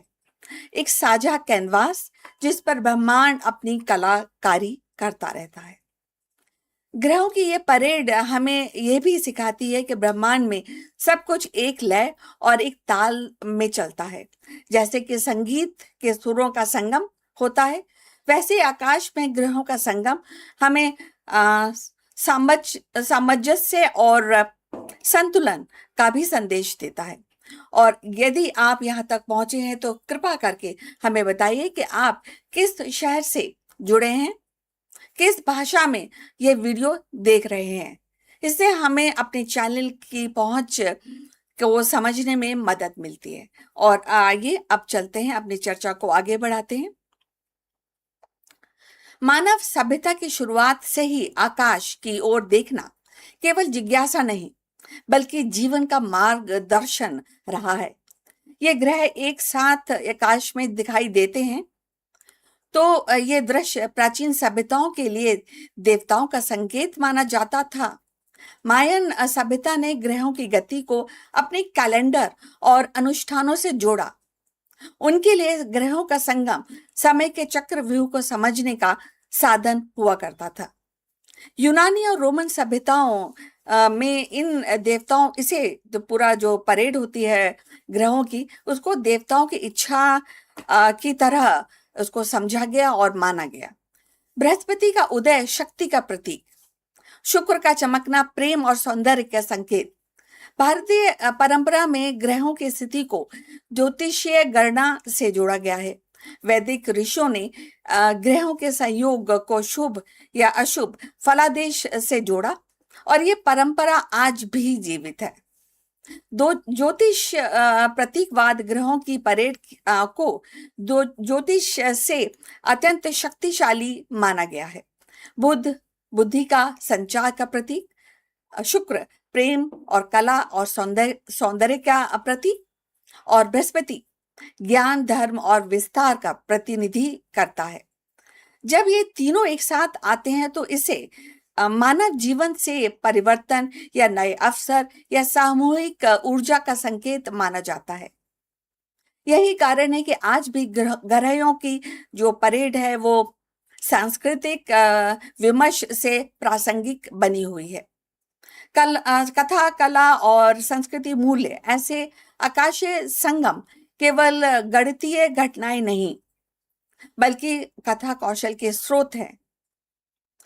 एंड अगर हम जो स्टोरीज हैं, जो कहानियां हैं, उनके बारे में सोचें, या देवताओं के मिलन का जो कहानियां होती हैं उनके बारे में सोचें, या युद्ध हो या आशीर्वाद हो, ये सारी कहानियों में हमें यही संकेत मिलता है कि ये जो पूरा संगम हो रहा है तीन ग्रहों का, जो हुआ था 12 जून के आसपास, वो कितना ही महत्वपूर्ण है, जो हमारे जीवन से जुड़ा हुआ है। कला, चित्रकार, मूर्ति कला, ये ग्रहों का संगम माना जाता है। कविताएं आकाशीय घटनाओं को प्रेम या आशा या नियति के रूप में प्रस्तुत करती रही हैं और आज भी करती हैं।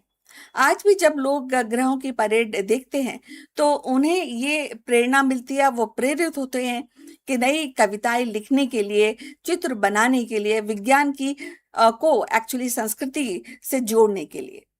आधुनिक विज्ञान से निरंतरता हम समझते हैं, क्योंकि जो ग्रह है वो एक स्पेस है जहां पर कई सारी जो इनोवेशंस, कई सारी खोजें की जा रही हैं।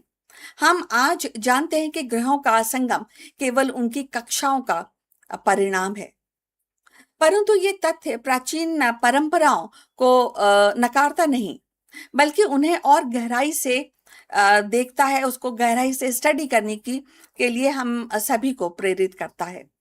खगोल विज्ञान हमें बताता है कि ग्रहों की गति गणित के नियमों से संचालित होती है, ये तो सभी बात जानते हैं। और लेकिन अगर हम संस्कृति की बात करें तो संस्कृति हमें याद दिलाती है कि इन नियमों को समझने के लिए मानव ने मिथक या ज्योतिष का सहारा लिया, पहले भी लिया और कभी कभी का हम आज भी लेते हैं।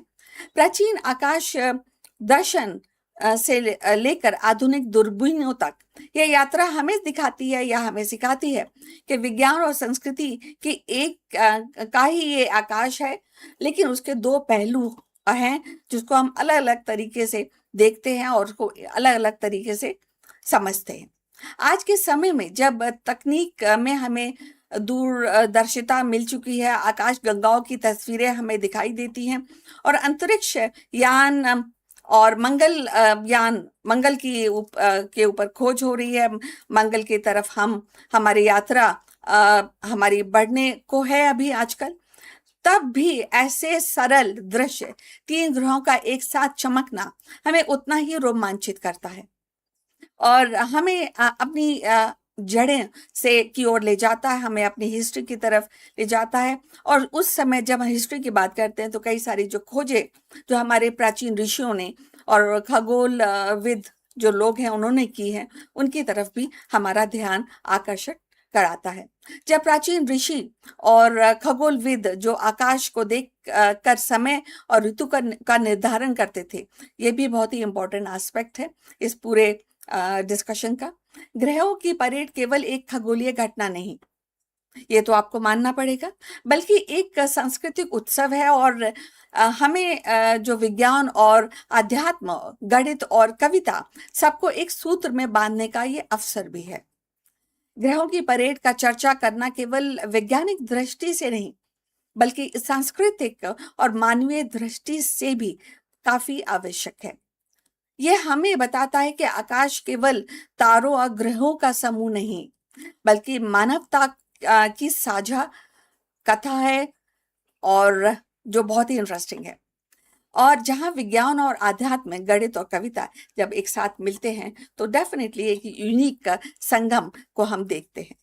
तो हम अपनी डिस्कशन के अंतिम पड़ाव पे पहुंच चुके हैं। कृपया हमारे चैनल को लाइक एंड सब्सक्राइब करना मत भूलिए। इस विषय पर अगर आपका कोई कमेंट है तो जरूर साझा कीजिए। हम आपसे फिर दोबारा मिलेंगे बहुत ही जल्द। अपना ख्याल रखिए। नमस्कार। In an era where the artificial intelligence debates blur the line between mind and machine, the voice of an ancient sage still echoes with a startling clarity. I'm talking about Rishi Kapil, the father of Sankhya philosophy, who once declared that existence is woven from two eternal threads. One is Purush, that means pure consciousness, and another is Prakriti, that means nature. 25 centuries later, his vision feels uncannily modern. So let's find out more about this philosophy. In the long arc of Indian philosophy, few figures shines with the clarity and a rational brilliance, and we are talking about Rishi Kapil, the sage credited with founding of the Sankhya Darshan, and his vision was not of a ritual or myth, but an analysis, definitely also an attempt to map the very structure of existence.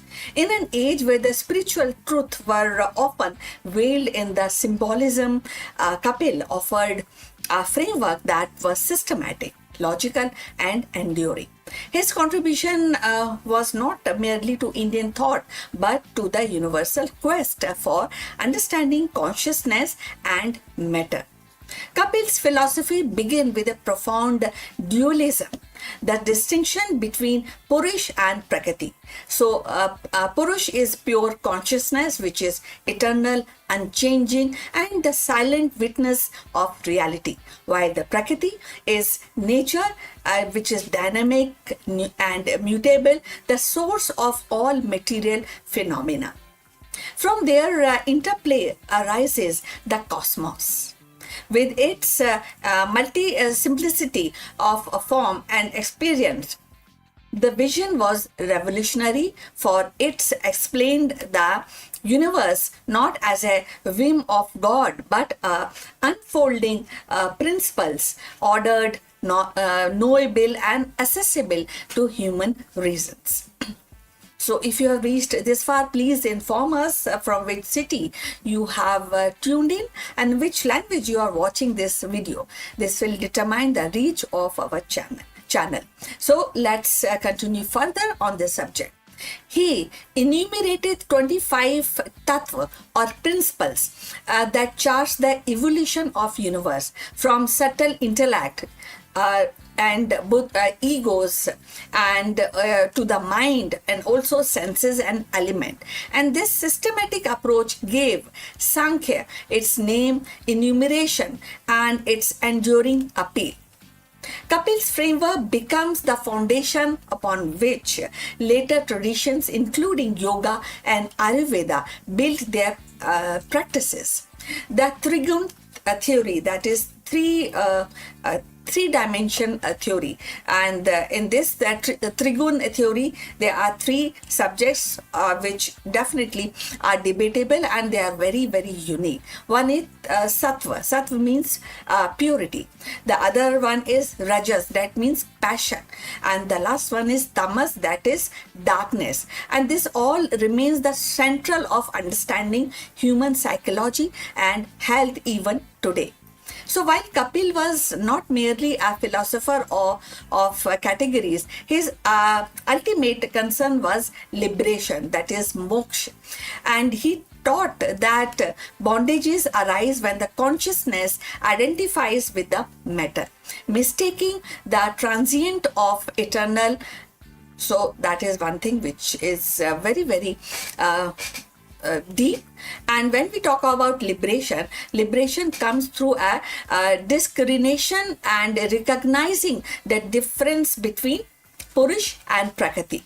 In this clarity lies freedom, the soul no longer entangled in the cycles of birth and death, but resting in its own pure awareness. His path was one of the knowledge, and it is not a ritual, but it is insight and not any kind of spiritual superficiality, you know. So in 2026, the Kapil's relevance is striking. So as humanity grapples with the artificial intelligence, biotechnology, and the blurring of boundaries between mind and machine, his distinction between consciousness and material processes offer a lens of clarity. So neuroscience may map the mind, the algorithm may stimulate thought, but Kapil's remind us that awareness itself, the silent witness, is actually indissoluble. So his philosophy resonates with modern debate on whether consciousness can be explained by material science or whether it points to something beyond. So definitely this is a point of discussion, getting more awareness about this. So moreover, Kapil's Trigun theory finds echoes in contemporary psychology and behavioral science. The restless drive of rajas, the inertia of tamas, and the clarity of sattva mirrors the state of mind studied even today. So his insight into kind of the idea that effects the pre-exist in the cause align with the modern understanding of continuity in neutral processes. So in a sustainability discourse, his vision of interconnectedness between matter and consciousness inspire holistic approach of ecology and ethics. So Kapil's legacy also lives in Bhagavad Gita, where Krishna speaks of Sankhya as the path of wisdom and contemplating yoga and devotion. His rational spirit influenced Buddhist and Jain thoughts also, and his systematic enumeration shaped the centuries of Indian intellectual life. So in every age, his philosophy has been rediscovered not as a relic but a living framework of inquiry, of living, understanding the Sankhya philosophy. As we stand in 2026, facing crisis of environment, technology, and identity, Kapil's voice whispers across millennia and seek clarity, distinguish the eternal from the transient, and liberation will follow. So his contribution is not confined to ancient text. It is a compass of modern seekers, scientists, and philosophers alike. In the lattice of his 25th principle, we find not only a map of cosmos but a mirror for the human conditions. Kapil's gift was not the courage to think systematically, to trust reason along the side devotion, and to see the liberation as the fruit of knowledge. His Sankhya reminds us one of the humanity's earliest and most profound attempt to understand existence. In 2026, as we decode genomes and program a machine, his wisdoms reminds us the dance of matter is endless.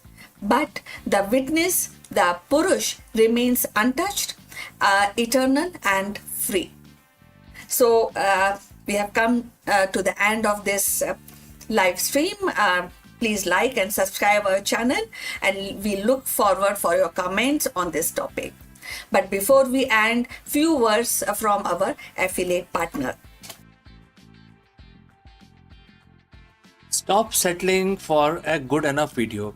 If your built-in laptop camera looks like a grainy mess, it is time for an upgrade. Want to instantly level up your video presence? I like to present the Lenovo Performance FHD webcam. This is a game changer for your desktop setup. Technically, this is packed.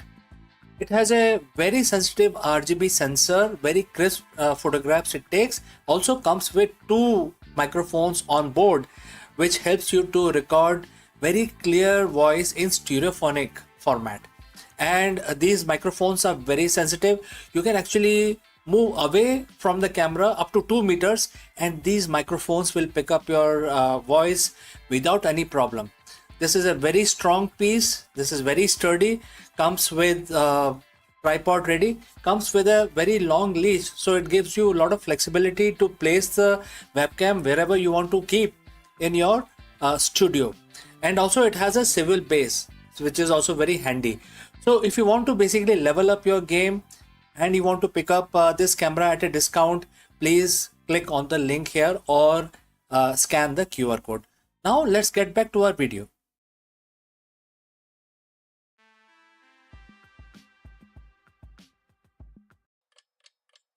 Beneath Saturn's shimmering rings lies Titan, a world that glows like a lantern in outer dark.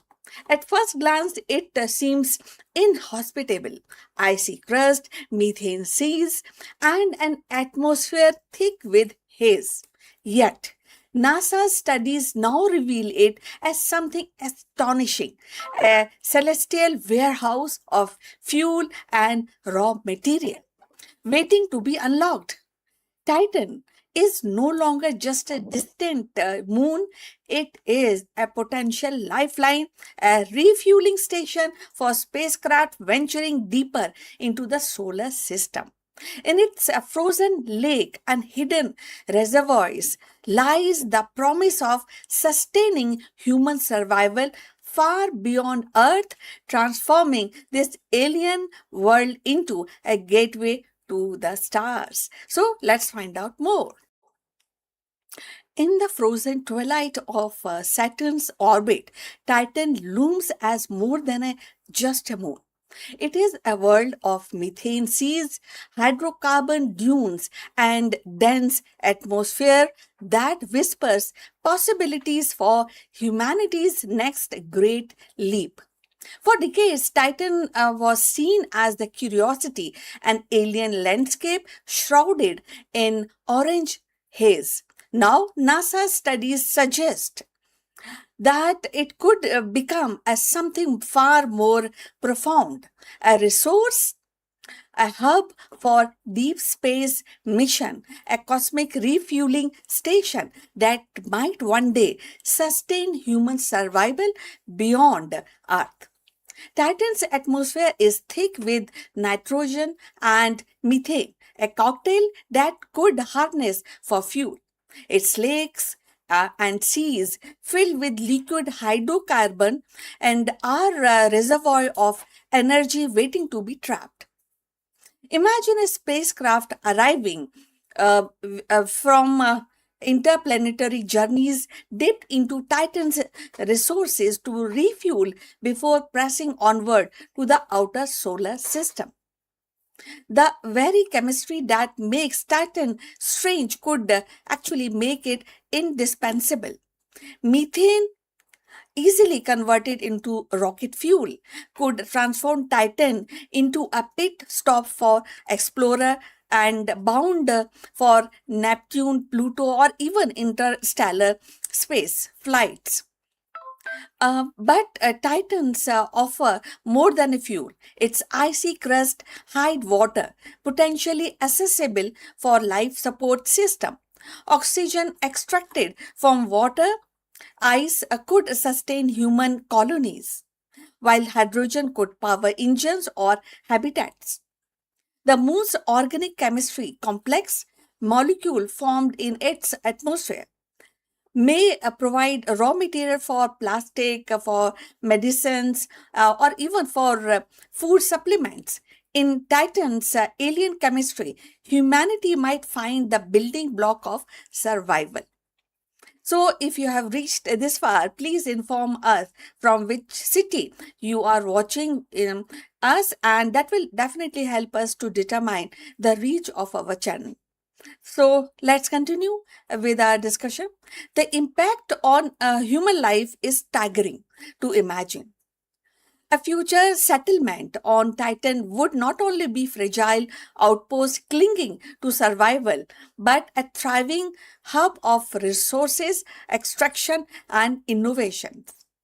So, colonists could live beneath a protective dome shielded from cold, while the robotic harvesters skim methane from the seas. So Titan's gravity, weaker than Earth, would ease construction and transport. Its atmosphere, though unbreathable, would protect against radiation, making it safer than the barren surface of Mars or Moon. So, in Titan's embrace, the humanity could endure, adapt, and extend. Yet the vision extend beyond Titan itself. So by serving as a resource hub, Titan become a stepping stone for species. The missions to the outer planet, once impossible due to fuel constraints, could launch from Titan's reserves. Long durations voyages and perhaps even the first interstellar probes might rely on Titan's hydrocarbons to push beyond the heliospheres. In this way, the Titan is more just a moon. It is a gateway, a bridge between the solar system and the stars. Philosophically, the Titan challenges our sense of home. Survival on Earth has always depend on the planet's natural abundance, but Titan teaches us that survival can be engineered, that life can persist in places utterly alien. It is a reminder that humanity's resilience lie not only in biology but in ingenuity. To thrive on Titan would be proof that the survival is not bound to Earth's cradle, it is a universal possibilities. So, of course, the challenges remains. So, the Titan's cold is lethal and its distance immense, its environment is hostile, but extracting resources will depend technologies we have yet to master.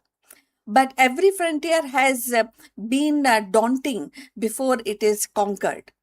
So, just as the steam ships once crossed ocean and rockets once pierced the sky, so too will humanity find ways to harvest Titan's bounty. The moon's strangeness is not a barrier, it is an invitation. So, in the end, Titan's promise is not merely about fuel or material. It is about survival, expansion, and audacity to imagine. So, going forward, the future where the humanity, now this kind of audacity where humanity think, and the future is not only confined to one world. We have an option. So Titan could be the lifeline that sustain us when Earth flatters, or the boat may enable journeys to stars, providing a ground where we learn and to endure in the hardest of the environment. In its methane seas and the icy crust lies the possibility of new chapter in human history. So once where the survival is not a question of chance, but of choice, ingenuity, and courage. So we have come to the end of this discussion. Please like and subscribe our channel. We look forward for your comments on this topic and see you in the next one.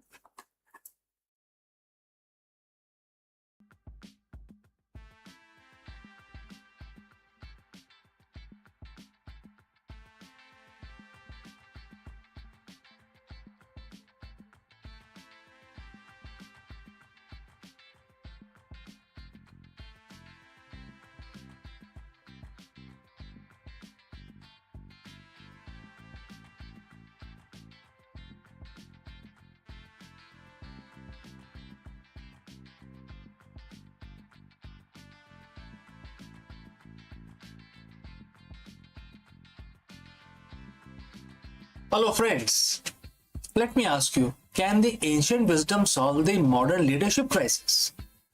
In this video, we dive deep into Bhagavad Gita.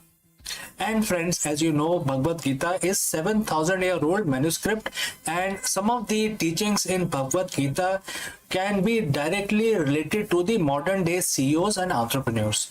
While the corporate world focuses on the external ROIs, the Gita point towards the ultimate ROI, which is transitioning from material containment to absolute clarity. Let us discuss this further.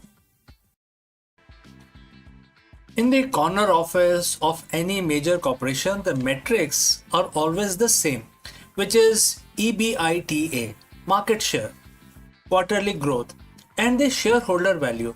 We call this the return on investment. But there is a hidden tax being paid every single day that doesn't show up on a balance sheet. It is a tax of the cluttered mind. Think about your last major decision. Was it made with 100% clarity, or was it colored by the fatigue of the previous meetings, anxiety of fluctuating markets, or perhaps the flicker of ego? Most leaders operate in a state of what the Bhagavad Gita calls material contamination. In modern terms, we call it cognitive noise. Today, we are going to take a look at 7,000-year-old formula that offers a different kind of ROI.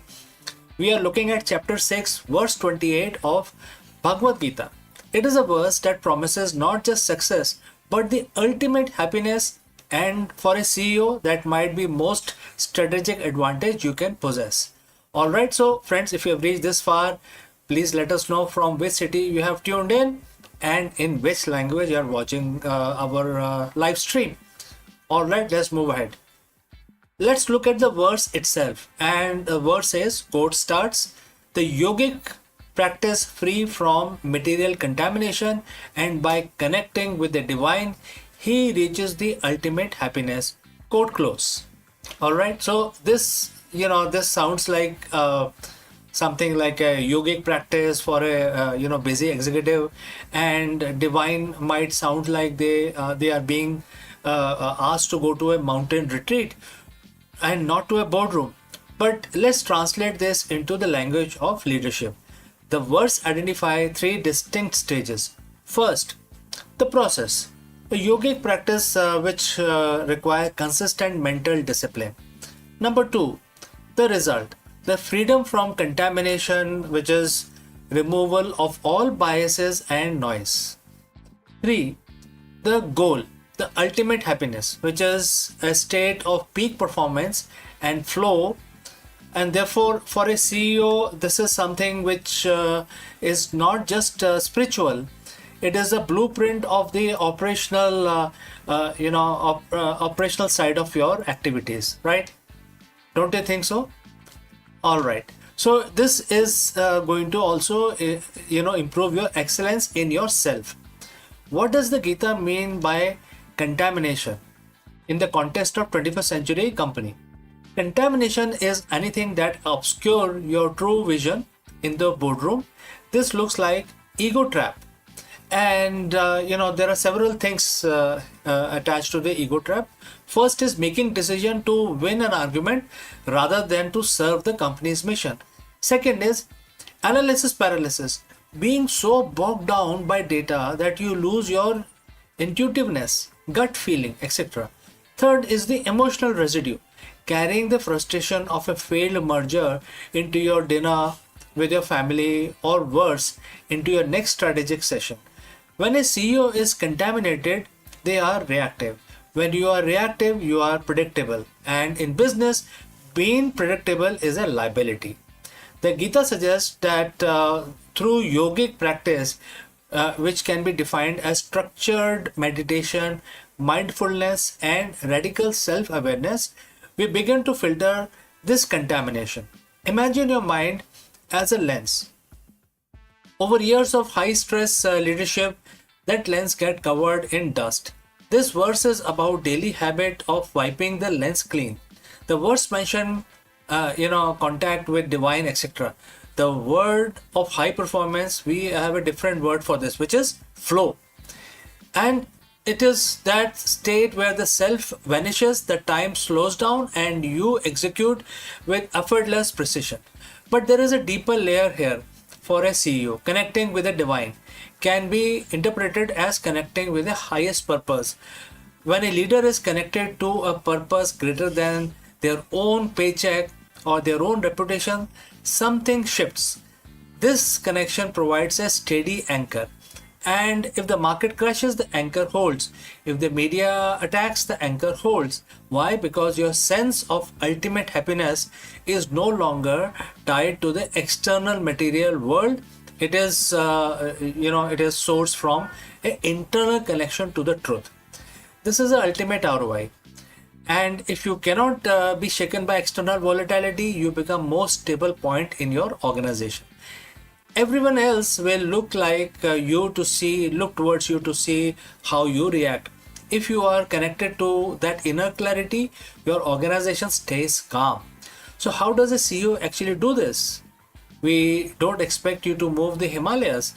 The Gita was spoken on a battlefield, not a yoga studio. It is a manual for the people in the thick of fight. Certain things you can do, something like you can actually plan your stillness. Treat your meditation or reflection time like a board meeting. You wouldn't skip a meeting with your top investor. Don't skip the meeting with your inner self. This is where the cleaning happens. The contamination check is the second step. Before every major meeting, ask yourself, is there a contamination within you? Am I angry? Am I seeking validation? Identify the noise and it loses its power over you. Leading from sukha, which is happiness, most leaders believe happiness comes after the success. Verse 28 flips that script. It says the practice leads to happiness, and happiness is the foundation for everything else. Lead from a place of fulfillment, and your decisions will be more sustainable and ethical. We live in an era of a hyper contamination, information overload, social media pressures, and relentless pace of AI are making clarity harder to find than ever before, right? The CEO of the future is not the one with the most data. It is the one with the cleanest lens. By practicing the principle of Bhagavad Gita, chapter 6, verse 28, you aren't just becoming a better spiritual person. You are becoming more effective, more resilient, and more visionary leader. You are trading the temporary high of material gains for the ultimate happiness and for a clear mind. This is the ultimate ROI, and we have come to the end of our discussion today. Thanks for joining live. Thanks for listening. Now, go back to your desk, take a deep breath, and remove contamination from your mind. Lead with clarity. So, friends, if you have any questions, please do not hesitate to send it across. Before I move on to the next topic, a word about our affiliate partner. Stop settling for a good enough video. If your built-in laptop camera looks like a grainy mess, it is time for an upgrade. Want to instantly level up your video presence? I like to present the Lenovo Performance FHD webcam. This is a game changer for your desktop setup. Technically, this is packed. It has a very sensitive RGB sensor, very crisp photographs it takes. Also comes with 2 microphones on board, which helps you to record very clear voice in stereophonic format. And these microphones are very sensitive. You can actually move away from the camera up to 2 meters, and these microphones will pick up your voice without any problem. This is a very strong piece. This is very sturdy. Comes with tripod ready. Comes with a very long leash, so it gives you a lot of flexibility to place the webcam wherever you want to keep in your studio. And also it has a swivel base, which is also very handy. So if you want to basically level up your game and you want to pick up this camera at a discount, please click on the link here or scan the QR code. Now let's get back to our video.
Friends, is the mystery of our third interstellar visitor has finally been solved. In this video, we dive deep into the groundbreaking discovery of 3I Atlas and the incredible journey astronomers took to trace its path back to its source. For years, we wondered where this high-speed wanderer originated, but the answer, may lie in chilling than ever imagined. Okay.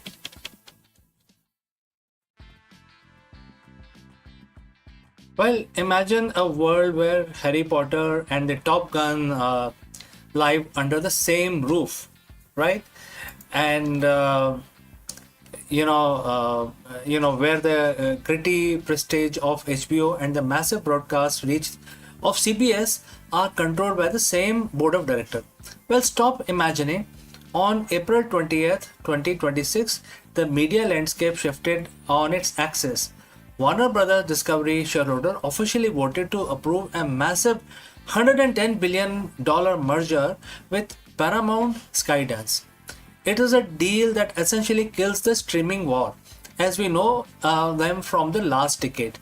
We aren't just looking at another merger, we are looking at the birth of media titans specifically designed to survive the wreckage of the peak TV era. But this wasn't a smooth ride. It involved a hostile bid, a rejected offer from Netflix, and a shareholder revolt over executive payouts that would make Roman Emperor blush. Today we are breaking down the WBD Paramount power play. What happens to the Max and Paramount Plus? Why does the shareholder reject David Zaslav's massive bonus?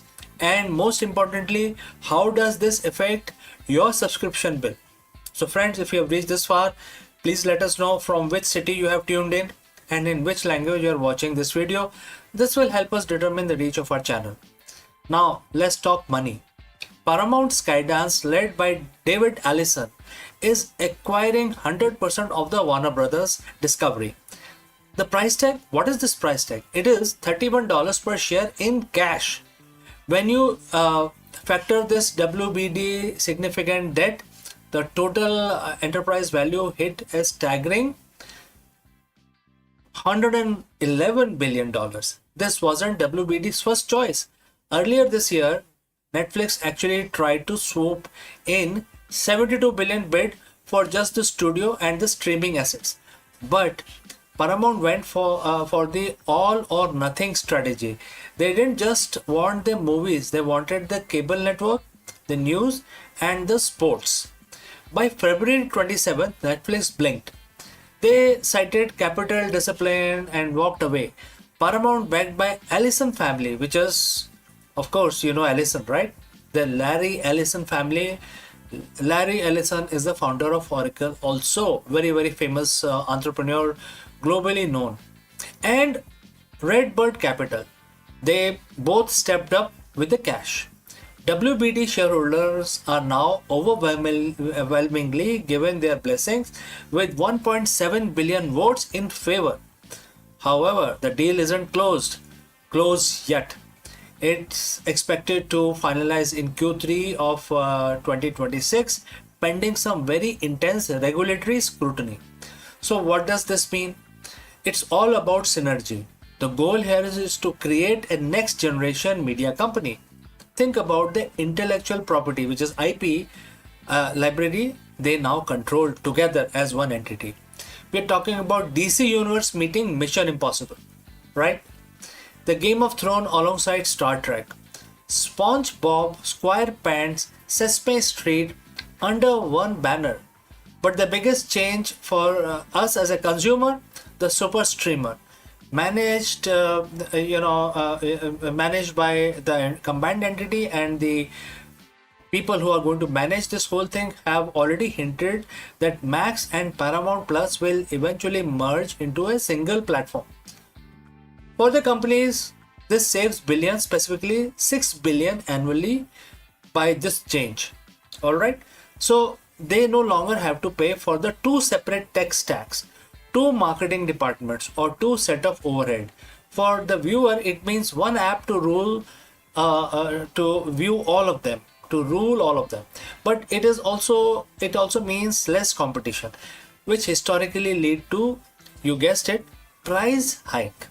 So if there is no competition, they have consolidated the market, they are free to put any price tag whatever they want, right? There is no pressure from the market. So if there is one thing that keeps the lights on the old media, it's the live sports. And this merger creates an absolute juggernaut. Combined, WBD and Paramount now holds the right to the NFL via CBS, NCAA March Madness, NHL and MLB championship leagues, the Olympic internationally and the PGA tours and UFC. In a world where Amazon and Apple are trying to buy their way into sports, this combined entity becomes the must-have partner for every major league.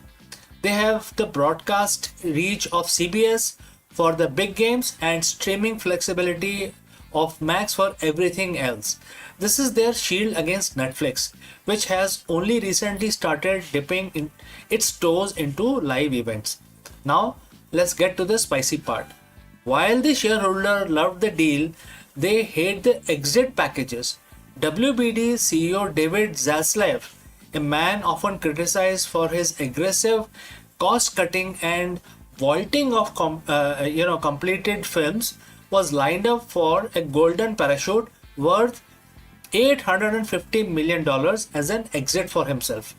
At the special meeting on April 23rd, shareholder voted forcefully against these executive payouts. 1.4 billion votes were casted against the compensation packages. Now, here is the kicker. The vote is non-binding. Technically, board can still pay him, but the message is clear.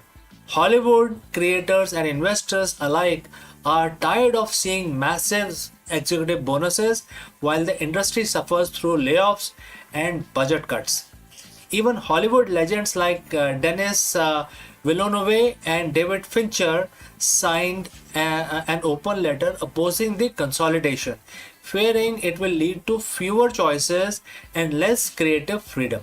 So, is the deal done? Not quite. The US Department of Justice and the UK regulatory bodies are currently looking at this with a magnifying glass. Senators like Elizabeth Warren have already called it an antitrust disaster that threatens to raise prices for American families. If the deal doesn't close by September 30th, a ticking fee kick in Paramount will have to pay WBD shareholders an extra 25 cents per share every quarter. It's a massive incentive to get across the finish line fast.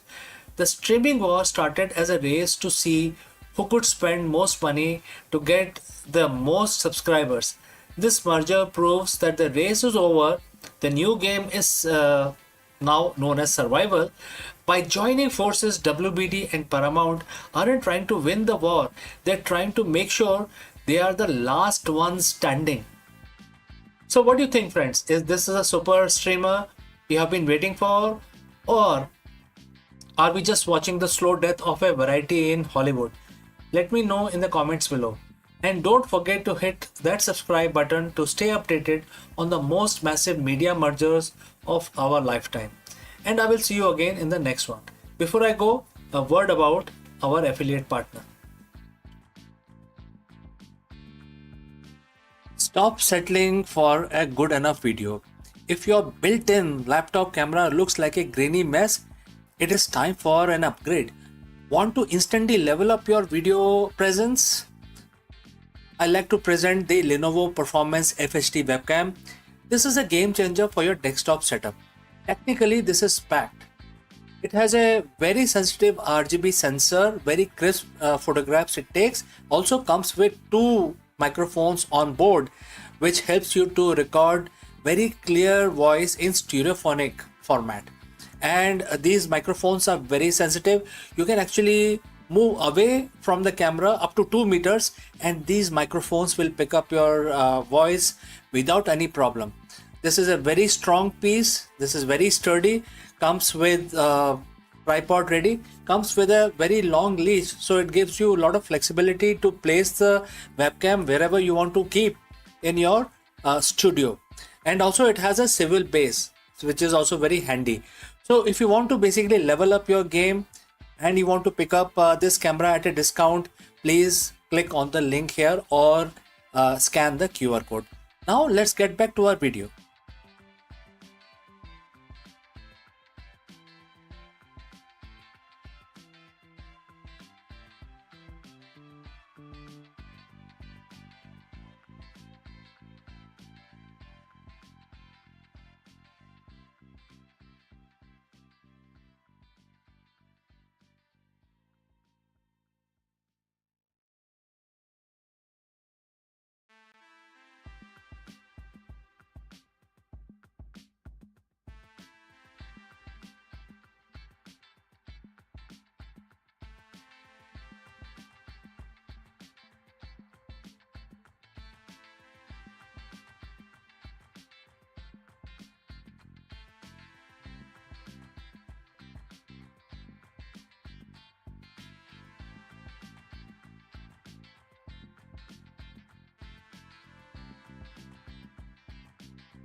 Friends, the mystery of our third interstellar visitor has finally been solved. In this video, we dive into the groundbreaking discovery of 3I Atlas and the incredible journey astronomers took to trace its path back to its source. For years, we wondered where this high-speed wanderer originated, but the answer is more chilling than we ever imagined. While Oumuamua and Borisov gave us the glimpse into the other star systems, 3I Atlas is different. New data reveals it was born in an environment of absolute extremes and extreme cold galactical origins that challenges everything we know about how comets and the planetary system forms. Let us explore this further. In the vast silence of ocean of the cosmos, things usually stay in their place. Stars keep their clusters, planets follow their tracks, but every once in a while, a ghost appears, a wanderer. In 2017, we saw Oumuamua, a bizarre cigar-shaped shard that defied explanation. In 2019, we saw 2I Borisov, a rogue comet that looked familiar but felt alien. But now in 2026 we have the third visitor, which is 3I Atlas. In fact 2025, but we are still tracking in 2026. When it first appeared in 2025 July 1st, we knew it was fast, we knew it was big. But as it sped past our sun and began its long journey back into the void, it left us a parting gift, a chemical fingerprint. For months, the world's most powerful telescopes from Alama Array in high desert of Chile or the James Webb Space Telescope have been staring at this frozen traveler. And the data just came back, and we are now finally, we know where the 3I Atlas came from. And this truth is, it is colder than anything we have ever imagined. Alright, so friends, if you have reached this far, please inform us from which city you have tuned in and in which language you are watching this video. This will help us determine the reach of our channel. Alright, let's proceed further. To understand why 3I Atlas is so terrifying, we have to look at what it is. Astronomer calls it an interstellar object. It wasn't born in our solar system. It didn't form near Jupiter or just in the Oort cloud. It's an immigrant from another star system, likely ejected billions of years ago. On April 24th, 2026, a team from the University of Michigan, led by astronomers Teresa Caureno and Luis Salazar Manzano, published a paper in Nature Astronomy that changed everything. They weren't just looking at the comet's shape, they were looking at its heavy water, specifically, deuterated water, or HDO. In our solar system, comets have a specific ratio of regular water to heavy water. It's like a biological signature of our sun's birth. But 3i Atlas was different. Its ratio of heavy water is 30 times higher than any comet in our solar system, and it is 40 times higher than the water in our own oceans. This isn't just a slight difference. This is a neon sign screaming that this object was born in an environment we can barely comprehend. So what does this heavy water ratio tells us? It's a thermometer for the deep past. Chemical processes that create this much deuterium only happens in extreme conditions, specifically temperatures below 30 Kelvin. That is minus 406 degrees Fahrenheit or minus 253 degrees Celsius. Imagine a place so cold that even the atoms themselves seems to move in slow motion. This is where 3i Atlas was born. But here is a kicker. Astronomers think it didn't just come from a cold planet. It likely came from a loner star. Our sun was born in a crowded nursery surrounded by sibling stars that provided heat and radiation. But the home star of 3i Atlas, it was like outcast born in a dark, isolated corners of the Milky Way, where there was no other star keeping the neighborhood warm. Scientists are calling it a cold galactic origin. This comet is essentially a 10 billion year old ice cube that has preserved the chemistry of a dead, frozen era of our galaxy. If the temperature doesn't haunt you, the age will definitely do. Our sun is roughly 4.6 billion years old, and we think, that is ancient. But 3i Atlas initially estimated that it could be 11 billion years old. Think about that. When 3i Atlas was forming in its dark, frozen cradle, the Earth didn't even exist. Our sun didn't exist. The Milky Way was a completely different shape. This object has been drifting through the vacuum of space for twice as long as our entire world has been alive. It is a cosmic fossil. It has survived the death of its home star, the collision of galaxies, and the slow expansion of the universe, all to end up in our backyard for a brief month, right? You might be wondering, why does it matter if the rock is cold and old? It matters because 3i Atlas is the mirror. By studying its chemistry, we aren't just learning about the random comet, we are learning about the diversity of the universe. Until now, we thought our solar system's recipe was standard. We thought water was simply water. But 3i Atlas shows us that there are regions of galaxy where building block of life are fundamentally different. If the comet had crashed into a young planet in its home system, that planet would have ocean filled with heavy water. Would life even be possible there? Or would it be a world of heavy biology fundamentally incompatible with us? As we speak, 3i Atlas is moving at 137,000 miles per hour. It has already passed Jupiter. It is heading back into the interstellar dark, away from the warmth of our sun that briefly woke it up from its long slumber. We may never see it again. In a few years, it will be just another data point in our archives, but it leaves us with a terrifying, beautiful realization. The universe is much, much bigger, much older, and much colder than we dare to believe. We have just, warm up little campfire in a very, very cold forest, right? So friends, what do you think about this? If you have any question, do not hesitate to send it across. Thanks for joining live. Thanks for watching. And if you want to keep up with the latest from the deep freeze of space, hit that subscribe button and stay curious. This next visitor could be the right around the corner. So friends, see you in the next one. But before I leave, a word from our affiliate partner.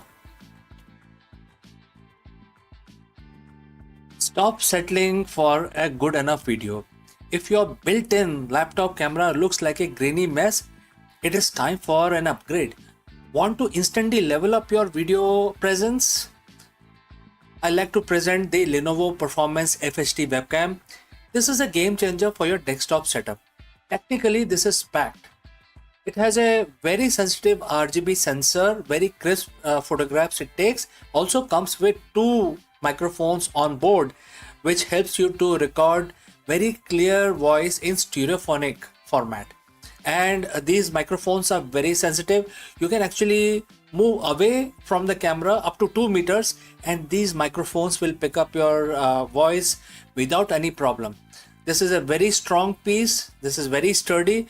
Comes with tripod ready. Comes with a very long leash, so it gives you a lot of flexibility to place the webcam wherever you want to keep in your studio. And also it has a swivel base, which is also very handy. So if you want to basically level up your game and you want to pick up this camera at a discount, please click on the link here or scan the QR code. Now let's get back to our video.